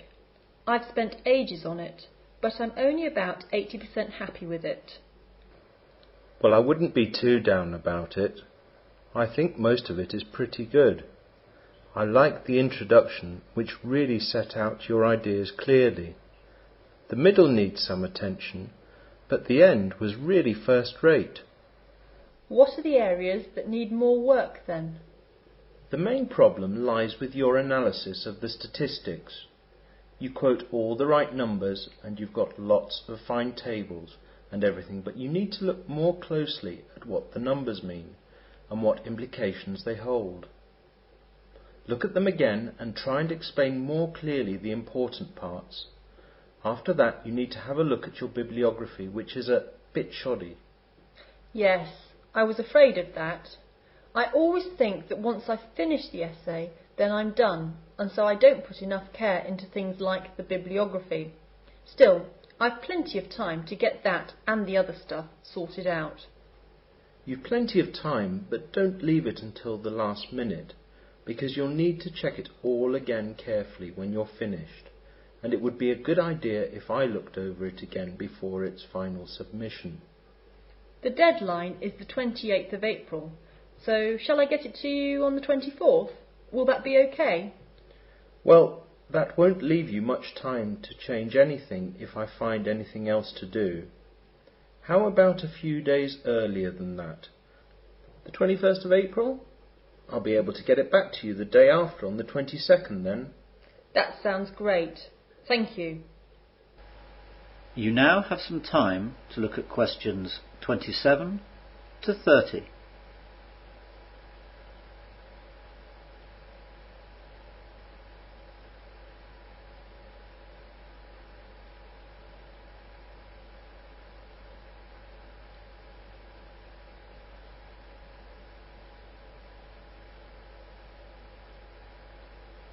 Now listen to the rest of the discussion and answer questions 27 to 30. I'd also like to ask you about that presentation that I have to give next month. Yes, what's the problem? Well, I've started work on it as I want to do a good job, but I can't seem to find much information on the subject in the library. OK. I'll jot down some ideas for you then. What subject are you presenting again? The 3 C's of the Great Reform Act in England in 1832. Ah, yes, the causes, course and consequences. Well, there should be plenty of material in the library on that, as it's such an important subject. Well, there should be, but it looks as though some first years are doing an essay on it, and so most of the books are out. I also don't want the run-of-the-mill books. I want my presentation to be a bit more in-depth.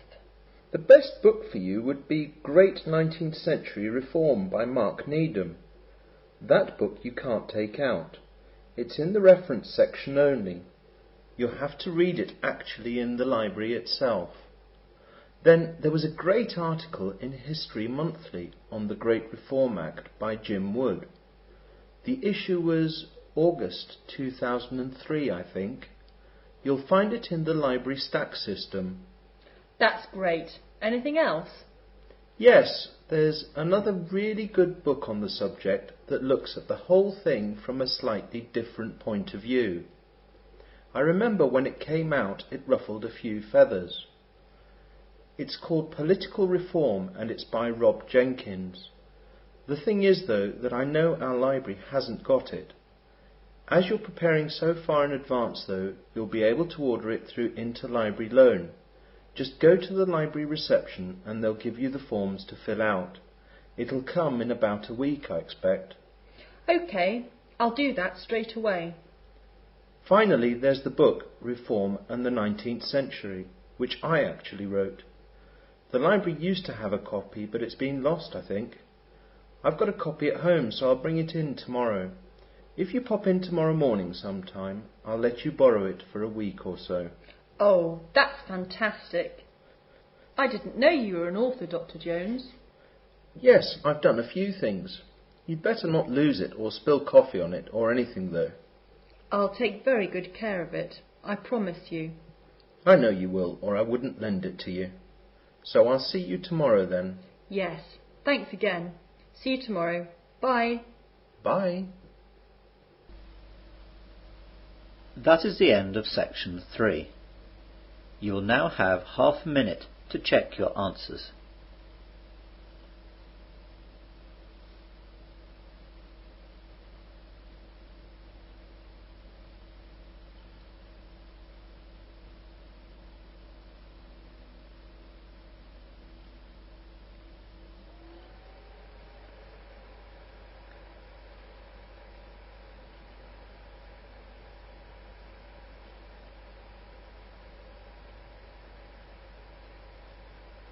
Now turn to section 4.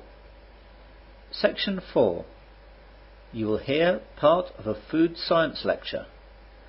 First, you have some time to look at questions 31 to 36.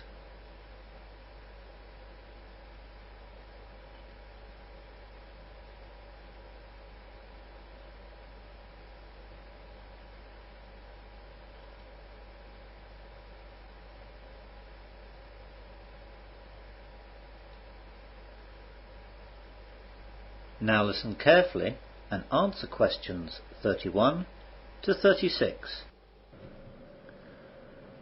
Good evening, ladies and gentlemen, and welcome to this food science lecture. Today we're going to look at a foodstuff I'm sure we all recognise and use: garlic. We will explore a little of its history and examine some of the many different ways it's been used over time. All around the world, for over 4,000 years, garlic has held many important roles in daily human life. It's been taken therapeutically and nutritionally. Folklore attributes garlic with good luck and with protection against evil. Its smell has been said to ward off sorcerers, werewolves, warlocks, and, of course, vampires. Although it's not certain when garlic was first discovered, it was probably dispersed by nomadic humans several thousand years ago. Garlic is originally indigenous to the desert region of Siberia. In this region, the summers are dry and hot, and there's very little precipitation. In order for the wild garlic plant to survive, it had to adapt to this harsh climate.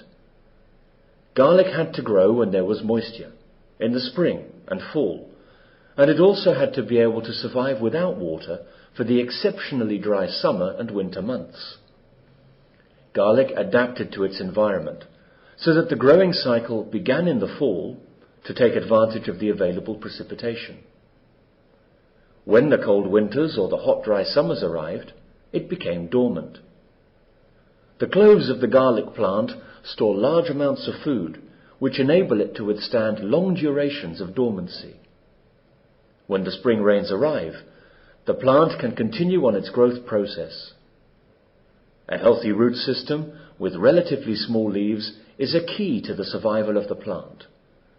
These traits make garlic a very hearty plant, capable of growing in poor soil in harsh climates with little or no care. Once discovered by humans, it's no wonder that garlic quickly became a staple crop of almost every civilization in the world.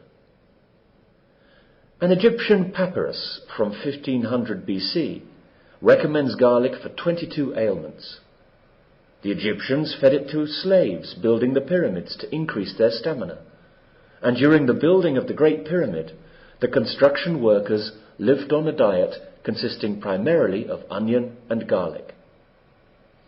When the workers were deprived of their ration of garlic, it caused work stoppages. Garlic was so valuable to the Egyptians that 15 pounds of garlic would purchase a healthy male slave.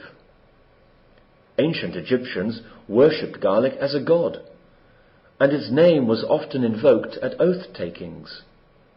In ancient Greece and Rome, it was claimed to have more uses, everything from repelling scorpions to treating dog bites and bladder infections to curing leprosy and asthma. Chinese scholars mentioned garlic in Sanskrit writings as early as 3000 BC. Garlic was so prized in ceremony and ritual, it's said that lambs offered for sacrifice in China were seasoned with garlic to make them more pleasing to the gods. Crusaders returning to Europe after faraway battles are generally credited with bringing garlic back with them to Europe, and there, in the Middle Ages, it was thought to prevent the plague. You now have some time to look at questions 37 to 40.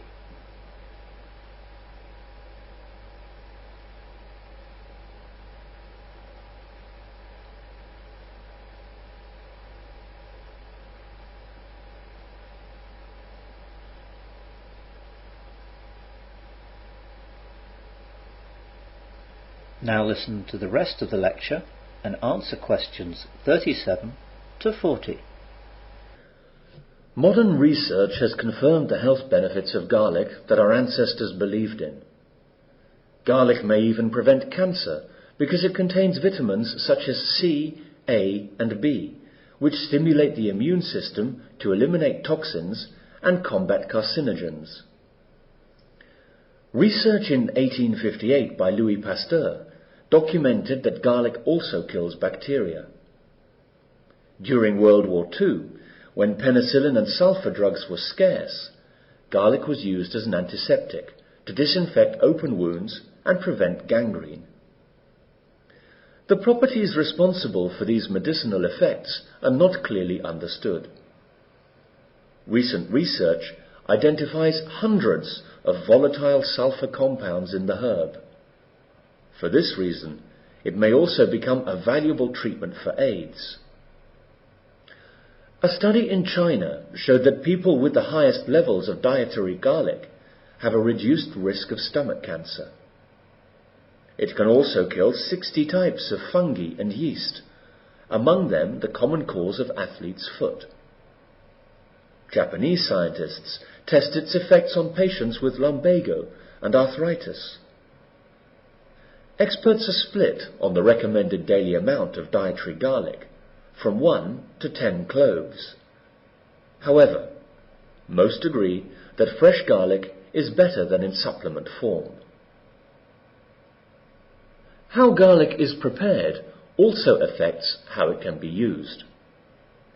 When the clove is cut or crushed, an enzyme contained within the plant cells combines with an amino acid. This creates a new compound called allicin, which has been shown to kill 23 types of bacteria, including Salmonella and Staphylococcus. When garlic is heated, a different compound is formed that can prevent arteries from clogging and reduce blood pressure and cholesterol levels. The blood-thinning quality of garlic may also be helpful in preventing heart attacks and strokes. Indian doctors have long pointed to studies that demonstrate garlic has a preventative effect on the development of arteriosclerosis, thrombosis, and hypertension. Now let's look at some other things. That is the end of section 4. You will now have half a minute to check your answers.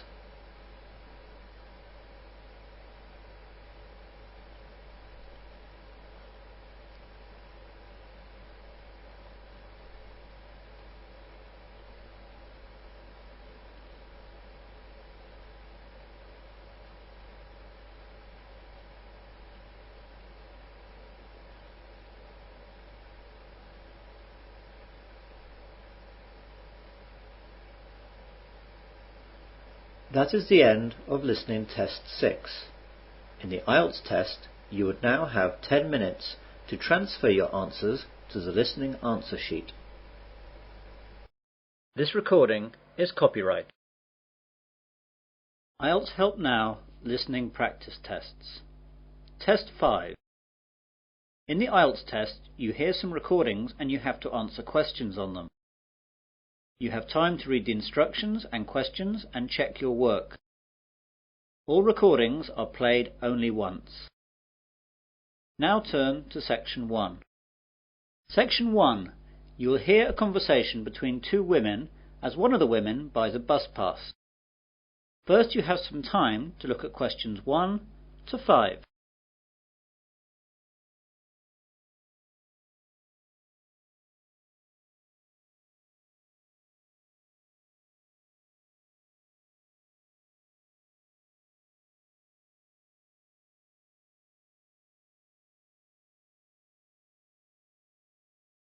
You will see that there is an example. This time only, the conversation relating to this will be played first. Good morning, I'm here to get a student bus pass, please. Of course, madam. Do you want to buy a month bus pass, a 6-month bus pass, or a year pass? Oh, just a month pass, please. So, 1 month is the correct answer. Now we begin. You should answer the questions as you listen, as the recording is not played twice. Listen carefully to the conversation and answer questions 1 to 5. Good morning, I'm here to get a student bus pass, please. Of course, madam. Do you want to buy a month bus pass, a 6-month bus pass, or a year pass? Oh, just a month pass, please. Right then. I'll just have to take a few details. Yes, of course. First of all, what's your name? Natalie Jameson. And how do you spell Jameson? Jameson. Thank you. And what's your address? 45 Forest Avenue, Newlands, Adelaide. Is that Forest with 1 R or 2 R's? Just one. And what's the postcode, please? Oh yes, it's 8490. Thanks. Now, what's your date of birth, if you don't mind me asking? Not at all. It's the 13th of May, 1982. I also need to know your telephone number here in Adelaide. OK. I just need to check that, as I only moved here last week. Now, where is it? Here we are. It's 6249 7152. Do you need a code or anything? Oh no, that's okay, thank you. Can I see your university card, please? Yes, here it is. Good, that's fine. Now, for which zone do you need a pass? Well, I'm not sure. I was hoping you'd be able to help me, as I don't really know my way around here yet. As you know, I live in Newlands, and I have to get to the university campus in the centre of town every day. Well, the university is in Zone 1, and Newlands has 2 zones. The side nearer to the town centre is Zone 5, but the far side is Zone 6. What road is it that you live in again? Forest Avenue. Let's see on this map. There it is. The nearest bus stop is in Zone 5. That's lucky. Zones 1 to 6 are $15 more expensive. Great. Make the pass out for Zones 1 to 5 then, please. Before the conversation continues, you have some time to look at questions 6 to 10.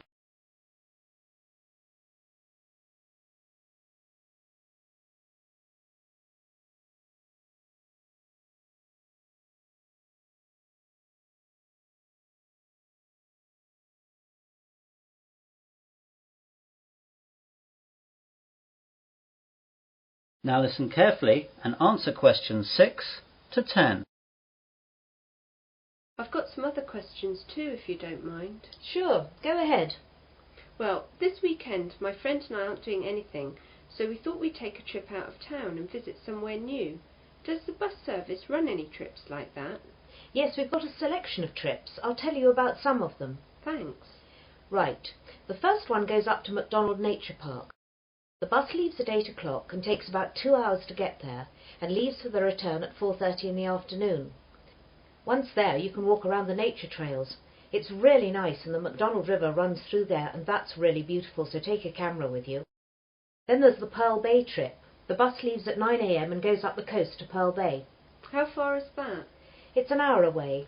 Once there, you can walk along the cliffs up to Rocky Point, which has a famous view up the coast. Or you can just lie on the beach and swim. Don't forget to take your swimming gear and a towel. The water's pretty safe there, and there are always lifeguards. The bus arrives back in Adelaide at 5 p.m. That sounds nice. What else? Well, there's the Huron Gold Mine. It's just a half-day trip, leaving here at 9:30 a.m. and arriving back at 2 p.m. It only takes half an hour to get there, which is good. It's an old worked-out mine that has changed into a sort of museum. They have all the old equipment, and a guide takes you round some of the tunnels and shows you some of the techniques they used to use. You might even find some gold they missed. Yeah, I could do with that. It's pretty interesting, but the mines can be quite cold, so take a sweater. So how do those 3 sound? Quite interesting. I really like the idea of going up the coast and spending a day on the beach, but my friend Karen will like the idea of the nature park. I better wait and check out with her what she wants to do before booking. No problem at all. You just need to pop in sometime during the week and we'll make the booking. Thanks very much. You've been very helpful. No problem. See you later. That is the end of section 1. You will now have half a minute to check your answers.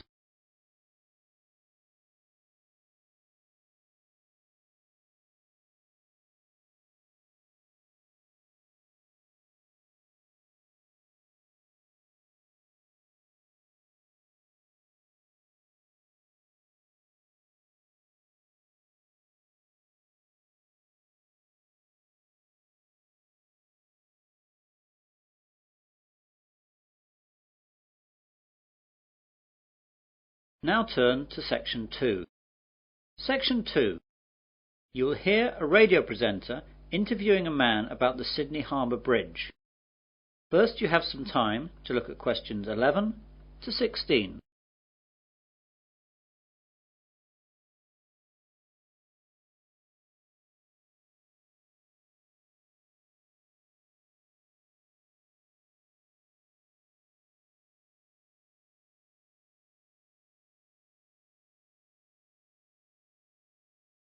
Now listen carefully to the interview and answer questions 11 to 16. Well, good morning again, everyone, and welcome to Perspective, the weekly New South Wales radio programme. on subjects of general interest from our local area. Today I have in the studio Mr. George Simmons. Good morning, George. Good morning, Anne. So what are you going to talk to us about today, George? Well, for people from New South Wales, and particularly Sydney, this will be of great interest, I hope. I'm going to tell you a little about Sydney Harbour Bridge. Wow, that'll be so interesting. I think so. To start with, I'd like to tell you a little about the size of the bridge. The arch span is 503 metres, and the weight of the steel arch is 39,000 tonnes. The summit is 134 metres above mean sea level, though it can actually increase by as much as 18 centimetres on hot days, as the result of steel expanding in heat. The two pairs of pylons at each end are about 89 metres high, and are made of concrete and granite. The steel used for the bridge was largely imported. About 79% came from the United Kingdom, but the rest was Australian made. The granite was quarried in Moruya down the coast, and the concrete is also Australian. So most of the steel used to make our great bridge actually came from England? Yes, I'm afraid so. However, the workforce were all Aussie. Thank God for that. When was the bridge actually built? The bridge was opened in 1932, but work first began in 1924 with the construction of the bridge approaches and spans, with two separate teams building the arch on each side working towards each other. The arch was successfully joined on August the 19th, 1930. I'm afraid that working practices weren't very fair in those days, and the local government demolished 438 homes, which were in the way of the approaches, and as many as 800 families living there were displaced without compensation. The standards of industrial safety were inadequate too. 16 workers died during its construction, mainly from falling off the bridge. I didn't realise that. Yes. The bridge was formally opened on the 19th of March 1932 by the Premier of New South Wales, Mr. Jack Lang. When it was opened, it was the longest single-span steel arch bridge in the world, and it was one of the greatest engineering masterpieces of its time. Several songs were also composed in advance for the occasion, but these have now largely been lost or forgotten. However, 3 postage stamps were issued to commemorate the opening of the bridge, and these still exist. One of these stamps, with a face value of 5 shillings, is now worth several $100s today. You now have some time to look at questions 17 to 20.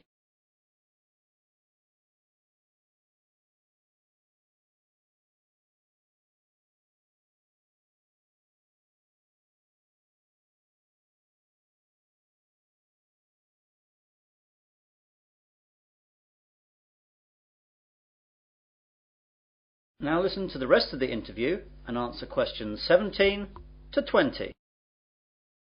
So that's the history of the bridge. Is the bridge still the same today as when it was built? No, it's quite different. The basic structure is the same, of course. Originally, the bridge was constructed to carry a road, 2 sets of tram lines and railways. In 1957, the 2 tram lines were removed when Sydney abolished its trams, thus giving the bridge 2 more traffic lanes. Today it carries 8 traffic lanes, 2 railroad lanes and a footpath along its eastern side. One of the eastern traffic lanes is now a dedicated bus lane. The bridge is often crowded, and in 1992 the harbour tunnel was opened to help carry the traffic load. More than 160,000 vehicles cross the bridge each day. Before the harbour tunnel was opened, this figure was as high as 182,000, and would be much higher today if it were not for the tunnel. Pedestrians, horses and push bikes are not allowed on the bridge anymore. Wow! The bridge actually carries that much? Oh yes. Actually, before the harbour bridge opened, it was completely packed with railway carriages, trams and buses to stress test its load-bearing capacity. While it has had many traffic jams since, and 500,000 people walked across it on its 50th anniversary, it has probably never been asked to carry that much of a load since. Amazing. And I suppose the toll for crossing the bridge has changed a bit too? I'm afraid so. The initial toll charged for a car was 6 pence, while a horse and rider were charged 3 pence. Today the toll costs $3, but is only charged when travelling to the south as an efficiency measure to speed up traffic flow. That is the end of section 2. You will now have half a minute to check your answers.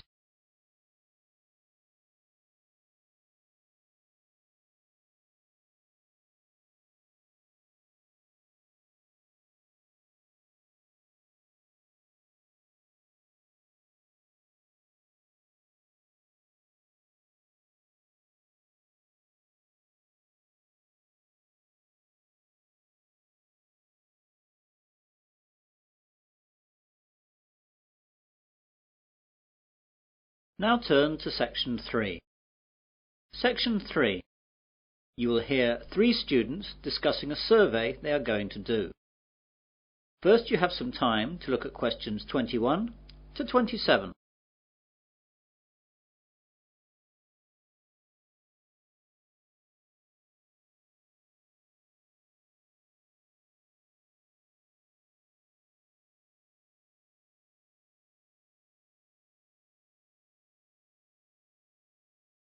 Now listen carefully and answer questions 21 to 27.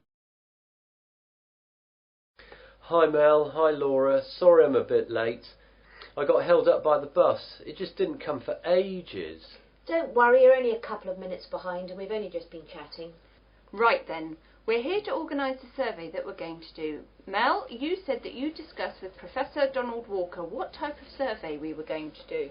Yes, I spoke to Professor Walker 2 days ago, and I told him that the surveys we were considering were a telephone survey, a street survey and a mail survey. He thought that the phone one would be too expensive for us and the postal one would take too long, so we decided we should do the street one. I think that's right. If we do the street one, then we can get the whole thing done in one day and we can get on with analysing the results. Yes, that's right. Now there are some other things that Professor Walker wanted to know about. How big should the survey be? Well, the ideal figure for a survey such as this should be about 1,000 people, but that will take us about a month to get that many people, and we just don't have that much time. On the other hand, if we just choose 100 people, the survey won't be statistically significant. So what about something in the middle? What about 600? Still too many. That'll take us ages. 400? Let's split the difference and say 500. Okay. And how many questions? If there are too many, we'll just have the same problem. Professor Walker said we should have no more than 10 or people get bored. 10 then? I think even fewer. 8. I think 3 fewer again to make sure we can get the numbers done quickly. OK, I agree with that. I'm not sure, but I suppose so. You now have some time to look at questions 28 to 30.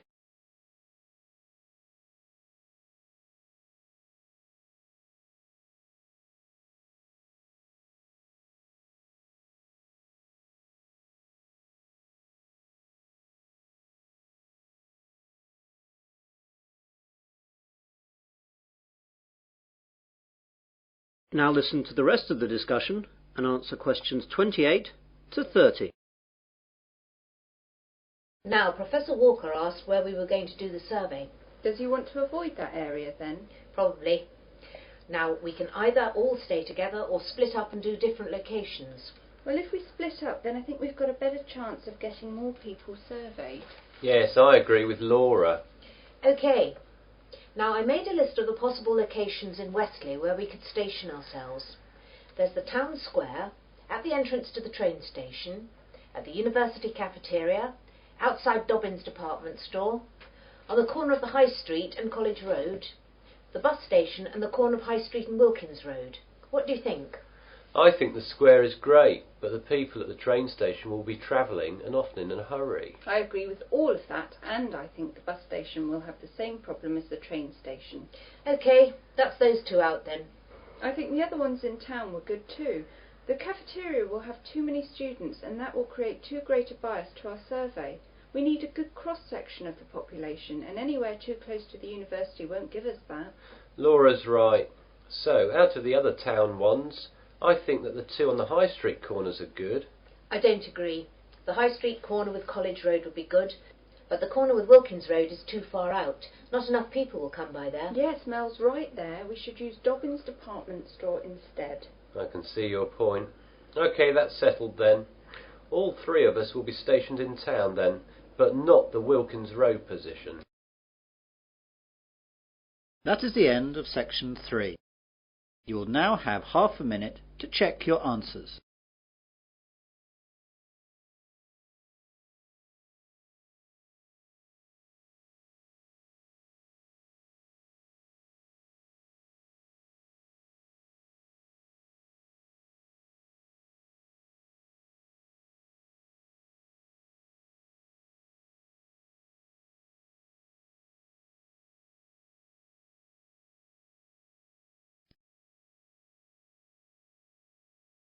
Now turn to Section 4. Section 4. You will hear part of a further education marine biology lecture. First, you have some time to look at questions 31 to 40.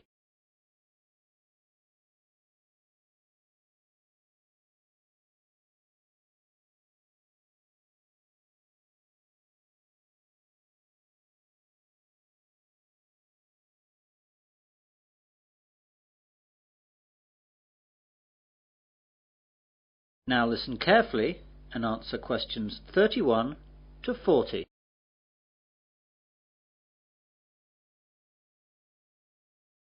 Good morning, everyone, and welcome to this further education lecture on marine biology.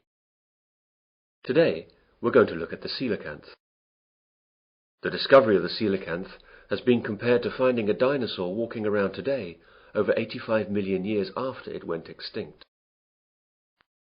The story began a few days before Christmas in 1938, when the first living coelacanth was discovered off the east coast of South Africa at the mouth of the Chalumna River.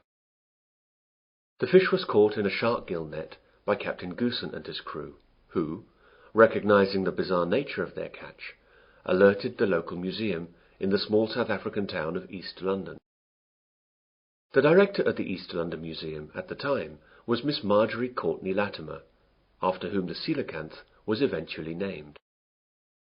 Miss Courtney Latimer offered bounties to fishermen for unfamiliar fish. It was Miss Courtney Latimer who alerted the prominent South African ichthyologist Dr. J. L. B. Smith, who initially identified the fish, and subsequently informed the world about this amazing discovery. This first coelacanth led to the discovery of the first documented population off the remote Comoros Islands between the mainland of Africa and Madagascar. For 60 years, this was presumed to be the only coelacanth population in existence. Originally, it was a concern that the coelacanth might have a very limited range, and that overfishing along the Comoros Islands might wipe it out.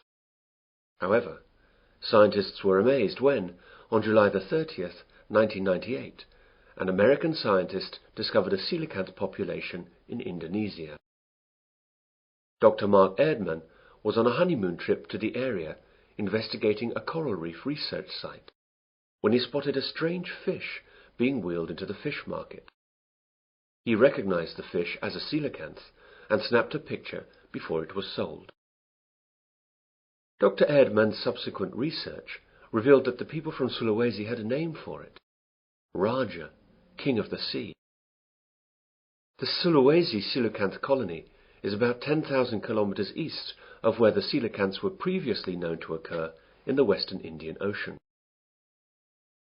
Both Sulawesi and Comoros coelacanths are quite different from all other living fish, but perhaps the most interesting feature of the coelacanth is that it has paired lobed fins, which move in a similar fashion to our arms and legs. Coelacanths also have an extra lobe on their tail and a vertebral column that is not fully developed. They are the only living animal to have a fully functional intercranial joint, a division that separates the ear and brain from the nasal organs and eye, and allows the front part of the head to be lifted when the fish is feeding. The brown Sulawesi coelacanth and the steel blue Comoros coelacanth share these unusual characteristics. The discovery of the coelacanth in 1938 is still considered to be the zoological find of the century. This living fossil comes from a lineage of fish that was thought to have been extinct since the time of the dinosaurs. Coelacanths are known from the fossil record dating back over 360 million years, and peaked in abundance about 240 million years ago. Before 1938, they were believed to have become extinct approximately 80 million years ago, after mysteriously disappearing from the fossil record. How could the coelacanth disappear for over 80 million years, and then turn up alive and well in the 20th century?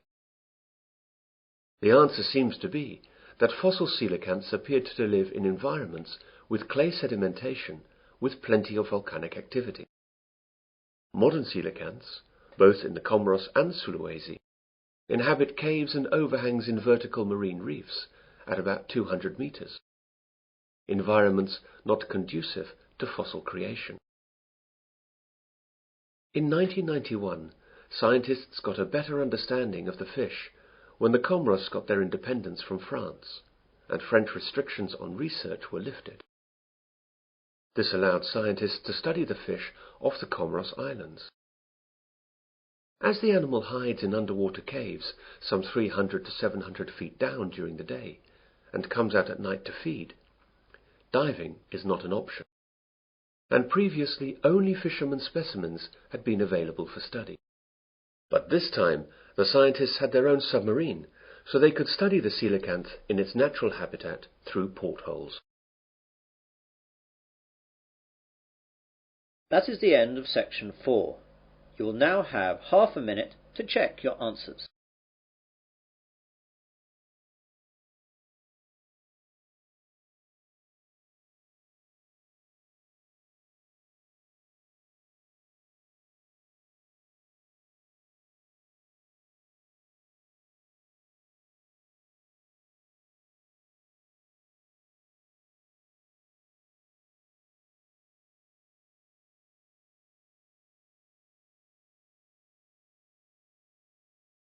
That is the end of listening test 5. In the IELTS test, you would now have 10 minutes to transfer your answers to the listening answer sheet.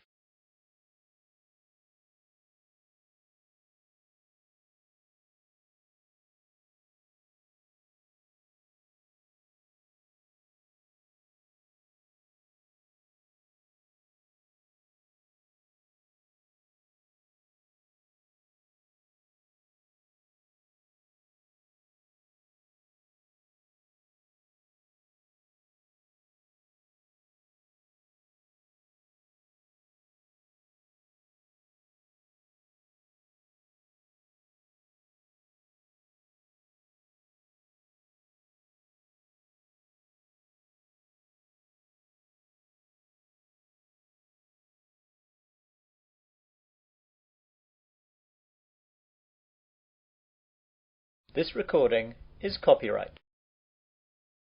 IELTS Help Now Listening Practice Tests. Test 4. In the IELTS test, you hear some recordings and you have to answer questions on them.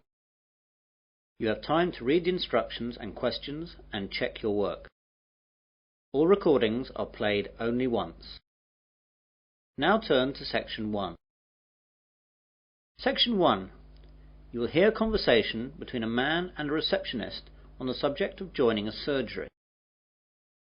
First, you have some time to look at questions 1 to 5.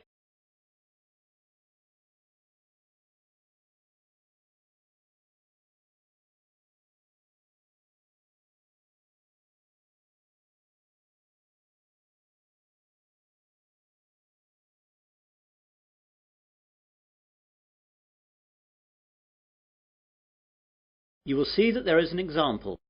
This time only, the conversation relating to this will be played first. Hello, I've just moved to Melbourne for a new job and I've been advised to register with a new doctor for my family and myself. I think that this surgery is the nearest one to where I live. What's the name of the road that you live in, sir? Dawson Road. So, Dawson Road is the correct answer. Now we begin. You should answer the questions as you listen, as the recording is not played twice. Listen carefully to the conversation and answer questions 1 to 5. Hello, I've just moved to Melbourne for a new job and I've been advised to register with a new doctor for my family and myself. I think that this surgery is the nearest one to where I live. What's the name of the road that you live in, sir? Dawson Road. Yes, that's in our area. Would you like to register with us now? Yes, please. Right, I'll just have to take some details. First of all, could you give me your name? It's Mike Jacobs. Jacobs. And your family? My wife's name is Janet, and I have one little boy whose name is Rod. Ron? No, Rod. R-O-D. Good, that's fine. And what is your address here in Melbourne? 52 Dawson Road, Highfield, Melbourne. Highfield, Highfield. Good. And I'll need to know your health card number. It's NH871812C. What about my family? Oh, only yours for now. Do you know the name of your old doctor? It was Dr. Graham Mackenzie in Perth. Now, we've got 4 doctors here. There's Dr. Susan Larkins, Dr. Kevin White, Dr. James Nicholson and Dr. Linda Williams. Which one would you like to register with? Oh, I didn't think of that. Well, I think I would like a man as my doctor. I'll go for the last one. Was that one a man? No, that was Dr. Linda. How about Dr. Kevin? Yes, that will be fine. Right, Dr. White it is. Will that be the same for your family? Oh yes, my wife might not want a man as her doctor. Well, we'll leave it as it is for now, and my wife can change if she wants to. Before the conversation continues, you have some time to look at questions 6 to 10.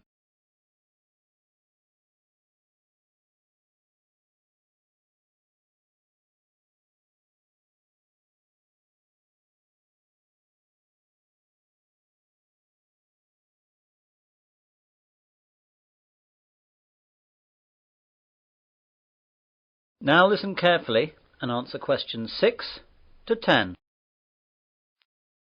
I'd like to make an appointment now for my wife. She wants to come in at the end of the week. How about this Friday morning? That's Friday the 21st. I don't think she can make the morning. Any openings in the afternoon?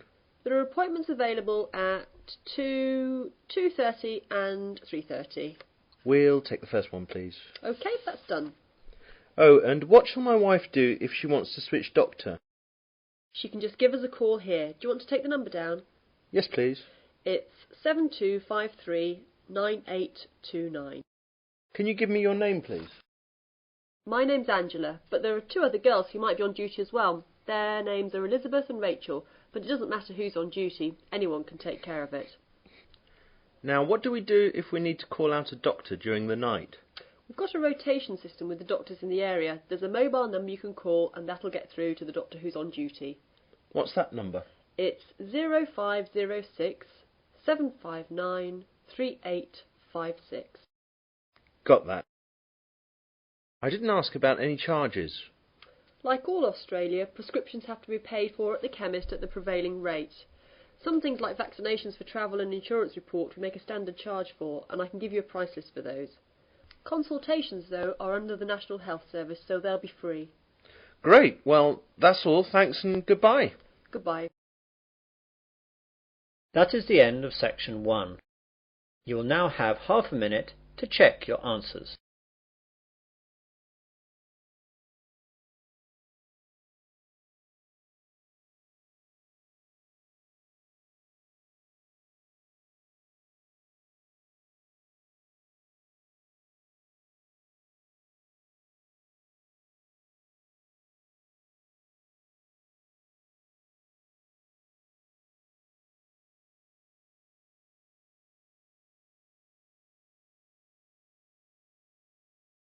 Now turn to section 2.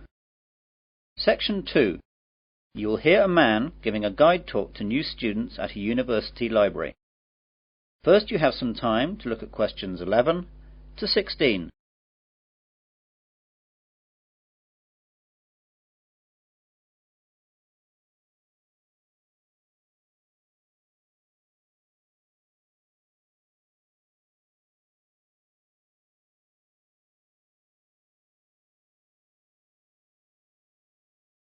Now listen carefully to the guide talk and answer questions 11 to 16. Good morning, everyone. I'd like to welcome you all to Wesley University Library. This is a 20-minute tour around the library to show you all the facilities and all you'll need to know to start off your life here as a student at the university. What I'll start by doing is telling you about what you need to do to join the library. Then I'll briefly tell you about our facilities, and then I'll guide you quickly round and show you everything. So, to join the library, you need to go to the reception between the hours of 9 AM and 5 PM. After that, the reception closes, though all the other facilities will stay open until 10 p.m. At the reception, they'll give you an application form. After you fill that in, you'll have to give us the fee of £5, which you have to give us every year that you're a member of the library. We will also need to see your university card to confirm that you're a student of the university. And finally, we'll need 2 passport photos, one for our records and the other for your library card. You will need to do all this as soon as possible so you'll be able to use the facilities at once. I'm sure your workload will begin to build up soon. Now, let me tell you a bit about the facilities. The library opens daily from 8 a.m. to 10 p.m, though, as I told you earlier, the reception operates only between the hours of 9 a.m. and 5 p.m, although this is extended to 6:30 p.m. on Fridays to give students more time to organise their book requirements for the weekend. The reception is closed on Sundays. Undergraduate students are permitted to take out 4 books at any one time, and each book may be borrowed for a period of 2 weeks. Postgraduates may borrow 6 books at a time. Borrowing time can be extended by a period of 1 week per book if the student comes into the library in person with the book in question so it can be re-stamped. We do not renew book borrowing over the phone. If you are late in returning any book, then you will be charged a fine of £2 for every week that you are late. You won't be able to take out any other books until this fine is paid. This is not a method of earning money for the library, but merely what we have to do to ensure that all students have access to all the books that they will need. You now have some time to look at questions 17 to 20.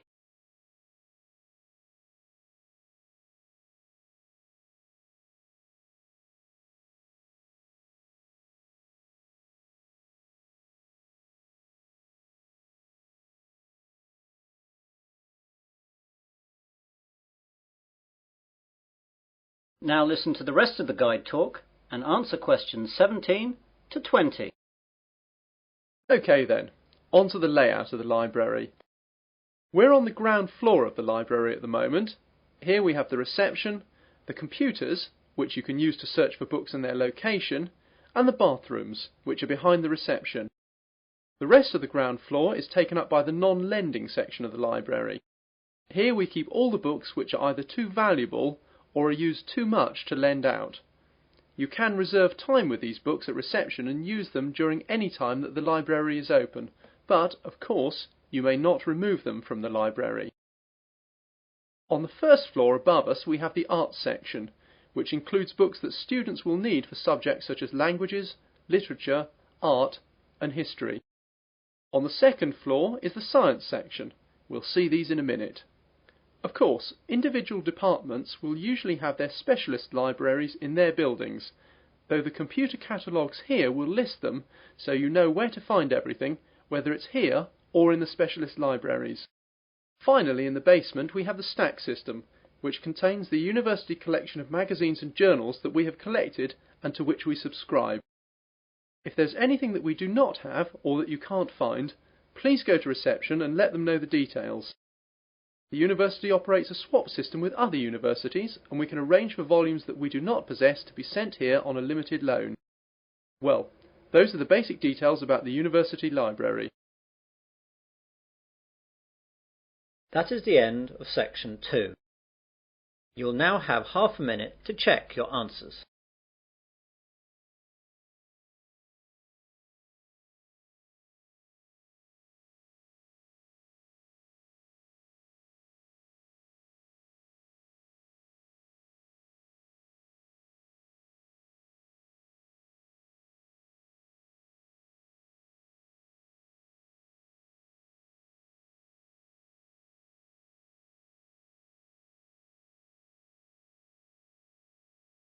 Now turn to section 3. Section 3. You'll hear a tutor and 3 students discussing their work. First, you have some time to look at questions 21 to 27.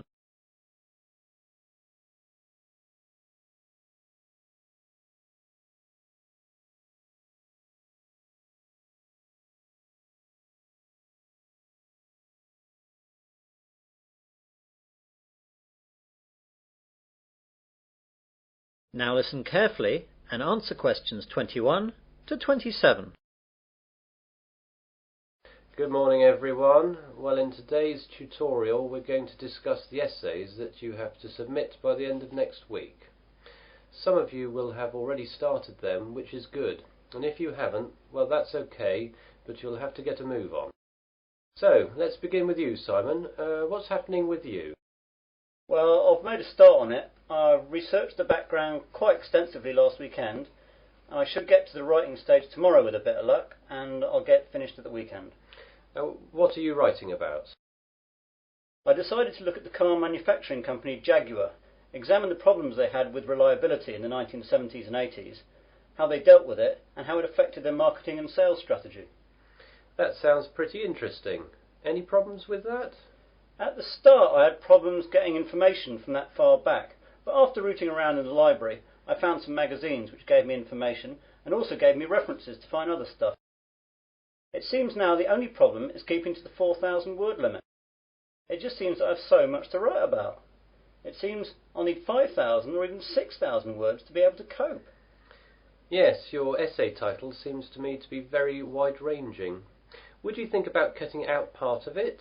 How about looking at their sales and marketing strategy, but only mentioning the problems in the 70s and 80s and not going too far into it? That's a good idea. That will make it much easier to handle. By the way, how do you want us to hand in our work? Do you want us to drop in a hard copy to your office? You could do that, but I'd prefer it if you just emailed it to me as an attachment. You've all got my address. If not, give it to the secretary, clearly marked that it's for me. Right, Jennifer, how about you? I've not really got going on it yet, but I have decided on a subject. I'll try and do some research during the rest of this week, and I should get writing this weekend. Okay, what are you writing about then? I want to look into how supermarkets use market surveys to develop their products. Will you have enough time to find out what sort of things that the supermarkets do? You won't have much time for that. It should be okay. I've had a look in the stack system in the library and I found a magazine that surveyed all the UK major supermarkets and a trade publication that analysed the same things in Canadian supermarkets. Be careful about using their conclusions too much. The university takes a tough stance on plagiarism. Make sure you properly list where you get your information from in a bibliography and try and do your own analysis. Get going too, as that analysis will take a bit of time. Okay, thanks. You now have some time to look at questions 28 to 30.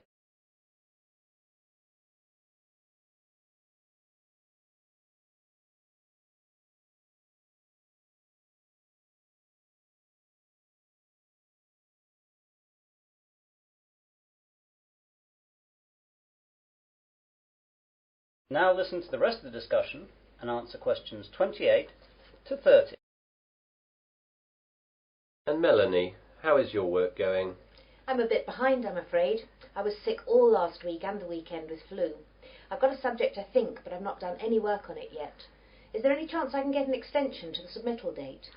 The policy of the department is not to give any extensions unless there are extenuating circumstances. Do you have a doctor's certificate or anything? I went to the doctor's, but I didn't get a note as I didn't realise I would need it. The doctor will have a record of me, though, as I got a prescription. I'll go back and get one. Yes, do. If you get one, then there shouldn't be a problem getting an extension. Without it, though, you'll be in trouble. What subject are you considering, anyway? I thought I'd do an overview of the UK mortgage interest rates and their effect on housing sales trends over the last 10 years. I thought it might be of interest because of the huge increases of house prices over the last decade. Certainly an interesting subject, and it should be no great problem getting information, as this has been fairly well documented. There's a lot of work again, though, and you'll really need to get cracking on it, even with the extension, if you get one. Well, I've not got much on for the rest of the week, and I've set aside the weekend to really get to grips with it. Good. Now, is there anything else? That is the end of section 3. You will now have half a minute to check your answers.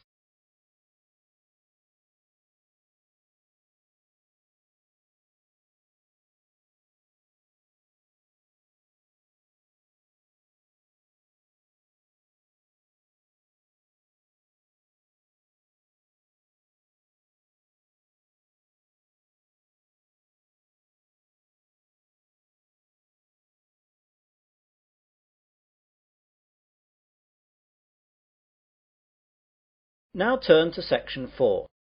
Section 4. You'll hear part of an Earth Sciences lecture.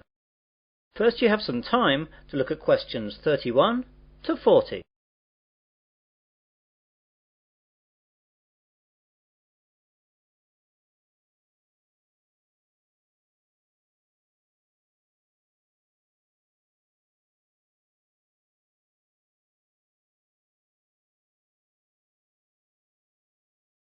Now listen carefully and answer questions 31 to 40.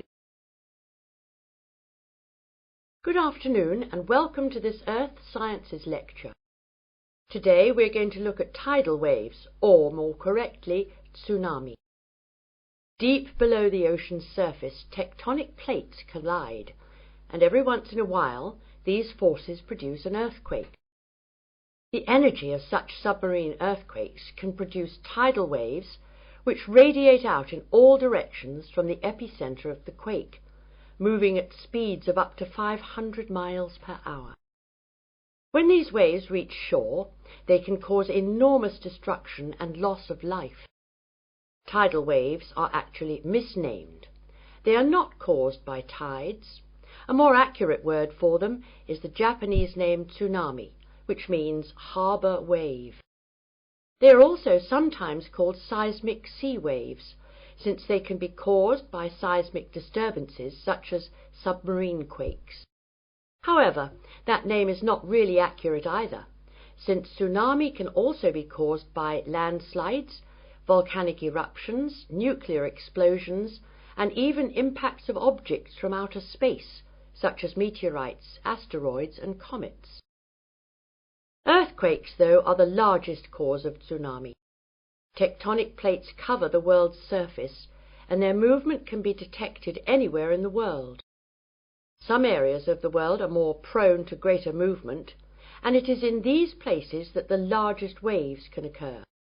Large vertical movements of the Earth's crust occur at plate boundaries, which are known as faults. The Pacific Ocean's denser oceanic plates are often known to slip under continental plates in a process known as subduction. And subduction earthquakes are the most effective in generating tsunamis. A tsunami can be generated by any disturbance that displaces a large water mass from its equilibrium position. In the case of earthquake-generated tsunamis, the water column is disturbed by the uplift or subsidence of the sea floor. Submarine landslides, which often accompany large earthquakes, as well as collapses of volcanic edifices, can also disturb the overlying water column as sediment and rock slump down, and are redistributed across the sea floor. Violent submarine volcanic eruptions can create an impulsive force that uplifts the water column and generates a tsunami. Conversely, supermarine landslides and cosmic body impacts disturb the water from above as momentum from falling debris is transferred to the water into which the debris falls. Generally speaking, tsunamis generated from these mechanisms, unlike the devastating Pacific-wide tsunamis caused by earthquakes, dissipate quickly and rarely affect coastlines distant from the source area. Tsunamis are very hard to detect, since they cannot be seen when they are in the deep ocean. The distance between two wave crests can be 500 kilometers, and because of this, the wave height is only a few feet. Because the rate at which a wave loses its energy is inversely related to its wavelength. Tsunamis not only propagate at high speeds, they can also travel great transoceanic distances with limited energy losses. As the tsunami reaches shallow water, however, its speed decreases, but the energy it contains remains about the same. Instead of travelling fast, the wave rises high. The National Oceanic and Atmospheric Administration has set up a seismic detection system to monitor earthquakes and predict the possible arrival of tidal waves for Pacific countries. Buoys at sea can also detect water pressure changes that can indicate tsunamis moving through the ocean. But when tsunamis originate near the shore, there is often little chance to warn people. Let's look at some examples of tsunami and their causes and effects. Some can be relatively harmless. In 1992, an offshore landslide caused a tidal wave of only about 3 feet high that struck at low tide, so Humboldt County, where it hit, got off easy with no casualties. On January 13th in 1992, a Pacific Ocean earthquake off the coast of San Salvador, registering 7.6 on the Richter scale, did not cause any ocean disturbance at all. However, a recent tidal wave which struck Papua New Guinea on July 17, 1998, was 23 feet high and killed at least 1,200 people. This wave was caused by a magnitude 7.1 submarine earthquake. On July 17, 1998, a Papua New Guinea tsunami killed roughly 3,000 people. A huge underwater volcanic eruption 15 miles offshore was followed within 10 minutes by a wave some 40 feet tall. The villages of Reup and Warapu were destroyed. One of the worst tsunami disasters engulfed whole villages along Sanriku, Japan, in 1896. An underwater earthquake induced a wave of 35 feet, drowning some 26,000 people. Finally, about 8,000 years ago, a massive undersea landslide off the coast of Norway sent a 30-foot wall of water barreling into the uninhabited north coast of Europe. If this were to recur today, as scientists say it could, almost anywhere in the world it would cost billions, if not tens of billions of dollars, to repair the damage to coastal cities and kill tens of thousands of people. That is the end of section 4. You will now have half a minute to check your answers.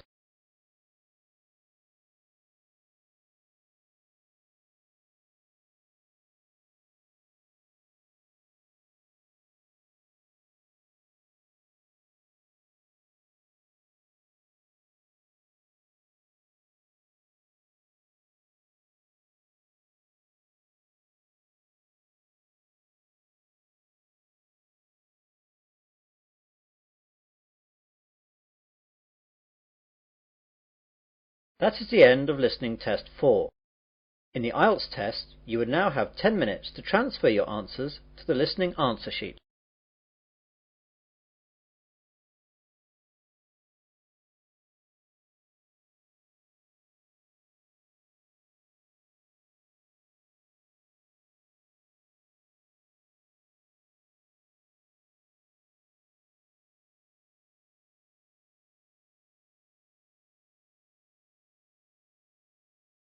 This recording is copyright.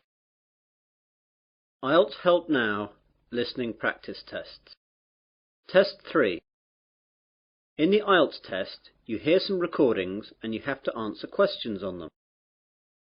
You have time to read the instructions and questions and check your work. All recordings are played only once. Now turn to Section 1. Section 1. You will hear a conversation between a man and a woman as the man joins a local library. First, you have some time to look at questions 1 to 5.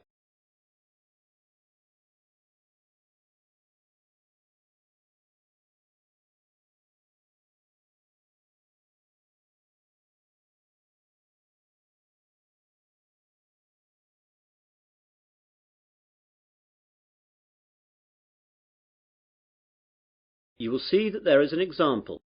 This time only, the conversation relating to this will be played first. Hello, I'm new in the area and I'd like to join the library, please. That's no problem. Let me get an application form. Here we are. Now, all we have to do is fill this in and then I'll get you to sign it and you'll be a member. Great. Now then, what's your full name? Peter Adrian Camden. How do you spell Camden? C-A-M-D-E-N. C-A-M-D-E-N? Yes, that's right. So, Camden is the correct answer. Now we begin. You should answer the questions as you listen, as the recording is not played twice. Listen carefully to the conversation and answer questions 1 to 5. Hello, I'm new in the area and I'd like to join the library, please. That's no problem. Let me get an application form. Here we are. Now, all we have to do is fill this in and then I'll get you to sign it and you'll be a member. Great. Now then, what's your full name? Peter Adrian Camden. How do you spell Camden? C-A-M-D-E-N. C-A-M-D-E-N? Yes, that's right. Right. And what's your address? Flat 5, 53 Green Street, Finsbury. OK, got that. That's near here, isn't it? Yes, just 5 minutes walk. What's the postcode? 7424. 7434. Got that now. Now, can you tell me your date of birth? 8th of July 1976. And what's your telephone number? Well, I don't have a home number, but I've got a mobile. That'll do fine. It's 06634 982 746. Did you get that? Some of it. Can you say it again? The code's 06634 and the number's then 982 746. Right. That's almost it.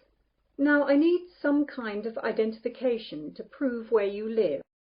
Do you have a driving licence or a passport or anything like that? I'm afraid that everything I have has got my old address on it. Do you need it now? No, not now, but you won't be able to take anything out until we see that. Wait a minute. I've got a letter addressed to me here that arrived this morning. Will that do? Oh yes, that's a good idea. That will be fine. Let's look. OK, well that's finished. Before the conversation continues, you have some time to look at questions 6 to 10.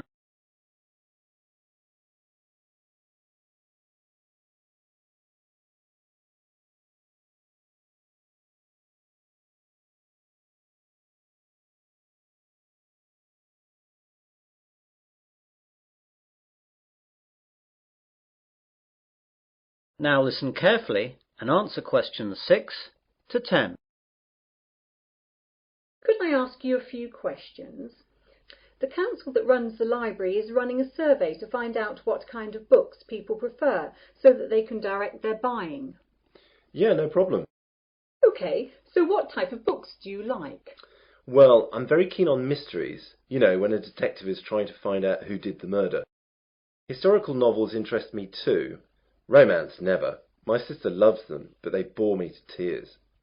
I quite like books on animals too. I get them out sometimes. Not science fiction either. Too weird. Well, I think that's it then. Good. Oh, do you charge anything? The library is free unless you want to rent out some of our videos or DVDs. And how much is that? Well, we rent videos out for $4 each and DVDs are $6. You must leave us a deposit of $60 as well. That's returnable, of course. I don't think I'll get any of those just yet. Can I pay later? Sure, just give the money in when you're ready to rent them out. Well, thanks very much. You've been very helpful. I might take a book out now for the weekend, if that's okay. Go ahead. Well, goodbye. That is the end of section 1. You will now have half a minute to check your answers.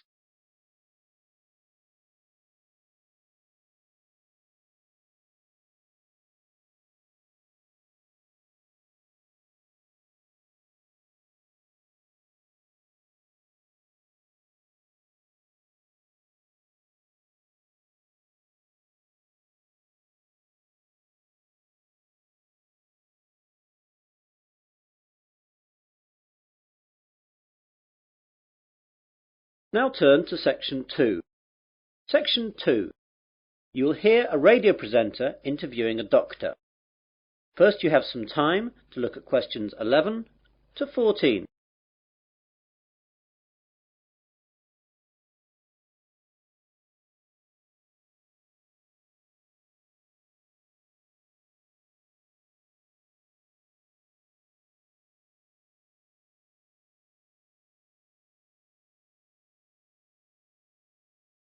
Now listen carefully to the interview and answer questions 11 to 14.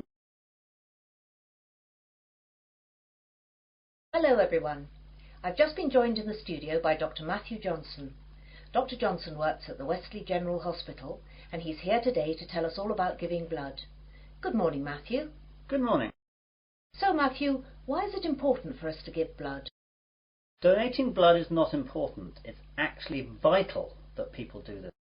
Without donated blood, thousands of people would die every year, and it's something that could affect everyone. We all expect blood to be there for us, but barely a fraction of those who can give do. Yet, sooner or later, virtually all of us will face a time of great vulnerability in which we will need blood, and that time is all too often unexpected. The need for blood is great. On any given day, an average of 38,000 units of red blood cells are needed. Blood transfusions are often needed for victims of things such as accidents and burns, heart surgery, organ transplants, and patients receiving treatment for leukemia, cancer or other diseases. In 2002, nearly 29 million units of blood components were transfused, and with an ageing population and advances in medical treatments and procedures requiring blood transfusions, the demand for blood continues to increase. We really need that much? Yes, and we need it now. Blood supplies nationwide have reached critically low levels, with less than 1 day's supply of several blood types. Thousands of accident victims, cancer patients, premature babies, and countless others who need blood to stay alive are hoping you'll care enough to help them. All blood types are needed. You now have some time to look at questions 15 to 20.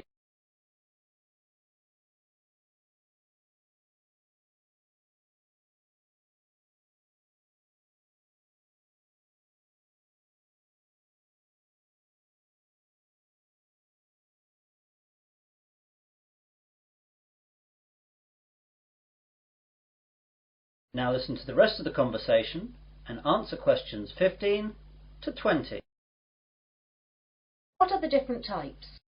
It's a bit more complicated than that. First we collect the whole blood from donors, and then it's sorted into the different types, which are basically O, A, B or AB, though there are also divisions here. Then the blood is split into its constituent parts. We divide it into 4 basic parts. First there are the red blood cells, then the white blood cells, then things called platelets, and finally plasma. This is shipped off to hospitals where they use the blood parts that the patients need. What are the different parts used for? Well, as I said before, the whole blood is your blood in its natural state, and something we rarely use. It's much more useful to us to have it separated into its component parts. Red blood cells are what everyone associates with blood, i.e. it's red.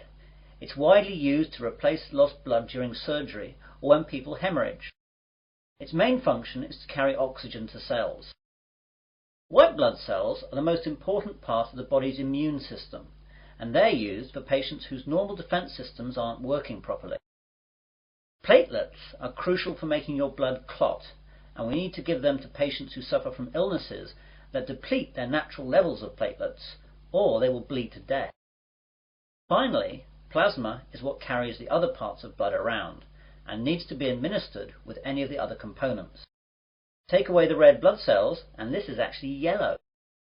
So that's what blood is all about. Now, you're here in Wesley today to collect blood. Can you tell us where and when we can donate? Of course. We're set up here today, that's Wednesday, and for the next 2 days at Wesley General Hospital at the outpatients department. Come along between 9 a.m. and 4:30 p.m. and we'll be able to deal with you within 1 hour. And let me tell you a few things that will calm your fears about giving blood. Aside from a brief needle prick, it doesn't hurt to give blood. Your body will replace the blood you donate within days of your donation. And finally, you can't catch AIDS, hepatitis, or any other disease by giving blood. And of course, you get a cup of tea and a biscuit afterwards. And can anyone give blood? Almost everyone.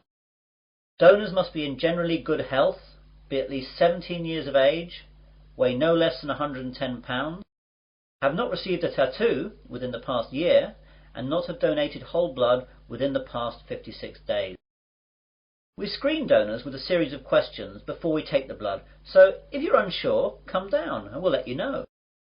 Please come down and see us. Remember, if you can donate 1 pint of blood, this can save up to 3 lives. Well, thanks, Matthew. I, for one, will definitely be going down to Wesley General to donate. That is the end of section 2. You will now have half a minute to check your answers.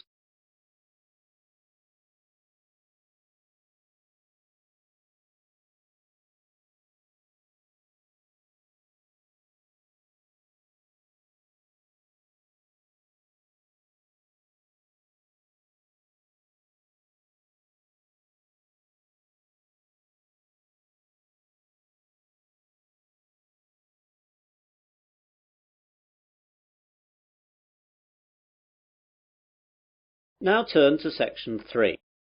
Section 3. You will hear a conversation between 3 people about use of university computers. First, you have some time to look at questions 21 to 27.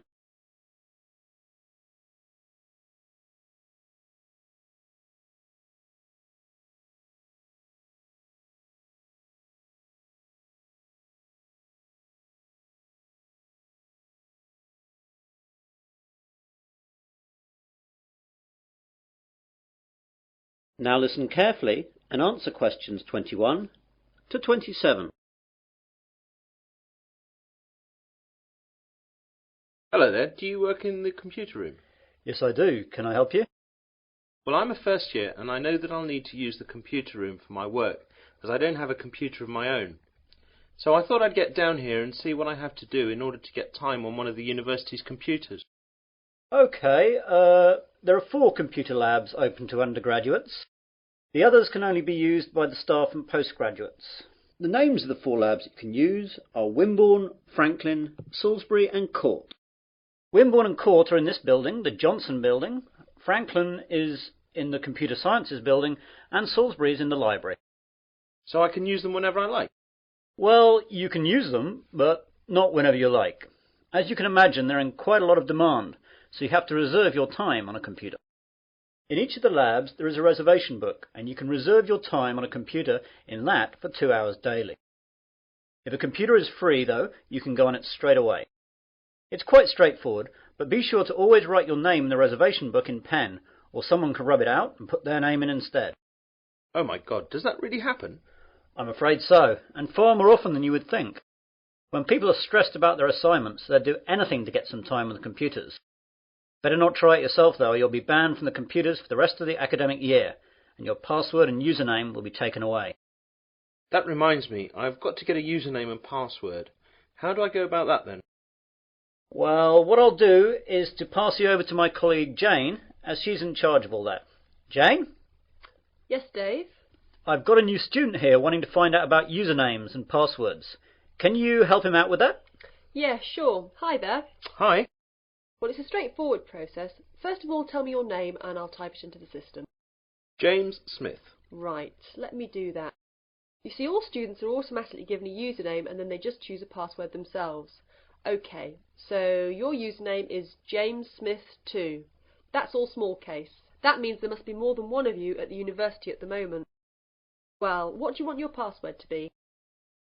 I think I'll choose biology, as that's the subject that I'm studying, though my girlfriend Mary will be upset that it's not her name I'm using. Well, that's all done. You can now use any of the 4 undergraduate computer labs. By the way, can I print out stuff at the labs? Yes, you can, but sometimes it's not quick. When you print, it goes into a queue and it'll be left in a tray in Franklin, as that's where all the main printers are.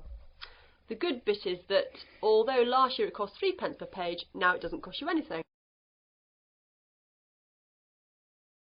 You now have some time to look at questions 28 to 30.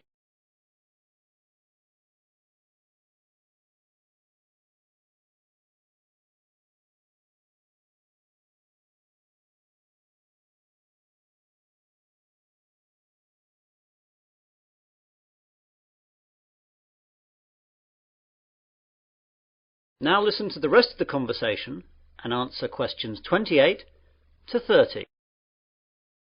I don't really know much about computing. Is there any training available? Yes, we have introductory courses for all new students. There is beginner, intermediate and advanced. Which would you like to go for? Well, I have done some, but I don't know if I'm up to anything more than beginner.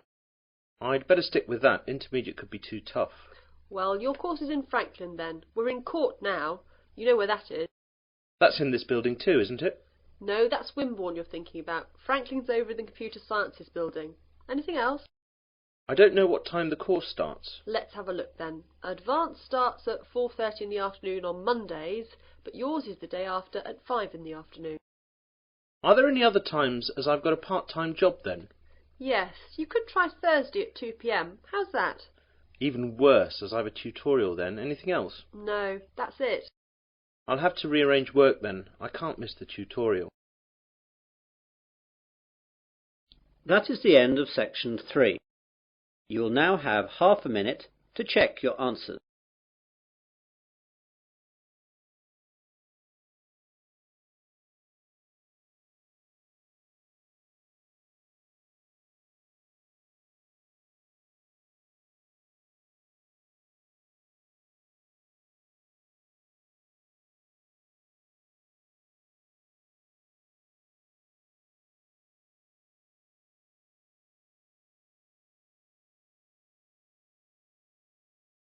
Now turn to section 4.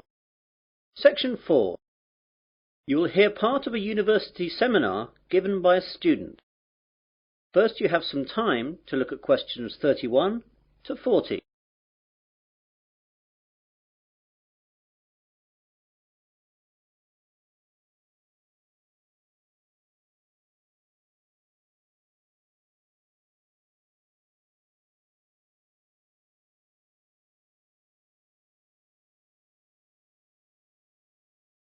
Now listen carefully and answer questions 31 to 40. Good afternoon, everyone. In today's seminar, we're going to continue listening to different students giving us a presentation on the subject of their term paper. Now, today is Hillary's turn. So, what are you going to talk about today, Hillary? Well, some of you will know that I was brought up when I was young in Japan, and I'm going to do my term paper on Japan's bullet trains, which have revolutionized their rail industry. Japan's main island, Honshu, is covered by a network of high-speed train lines that connect Tokyo with most of the island's major cities and Fukuoka on the island of Kyushu.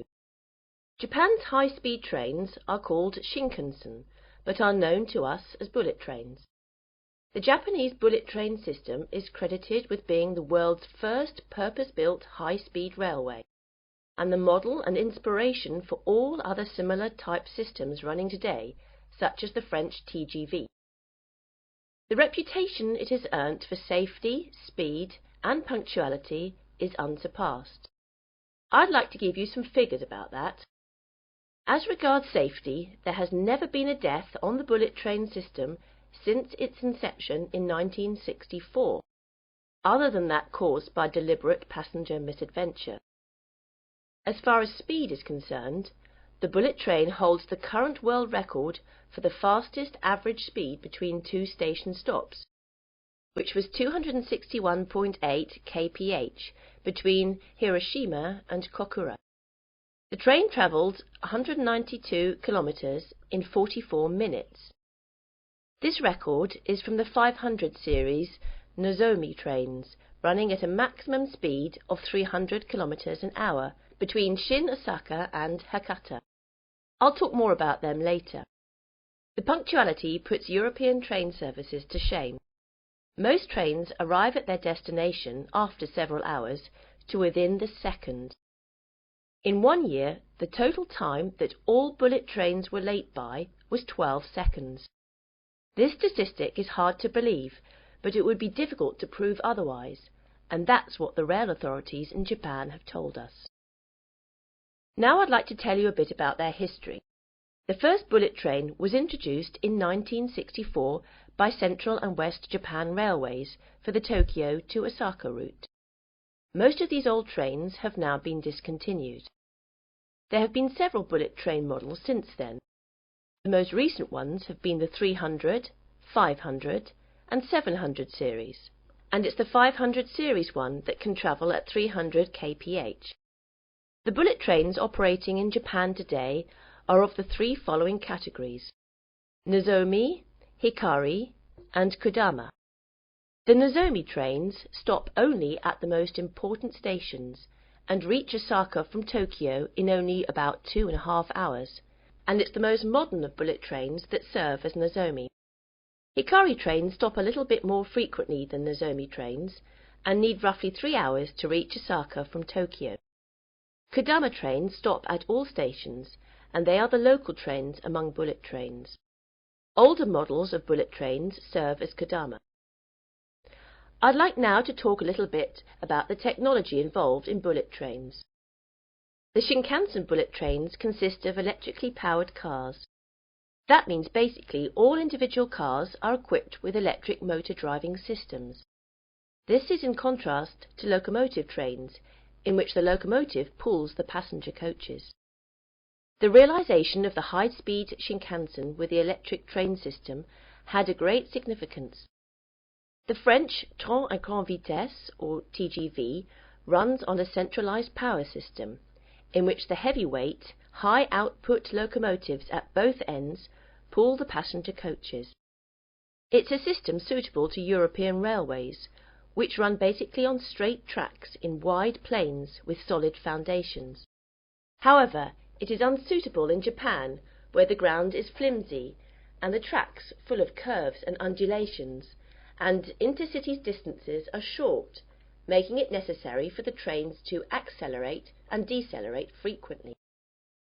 One of the advantages of the electric car system is that the motor functions as a brake to reduce the speed of the train.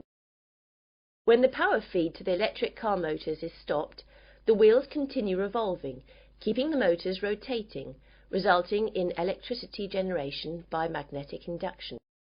As the force acts in the direction opposite to the axle's motion, it functions as a brake to the train.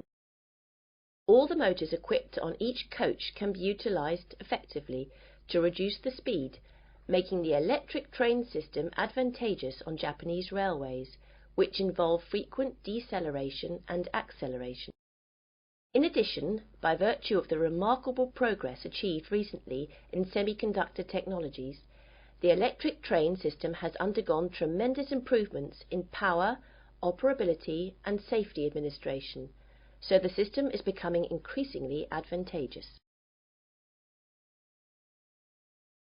That is the end of section 4. You'll now have half a minute to check your answers.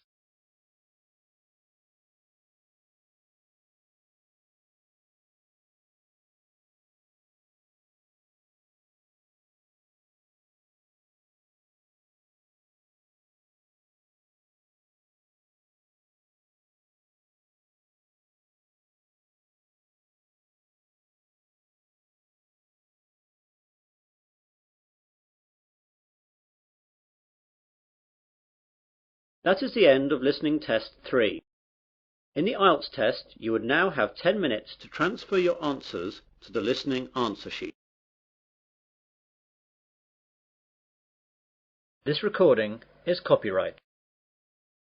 IELTS Help Now Listening Practice Tests. Test 2. In the IELTS test, you hear some recordings and you have to answer questions on them. You have time to read the instructions and questions and check your work. All recordings are played only once. Now turn to Section 1. Section 1. You will hear a telephone conversation between a man and a woman discussing a hotel reservation. First, you have some time to look at questions 1 to 6.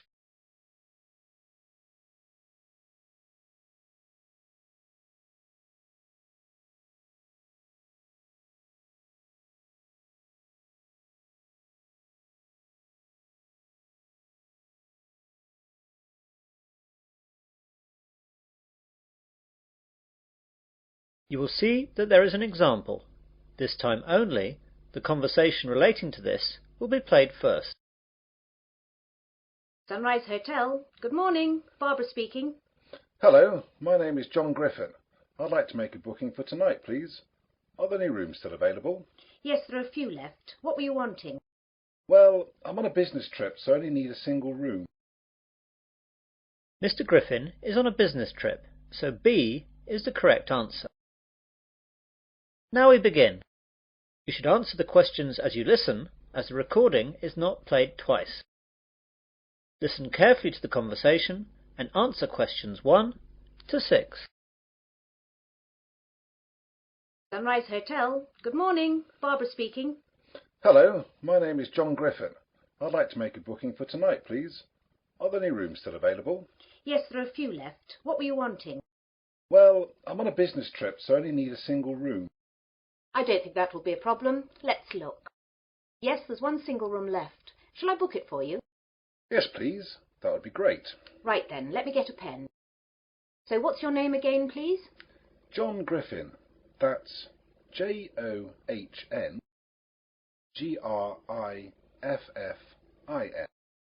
OK, I've got that down. Wait a minute. You've been here before, haven't you? Yes, that's right. I stayed with you twice before. Well, we should have your details already. Let's look at the cards. Here we are. So, John Griffin from Sydney, right? Yes, that's right. So tell me if I'm wrong. John Griffin, passport number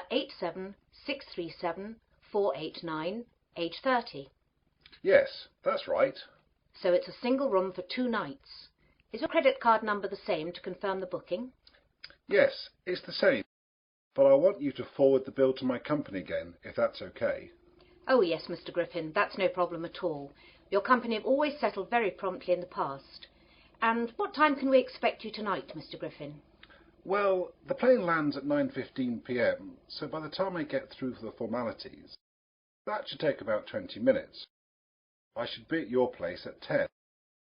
Will the restaurant still be open at that time, as I'll be hungry? I hate plain food.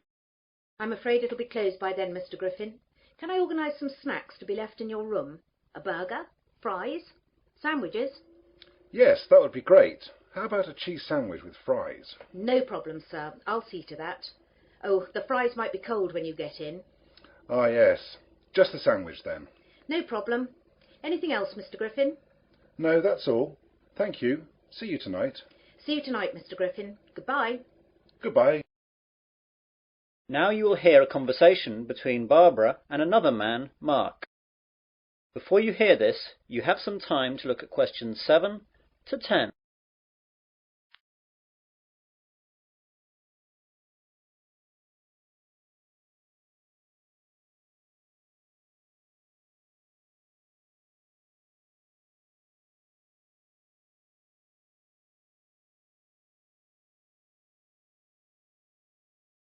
Now listen carefully and answer questions 7 to 10. Oh, Mark, that was Mr. Griffin. You know that nice man from Sydney who's been here a couple of times before? He's booked a single room for 2 nights from tonight. Oh, good. Wait a moment. Which room have you put him in? I put him in number 22. Is that okay? I think so. Let me just check. Oh, blast. There was a booking earlier this morning. All the singles are now gone. Oh dear, I'm so sorry. I didn't realise. Don't worry, it's not a problem. We'll stick him in number 34. It's a double room, but it shouldn't matter. What about the price? The double is $150 a night, and he's going to be expecting $100 a night for the single. Well, we don't want to upset him. We want him to come back. Make a note that we'll give him the single rate and that he's got a free upgrade. I'm so sorry, Mark. I should have let him know that there weren't any singles left. No, it's not your fault. I took the booking earlier, but the computers were down. I should have made a note of the booking so that everyone knew. It's my fault.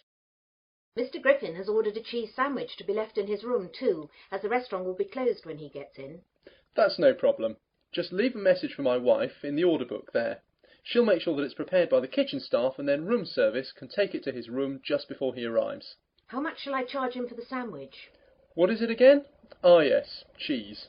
Well, beef and chicken are both $10, and salad is $8. Just make it $9. That should be okay. OK. Thanks, Mark. That is the end of section 1. You will now have half a minute to check your answers.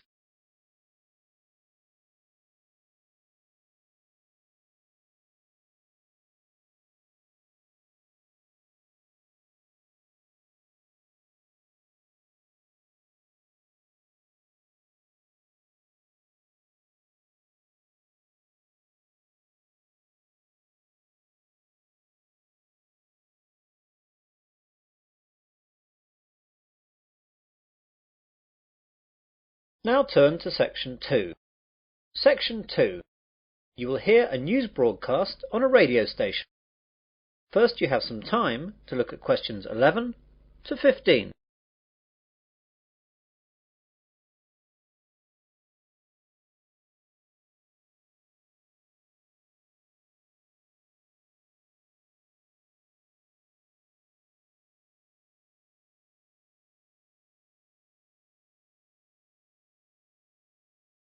Now listen carefully to the news broadcast and answer questions 11 to 15.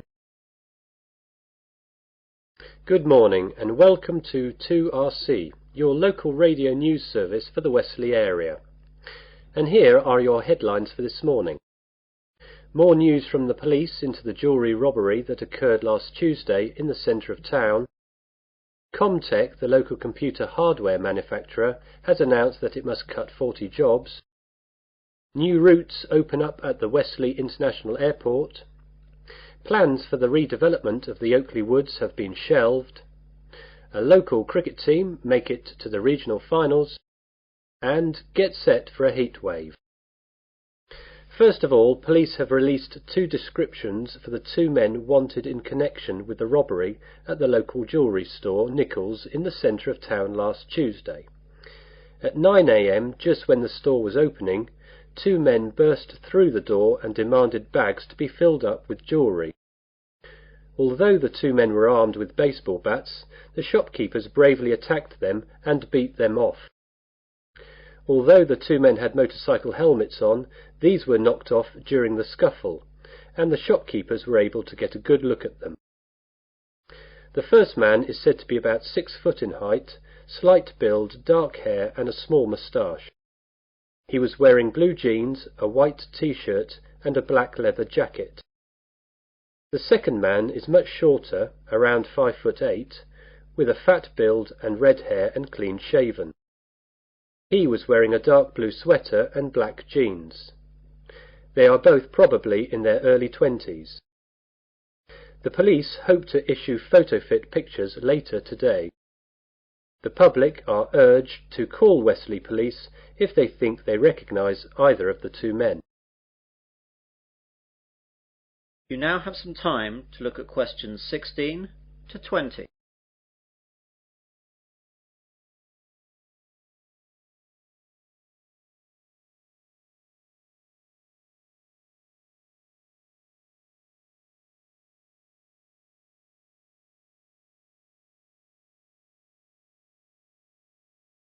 Now listen to the rest of the news broadcast and answer questions 16 to 20. Comtech last night announced that they must release 40 workers. This was blamed on a downturn in sales and increased competition. The jobs to be lost will be a mixture of early retirement offerings and a spread from all departments in the company. Wesley International Airport has been awarded by Cheap Air, the new low-cost carrier, 4 new routes into Europe. The new routes will be into 4 European countries, though the details have not yet been released. When the deals have been finalised, this will lead to a significant number of jobs. Environmentalists were delighted this morning by the news that plans by the local council to develop the Oakley Woods area have been shelved. The woods were to have been developed into a shopping area, but opposition from local residents and local environmental groups has led to a turnaround by the local council, and they will now look for an alternative site. Wesley Green, a local pressure group, says they are ecstatic that the council has bowed to the wishes of people in the area.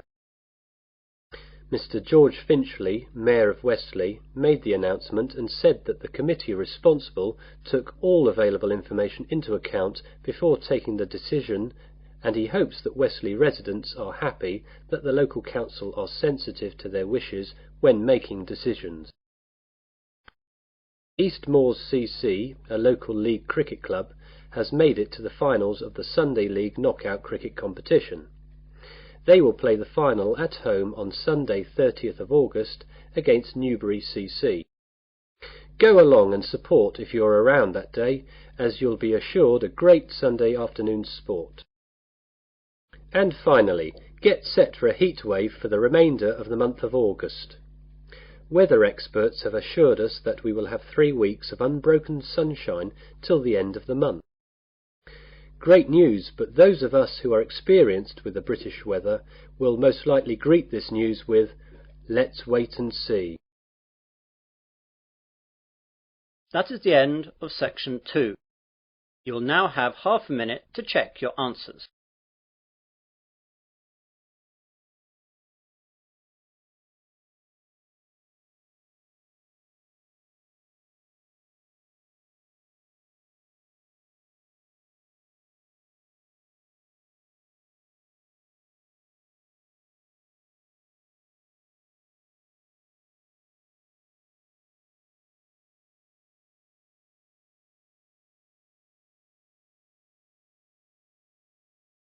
Now turn to section 3.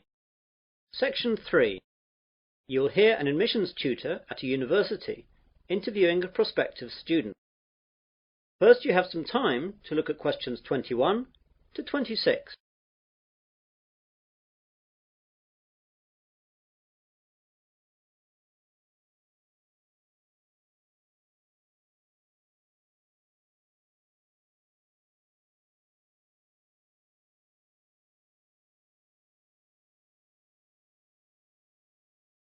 Now listen carefully and answer questions 21 to 26.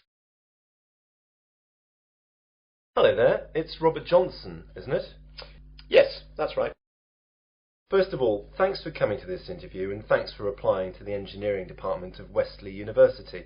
This is a fairly informal interview where I just get to know you and find out what kind of person you are. There won't be any technical questions as we've got all your educational background from your application form. Oh, that's good. Now, I know you've applied to us to study civil engineering, so can you tell me why you chose this field? It's a mixture of reasons, really. First of all, I've always been fascinated by building things. Whenever the family was on a holiday, I would always be interested in the local bridge and all that. My father is a civil engineer too, so he'd always be able to explain things. And it was he, I suppose, who really fostered my interest. I'm lucky as well, because my best subjects at school were maths and physics, which are the ones that are particularly used for engineering. So you'll be keeping it in the family then? Yes, my brother wants to do the same thing as well, so you'll probably get an application from him in another 2 years. Great. Now then, I noticed from your application form that you took a year off between school and university. What did you do during this year? Well, I'd like to say I got plenty of work experience, but what I did was travel. I went to Australia for the year and spent the time travelling and working all around the country. At the end, I went to New Zealand and travelled around there for a couple of months. What kind of work did you do out there? It was fairly menial stuff. I delivered furniture, worked in a pub, worked in a hotel, and worked on a building site for a couple of months too. Working on a building site must have been good experience for engineering. I suppose so. I mean, it was interesting to see the brass tack side of things, and a good engineer has to get his hands dirty, my father says. He's absolutely right as well.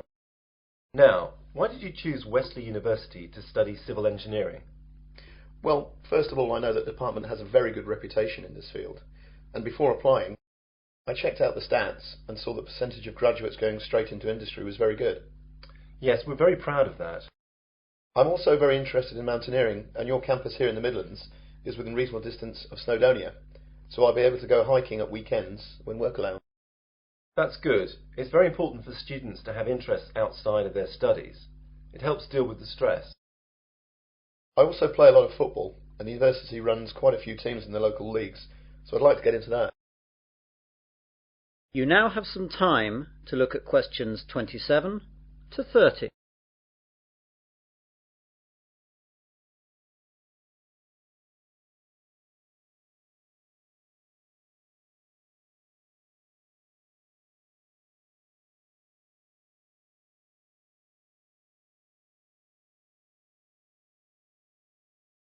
Now listen to the rest of the interview and answer questions 27 to 30.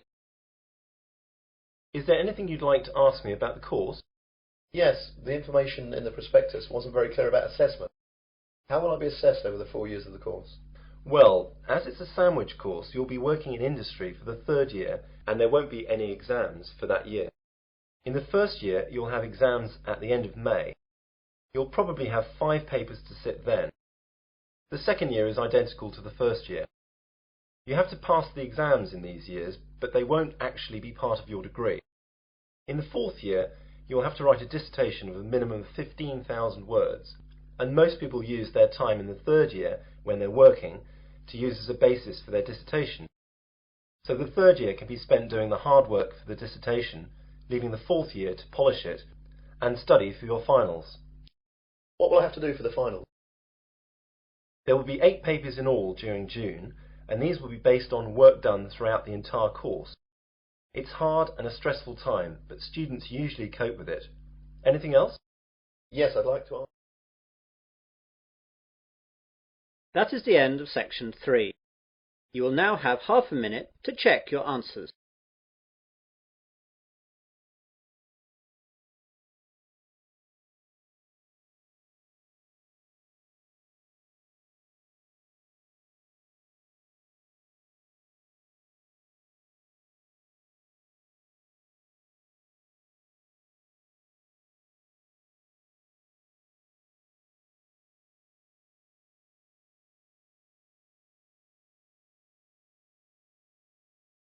Now turn to section 4.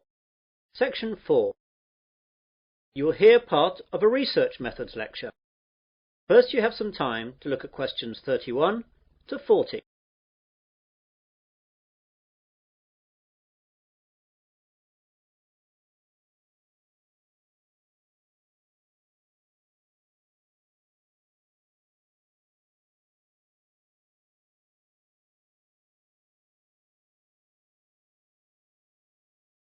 Now listen carefully and answer questions 31 to 40.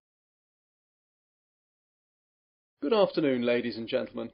Welcome to this auxiliary lecture on research methods.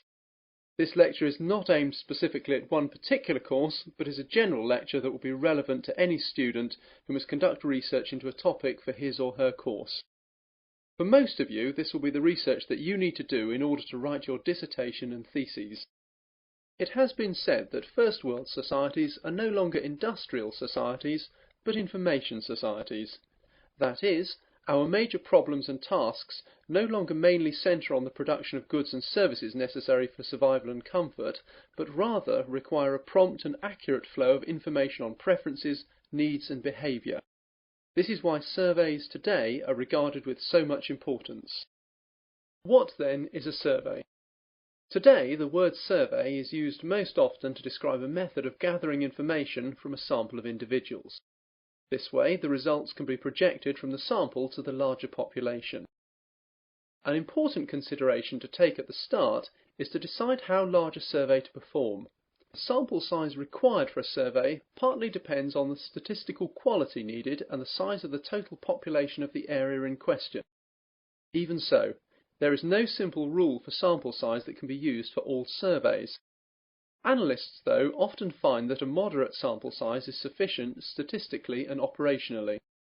A properly selected sample of only 1,000 individuals can reflect various characteristics of the total population, but it is not always needed to sample the entire population for your needs.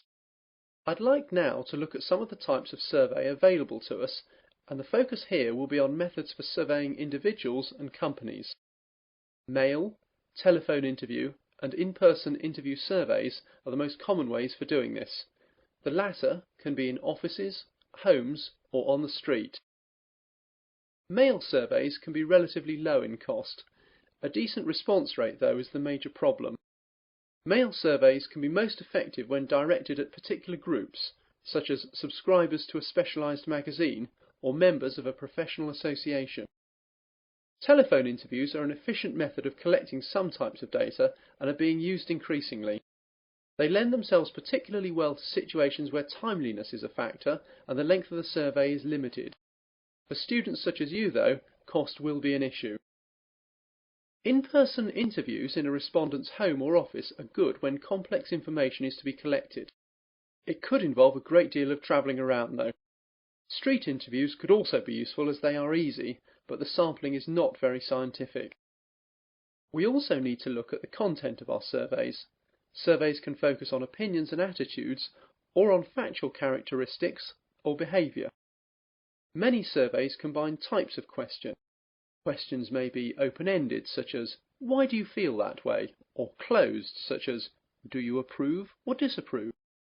The questionnaire may be very brief, a few questions taking 5 minutes or fewer, or it can be quite long, requiring an hour or more of the respondent's time.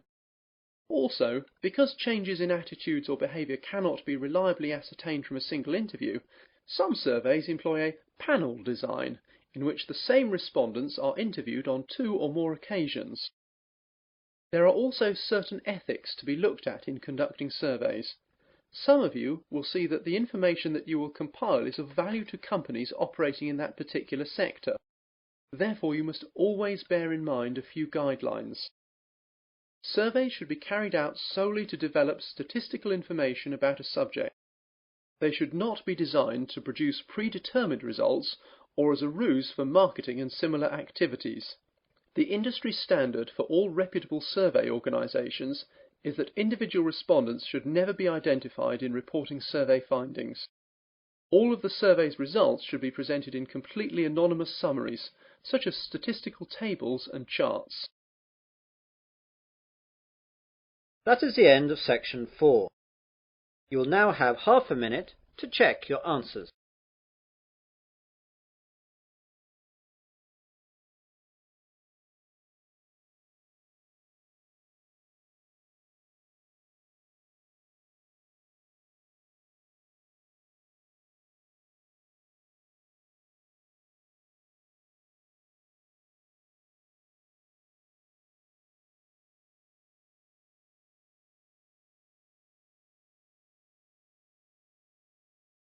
That is the end of listening test 2. In the IELTS test, you would now have 10 minutes to transfer your answers to the listening answer sheet.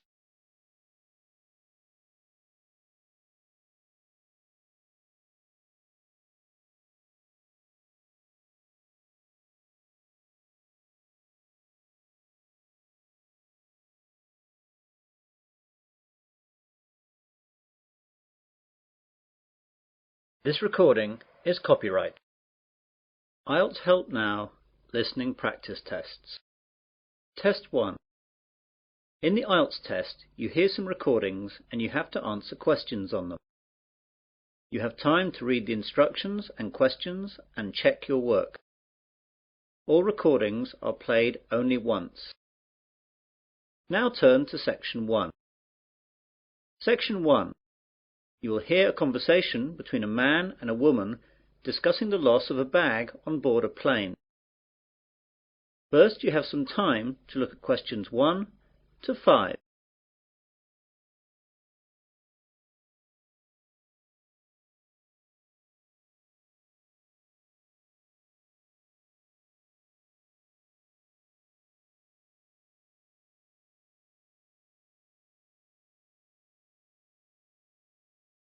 You will see that there is an example.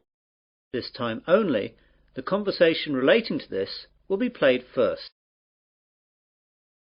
Pan Asian Airways, John speaking. Can I help you? Yes, please. I left something on one of your planes last night. I got this number from the operator. Is this the right number to call?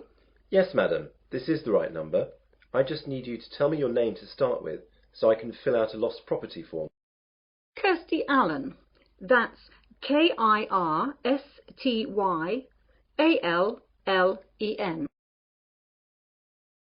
So, Kirsty is the correct answer. Now we begin. You should answer the questions as you listen, as the recording is not played twice. Listen carefully to the conversation and answer questions 1 to 5. Pan Asian Airways, John speaking. Can I help you? Yes, please. I left something on one of your planes last night. I got this number from the operator. Is this the right number to call? Yes, madam. This is the right number. I just need you to tell me your name to start with, so I can fill out a lost property form. Kirsty Allen. That's Kirstyallen. Right, I've got that. Now, what happened last night? Well, I was on a flight last night from New York to London that landed at 12:30 a.m. We were delayed a while in New York, so that when we eventually landed, I was so tired that I accidentally left my handbag on the plane. Did you report this to anyone last night? No, I'm afraid not. I didn't notice until I got home, and then it was really too late to phone. Very well, madam. Let me take a few details for this form, and I'll see what I can do. OK, so the name was Kirsty Allen. And what's the address, please? 48 Wyndham Road, Richmond. The postcode? R16 GH7. Good, I've got that. Now, your telephone number? Well, my home number is 020 8927 7651, and my mobile is 07754 897 432. I'm sorry, I didn't catch the second one. What was the mobile again? 07754 897 432. Thanks. Now, do you know the flight number of the plane you were on last night? Oh yes, hang on a second. I've got my boarding pass stub right here. The flight number was PA356. No, I'm sorry, PA365. That's it, 365. And does the boarding card stub say what seats you had? Oh yes, it was E6. And you said that it was New York to London Heathrow. Is that right? Yes, that's right. Before the conversation continues, you have some time to look at questions 6 to 10.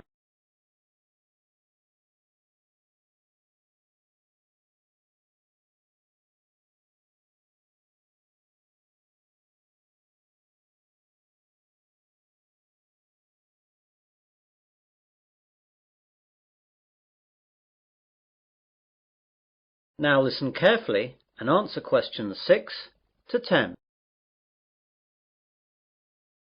OK then. Now, I have to take some details about the bag that you lost. It was a handbag, yes? That's right. Could you describe it to me? Well, I guess it just looks like any regular handbag. It's very dark red with black handles, and the catch on the top is gold-coloured. Does it have any distinguishing marks? Not really. It's quite new, you see, so I haven't scratched it or anything. It's got a brand name, but that's just inside the bag when you open it, under the catch. OK. Now, can you tell me what was inside the bag? Quite a few things, actually. Not my passport, of course, or I would never have got out of the airport. My purse is inside, and that's got about $200 and about £70 cash. There is also my credit card and some membership cards. Good. I'll just write that down. Anything else in the bag? A small paperback that I was reading, some makeup, my work keys, but not my house keys, thank God, and a couple of pens. Have you informed the police about the loss of the card? Yes, and I've also cancelled the card with the credit company. Right. Now what I'll do is to contact the lost property, which is where your bag will have gone if it was found. I'll give you a call back within an hour and tell you what the situation is. If you haven't had a call within an hour and a half, call back this number and ask for me. My name is John, OK?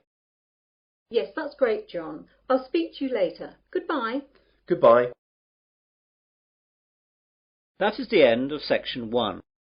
You will now have half a minute to check your answers.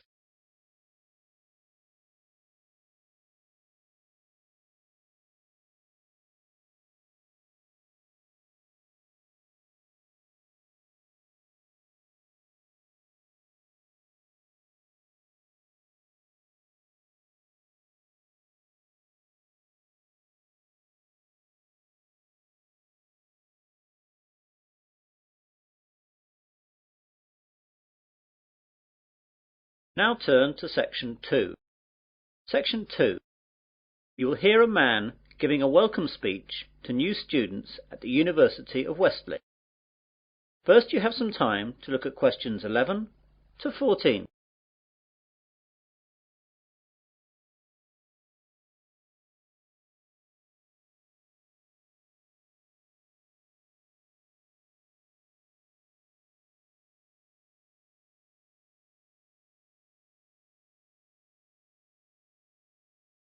Now listen carefully to the welcome speech and answer questions 11 to 14. Hello and good afternoon. My name is John Walker and I'd like to welcome you new students to the University of Westley. What I'm going to do today is just explain to you some of the facilities that you'll find here on our main campus and where you'll find them. If you look at the map on the overhead projector, let me talk you through some of the locations before describing some of them in more detail. Well, at present we're in the university's main lecture hall. If you go out of the main front entrance, then you will see opposite across the car park the entrance for the focal point of a lot of university life for most students. This is, of course, the Students' Union. About 150 yards on the left of the Union, as you look at it from here, is another focal point for the students, though not as popular as the Union, the University Library. Behind the library is the main university refectory, where many students eat both lunch and dinner. On the other side of the Union is the college chapel, and behind that there is a small hall of residence. There are 3 other halls of residence behind the Students' Union. Behind the hall that we're in now is the sports hall and grounds, and either side of us are academic departments with lecturers' offices, lecture halls, and various labs.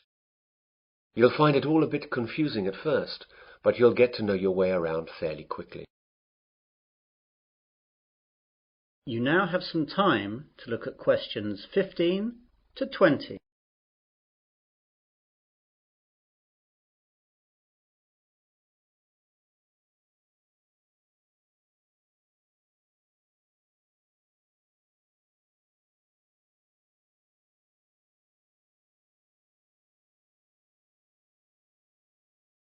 Now listen to the rest of the welcome speech and answer questions 15 to 20. I'd like now to talk about a few important places on the campus. All students must belong to the Students' Union if they wish to use any of its services. It's very cheap, and we certainly recommend that you join. The Union provides a bookshop covering all the course books at the university, plus lots of other titles for a range of interests. You can eat and drink at the Union.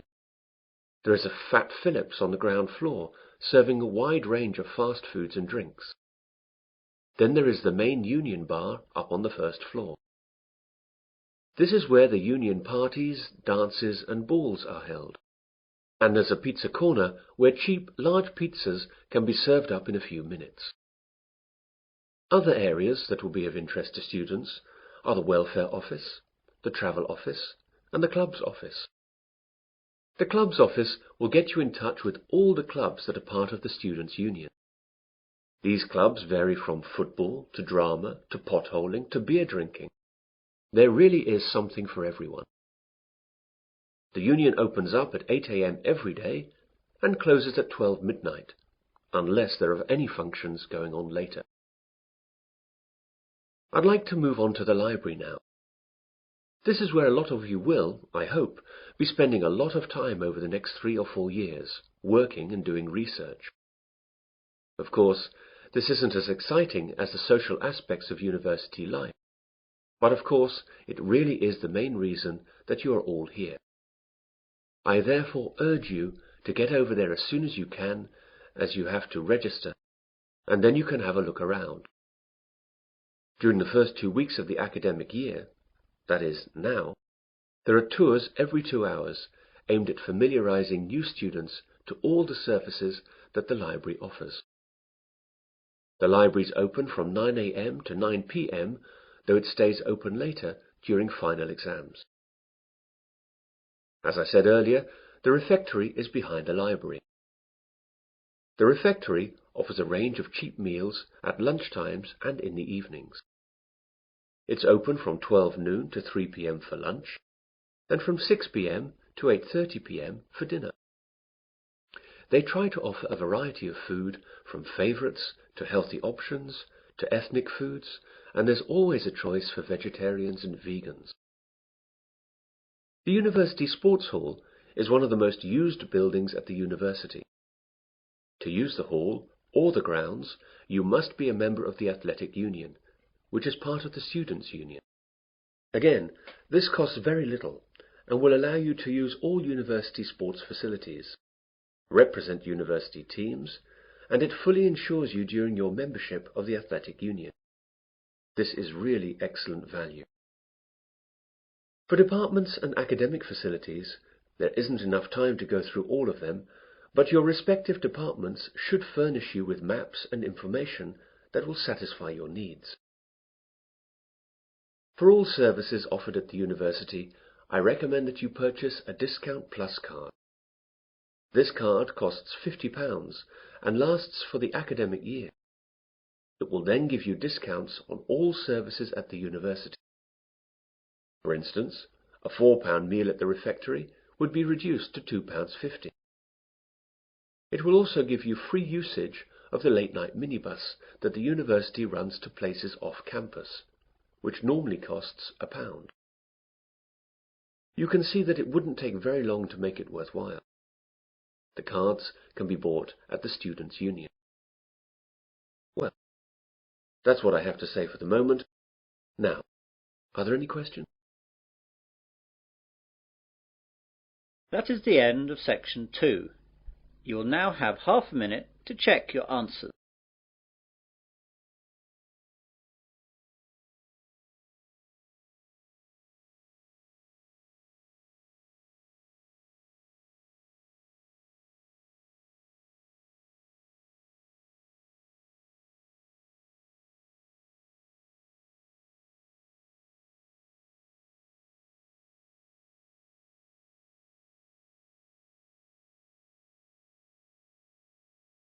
Now turn to section 3. Section 3. You will hear two students discussing the new term at their university. First, you have some time to look at questions 21 to 25.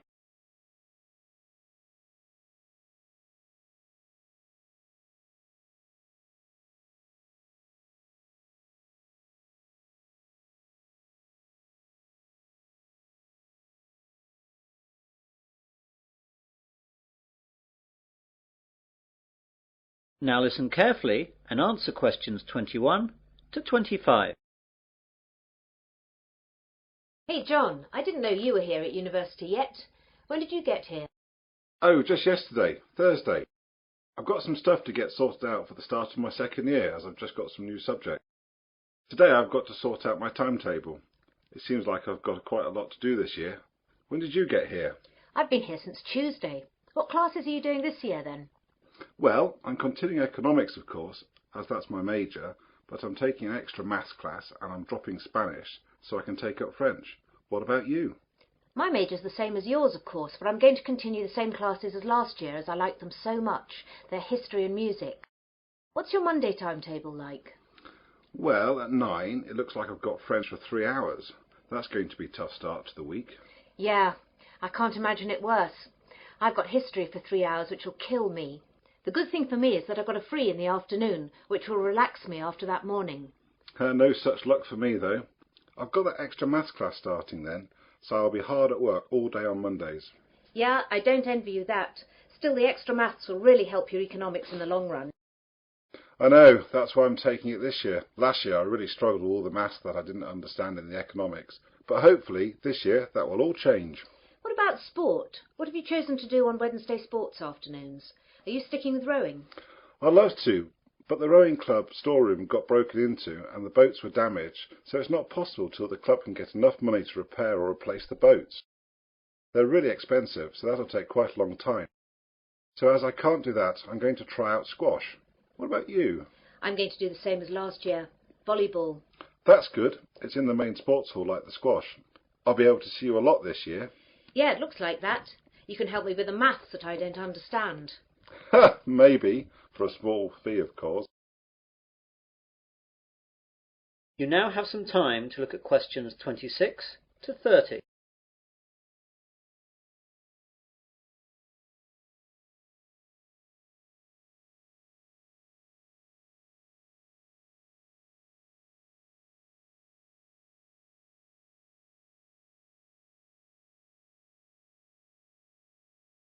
Now listen to the rest of the discussion and answer questions 26 to 30.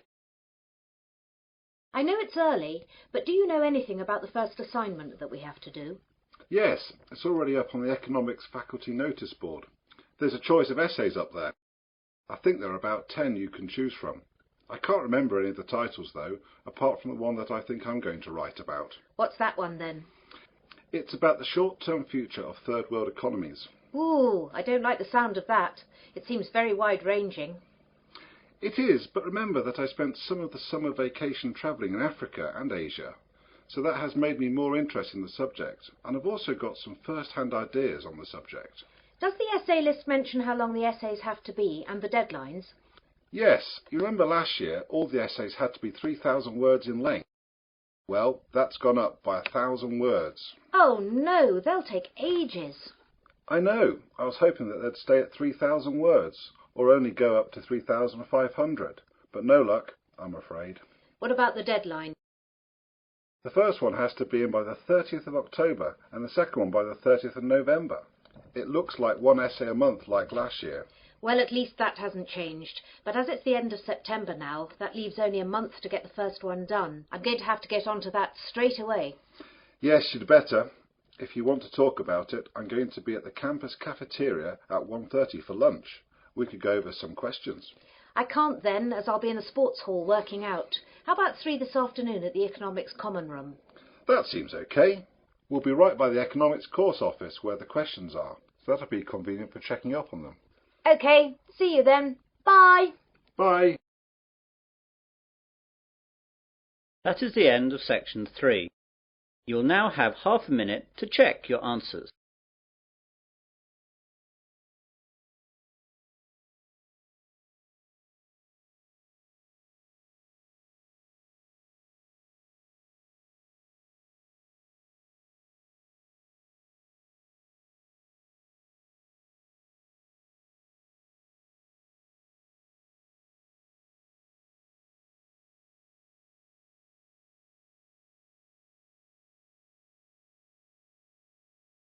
Now turn to section 4. Section 4. You will hear part of an environmental sciences lecture. First you have some time to look at questions 31 to 40.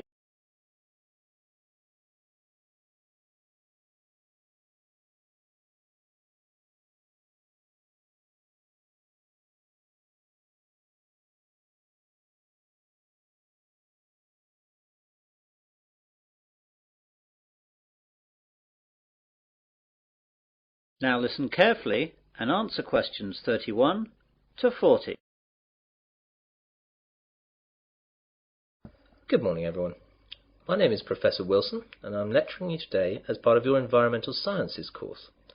Part of this course is concerned with pollution issues in our world today, and part of this lecture will look at some of the ways that the oil industry has developed to deal with oil spills around the world. Oil tankers are the largest ships to sail in the ocean. For countries such as Japan that have no oil deposits of their own, tankers are the only way that oil needed to power their economies can be moved. They are designed to hold millions of barrels of crude or refined oil in reasonable safety and without damage to the environment. When oil is released from these ships, the oil spreads out over the surface of the water in a large slick. These oil slicks can cover hundreds of miles, and they cause huge environmental damage. Oil is released for varying reasons. Accidents while loading and unloading and deliberate spills account for many slicks today, but it is ships hitting other ships or rocks which is the major cause of slicks. Because oil slicks are so damaging to the environment, numerous ways of containing them and cleaning them up have been developed. In previous years, slick cleaners would sometimes try to set fire to the slicks and burn them off, but that is rarely done nowadays because, surprisingly, nearly all oil slicks consist of compounds that aren't flammable. Combustibility comes after refining. The 4 ways of cleaning up oil spills that we'll look at today are as follows: the containment boom, chemical detergents, the sponge, bacteria. The containment boom is the most common method of cleaning up after an oil spill. Barriers are erected in the water and the oil is then sucked up. Basically, a containment boom is just a large float that surrounds and contains the slick. This method is cheap and straightforward, however only functions in very calm seas. Another method to clean slicks is to spray detergent solution from airplanes or boats directly onto the spill. Depending on the detergent, two things can happen. One possible result is that the oil can break up into clumps, which sink to the bottom of the ocean.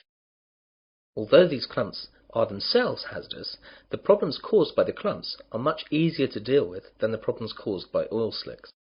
The other possibility is that the oil then breaks down into tiny droplets, which are soon spread and become harmless. This method is well suited to dealing with the larger slicks. A negative aspect is that often the chemicals remain in the water, and they can kill fish and other marine life. A Berlin-based company has developed an alternative method for cleaning up oil spills. EcoCarbon has invented a giant sponge made of lignite resin that sucks up the oil, preventing it from harming the environment. The sponge comes as a mat, which contains crushed coal, whose small granules can soak up large amounts of oil. The process is safe and cheap. The sponges have so far withstood small-scale testing in pools of water with miniature oil slicks.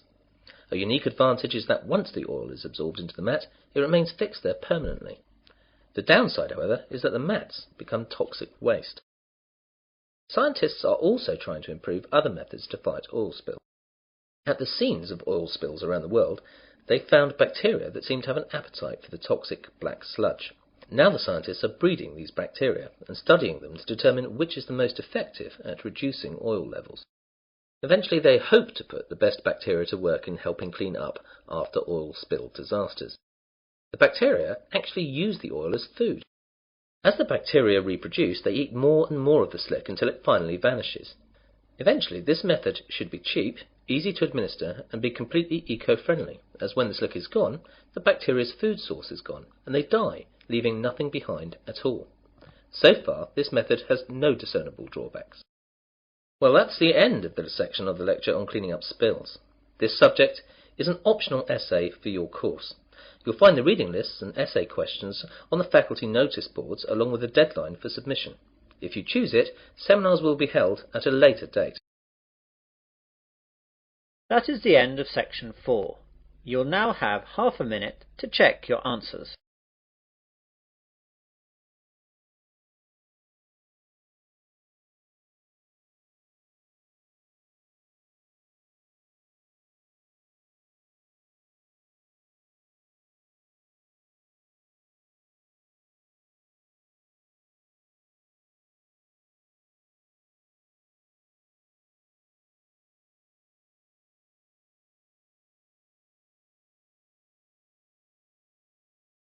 That is the end of listening test 1.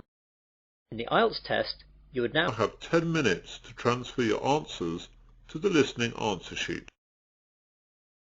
IELTS Practice Tests by Peter May, published and copyright Oxford University Press 2004.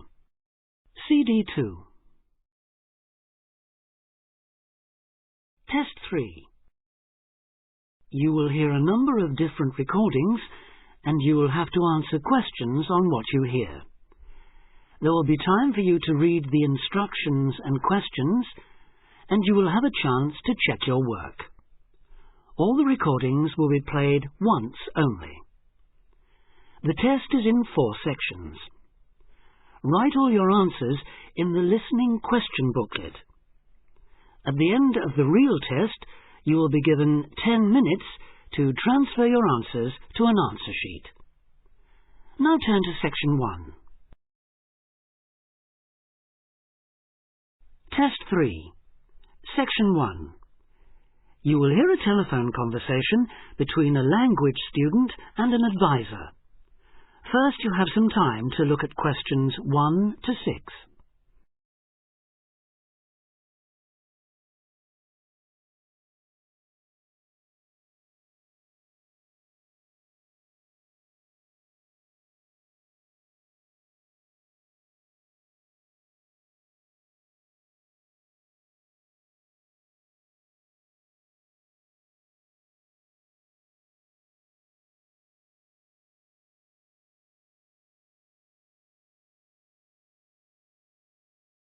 You will see that there is an example that has been done for you. On this occasion only, the conversation relating to this will be played first.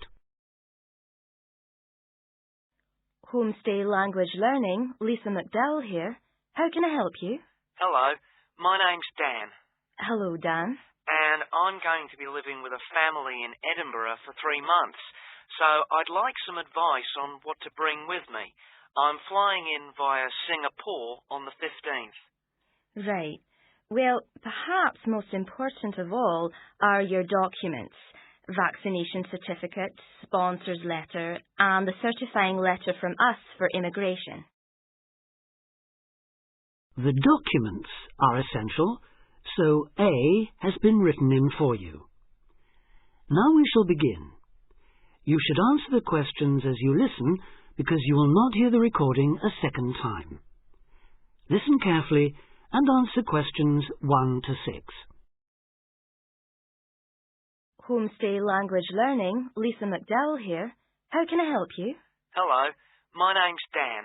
Hello, Dan. And I'm going to be living with a family in Edinburgh for 3 months, so I'd like some advice on what to bring with me. I'm flying in via Singapore on the 15th. Right. Well, perhaps most important of all are your documents. Vaccination certificate, sponsor's letter, and the certifying letter from us for immigration. Yes, I've got all those in order, I think. What I'm really wondering about are money and clothes and things for my room. The personal effects, in other words. OK, let's start with cash. You'll already have money in your bank account here, of course, but make sure when you get here you have some cash on you. Pounds, that is, not euros or dollars. How much do you suggest? I'd say 50 as an absolute minimum. OK. Now, the next thing is which clothes to bring. What do you think? Well, as I'm sure you know, it can get pretty cold here, so you will need some warm clothing.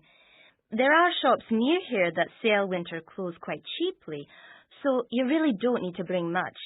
Do make sure, though, that you have at least one thick sweater and a jacket with you when you arrive here. The temperature's likely to be a lot lower than in Singapore. Oh, thanks for the warning. Now, something else I'm not sure about is whether to bring my computer. It's a laptop, so it won't take up much room. 2 problems. Firstly, it might not be compatible with the electricity supply in this country. And secondly, there's a risk of it getting broken in transit. Someone travelling here had hers smashed only last month. But surely I can carry it as hand luggage. Usually, yes. But because of all the tight security right now, you may have to check it in. So my advice is to leave yours at home. OK, I think I will. Is there anything else you'd advise against bringing? Well, you won't need household or cooking things. They'll all be provided. And importing food, of course, isn't allowed by customs, though I imagine you already knew that. Well, yes. But there are 1 or 2 things I'd suggest you find room for in your suitcase. Yes? Perhaps a few of your favourite cassettes or compact discs. Of course, you might be able to find them in the shops here, but then again, you might not. That's a good idea. Anything else? Yes. Some photographs of people and places that are special to you could be nice. They can really make your room feel like home. It's just a thought. I'll see if I've got a few good ones. Before you hear the rest of the conversation, you have some time to look at questions 7 to 10.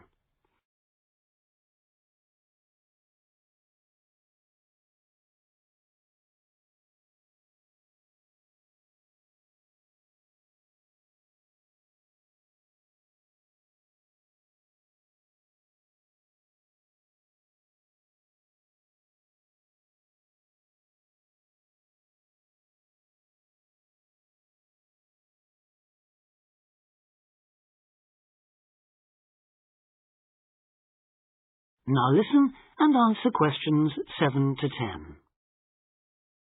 Just a few points about packing. Make sure all your cases are clearly labelled, in English, with your host family's name and address, just in case they go missing on the way. It has been known to happen. What name do I write, by the way? It's Wark. Lewis and Amy Wark. So that's W-A-L-K? It's actually W-A-R-K. But we'll be posting full details to you later this week. Right, fine. And I'd better put some essentials in my hand luggage, enough for a night or two in case, as you say, anything happens to my main cases. Yes, I'd recommend a change of t-shirt and socks and so on, plus any medication you may need, and a toothbrush, of course. And my tights. Your tights? Yes, for the flight. Wearing them helps prevent deep vein thrombosis when you're flying long distances, not getting any exercise. Oh yes, I've heard about that. Now, talking about exercise, there's one last thing.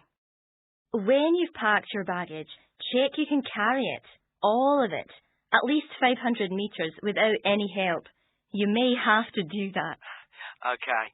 Well, thanks for all your help. You've cleared up a lot of points. Oh, you're welcome. Have a safe journey, and we'll look forward to seeing you next month. Bye. Bye. That is the end of Section 1. Test 3, Section 2. You will hear an extract from a talk about facilities for students with disabilities. First, you have some time to look at questions 11 to 13.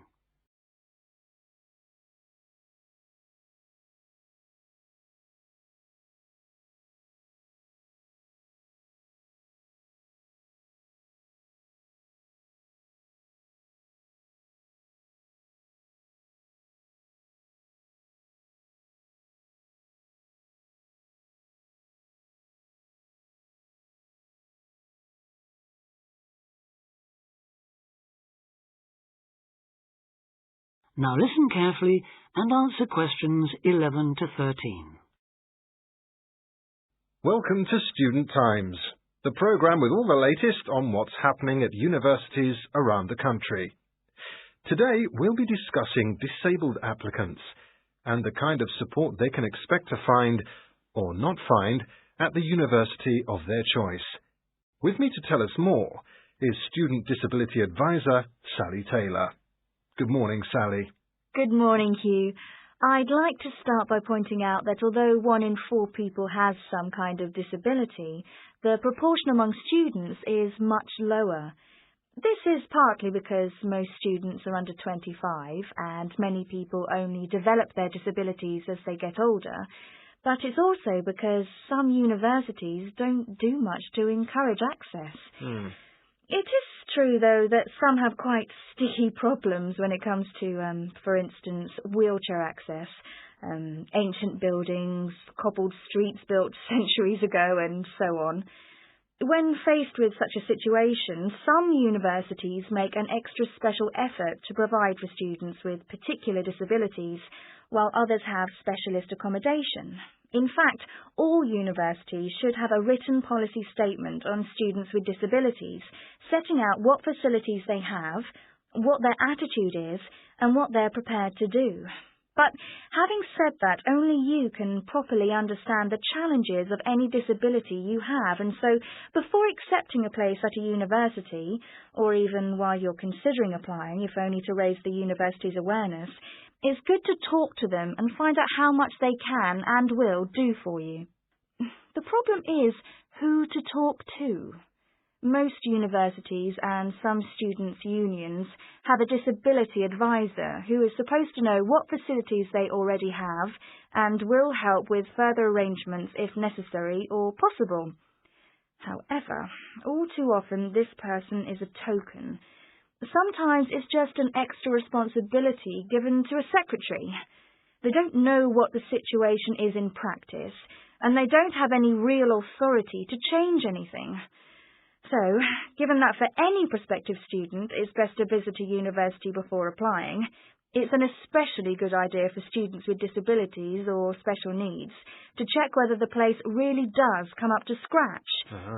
In general, the university should provide personal care and assistance, and there are certain key features to look out for if you have a particular disability, including the following.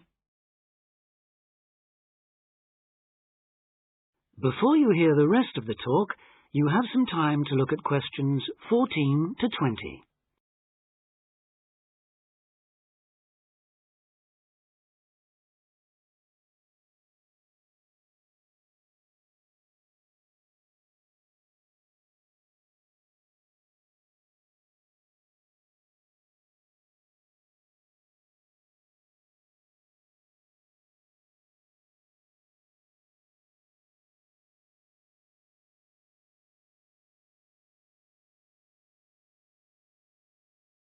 Now listen and answer questions 14 to 20.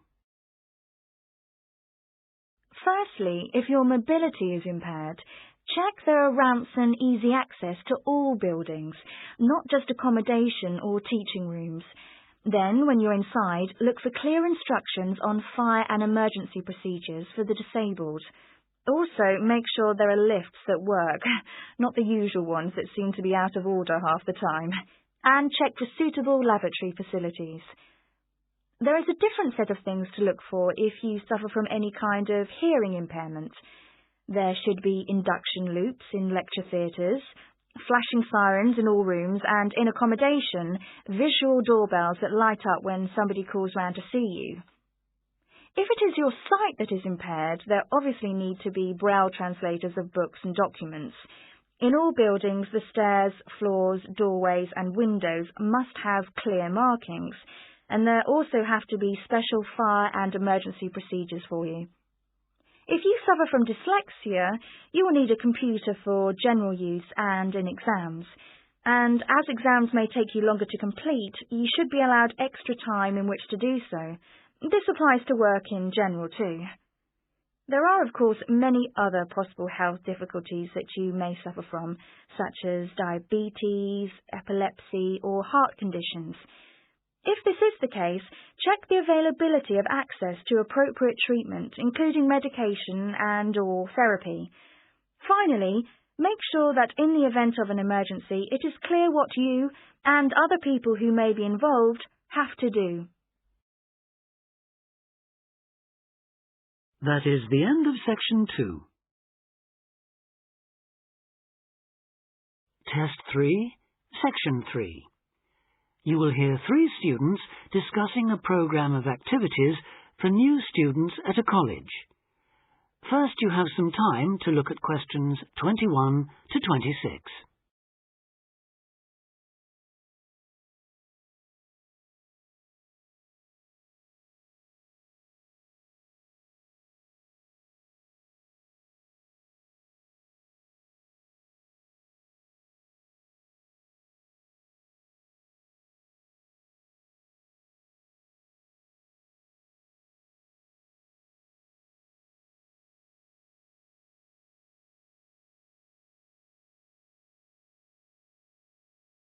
Now listen carefully and answer questions 21 to 26. So you were both on last year's orientation course then. How did it go? I loved it. The activities were well organised and I met people from all over the world. Yes, it was useful. And you think I should sign up for this year's course? Yes, definitely. Apart from being fun, it really does prepare you for all the things you have to do in your first couple of weeks. In fact, one of the most useful things was chatting to people who'd already been there for a year, so-called senior students. They'd been on the orientation course the year before last and recommended it to us. Oh, and there was a great atmosphere at the formal dinner too. It was so colourful with people in their traditional dress from Asia, Africa, South America. It was one of the high points of the whole week. That was right at the end, of course. The first thing they did on the Monday was to take us on a guided tour of the Students' Union.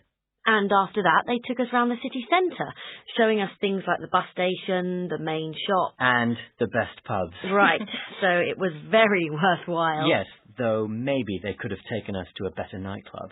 The music at the place we went to was lousy. That's a matter of taste, surely. Well, anyway, the next day they showed us around everything on the campus. And believe me, it was everything. We must have walked miles. I could have done with less information on every building in sight, given that I'll probably never need to go into half of them, and a bit more on places everyone's likely to use at some time or other, like the sports block, the health centre, the bicycle and car parks. Which reminds me, there was an afternoon session on how to drive in this country, which seemed to me a bit weird, you know, for a university course.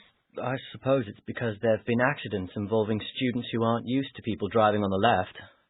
I was there, actually. How was it? Well, I must say I was a bit disappointed. There were some useful driving tips, but it might have been more helpful if it had included stuff for pedestrians. How to avoid getting run over, for example. You didn't go to the session on safety, then? No. Well, apparently that dealt with road safety for pedestrians, along with lots of other aspects, of course. I wasn't there myself, but that might be something worth going to, Julia. Before you hear the rest of the discussion, you have some time to look at questions 27 to 30.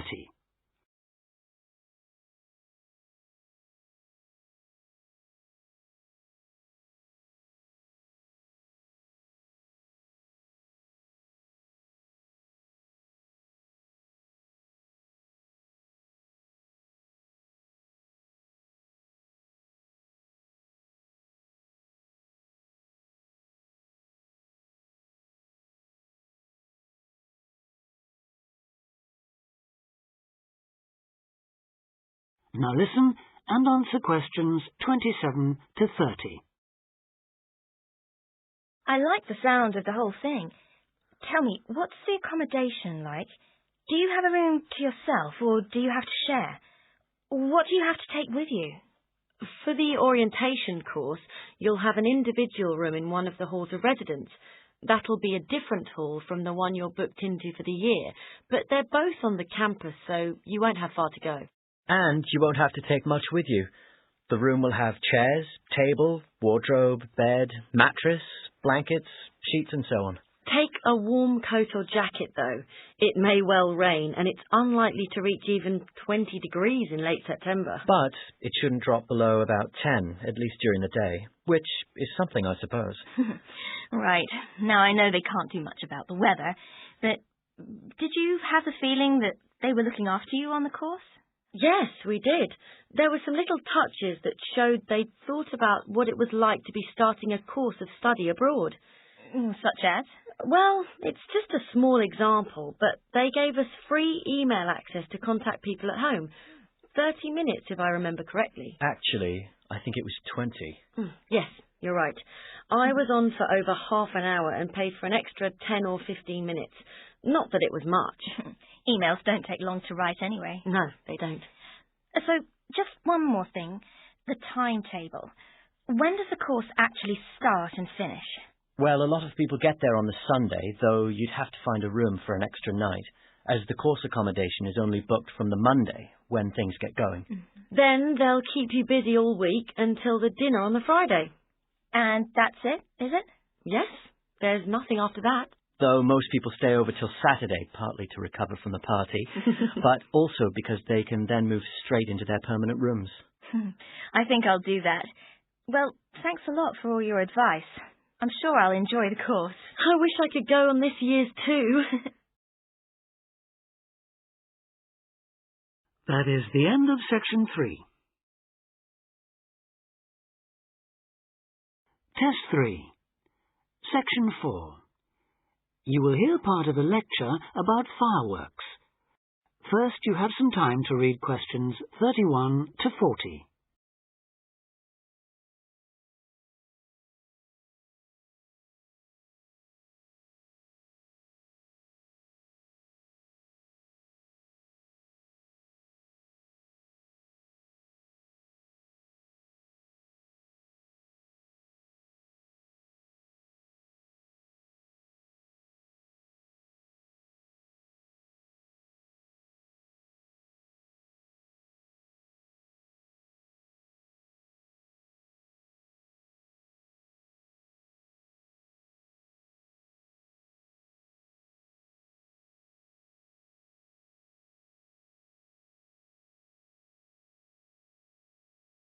Now listen carefully and answer questions 31 to 40. Good afternoon, everyone, and welcome to this short talk on the subject of fireworks. Now, fireworks, as I'm sure many of you know, were invented in China, though there has long been disagreement as to exactly when, or even in which century. The consensus nowadays, though, is that it was in the 6th, as there is considerable evidence of war rockets being made then. We also know that fireworks were in use by the 7th century in Arabia, where they were called Chinese arrows, reflecting their military potential. It then took a long time for them to spread to Europe. In fact, it wasn't until the 1200s that fireworks made their appearance there.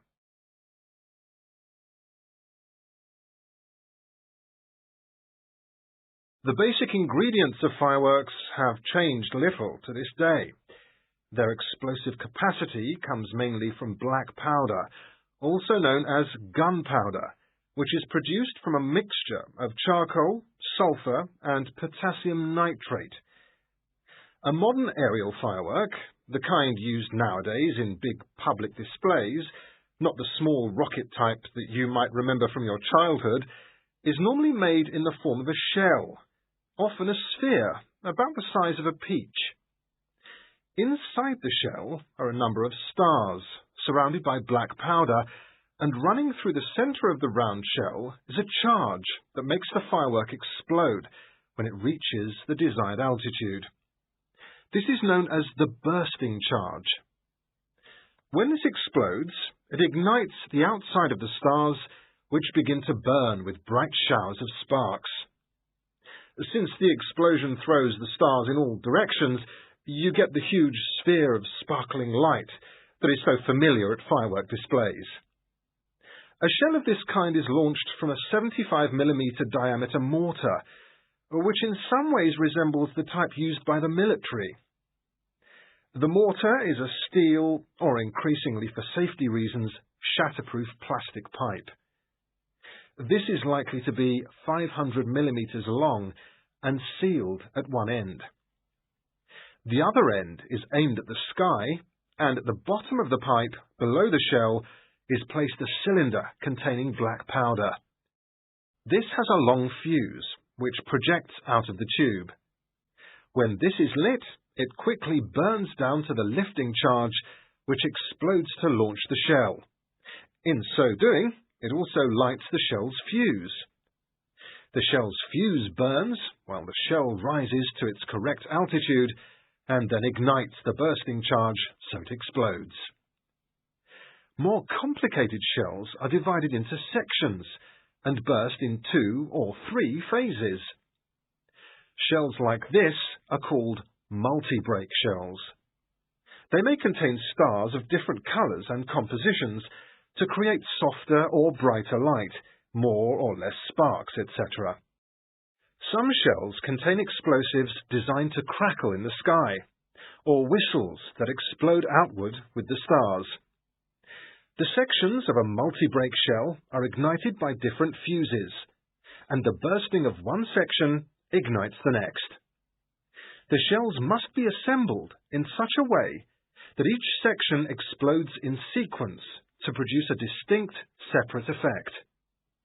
The pattern that an aerial shell paints in the sky depends on the arrangement of stars inside the shell. For example, if the stars are equally spaced in a circle, with black powder inside the circle, you will see an aerial display of smaller star explosions equally spaced in a circle. To create a specific figure in the sky, for instance a heart shape, you create an outline of the figure in stars inside the shell. Then you place explosive charges inside those stars to blow them outward into the shape of a large heart. Each charge has to be ignited at exactly the right time, or the whole thing is spoiled. Many other shapes have particular names, like the willow. This is formed by stars that fall in the shape of willow tree branches, spreading a little to the side and then downwards. The high charcoal composition of the stars makes them long burning, so they may even stay visible until they hit the ground. The ring shell is fairly basic. It is produced by stars exploding outwards to produce a symmetrical ring of coloured lights. More complex is the pattern created by the palm, which contains large comets or charges in the shape of a solid cylinder. These travel outwards, explode, and then curve downwards, like the limbs of a palm tree. The serpentine, the last one for now, is different again. When this one bursts, it sends small tubes of incendiaries scattering outwards in random paths, which may culminate in exploding stars. It can be quite spectacular. That is the end of Test 3.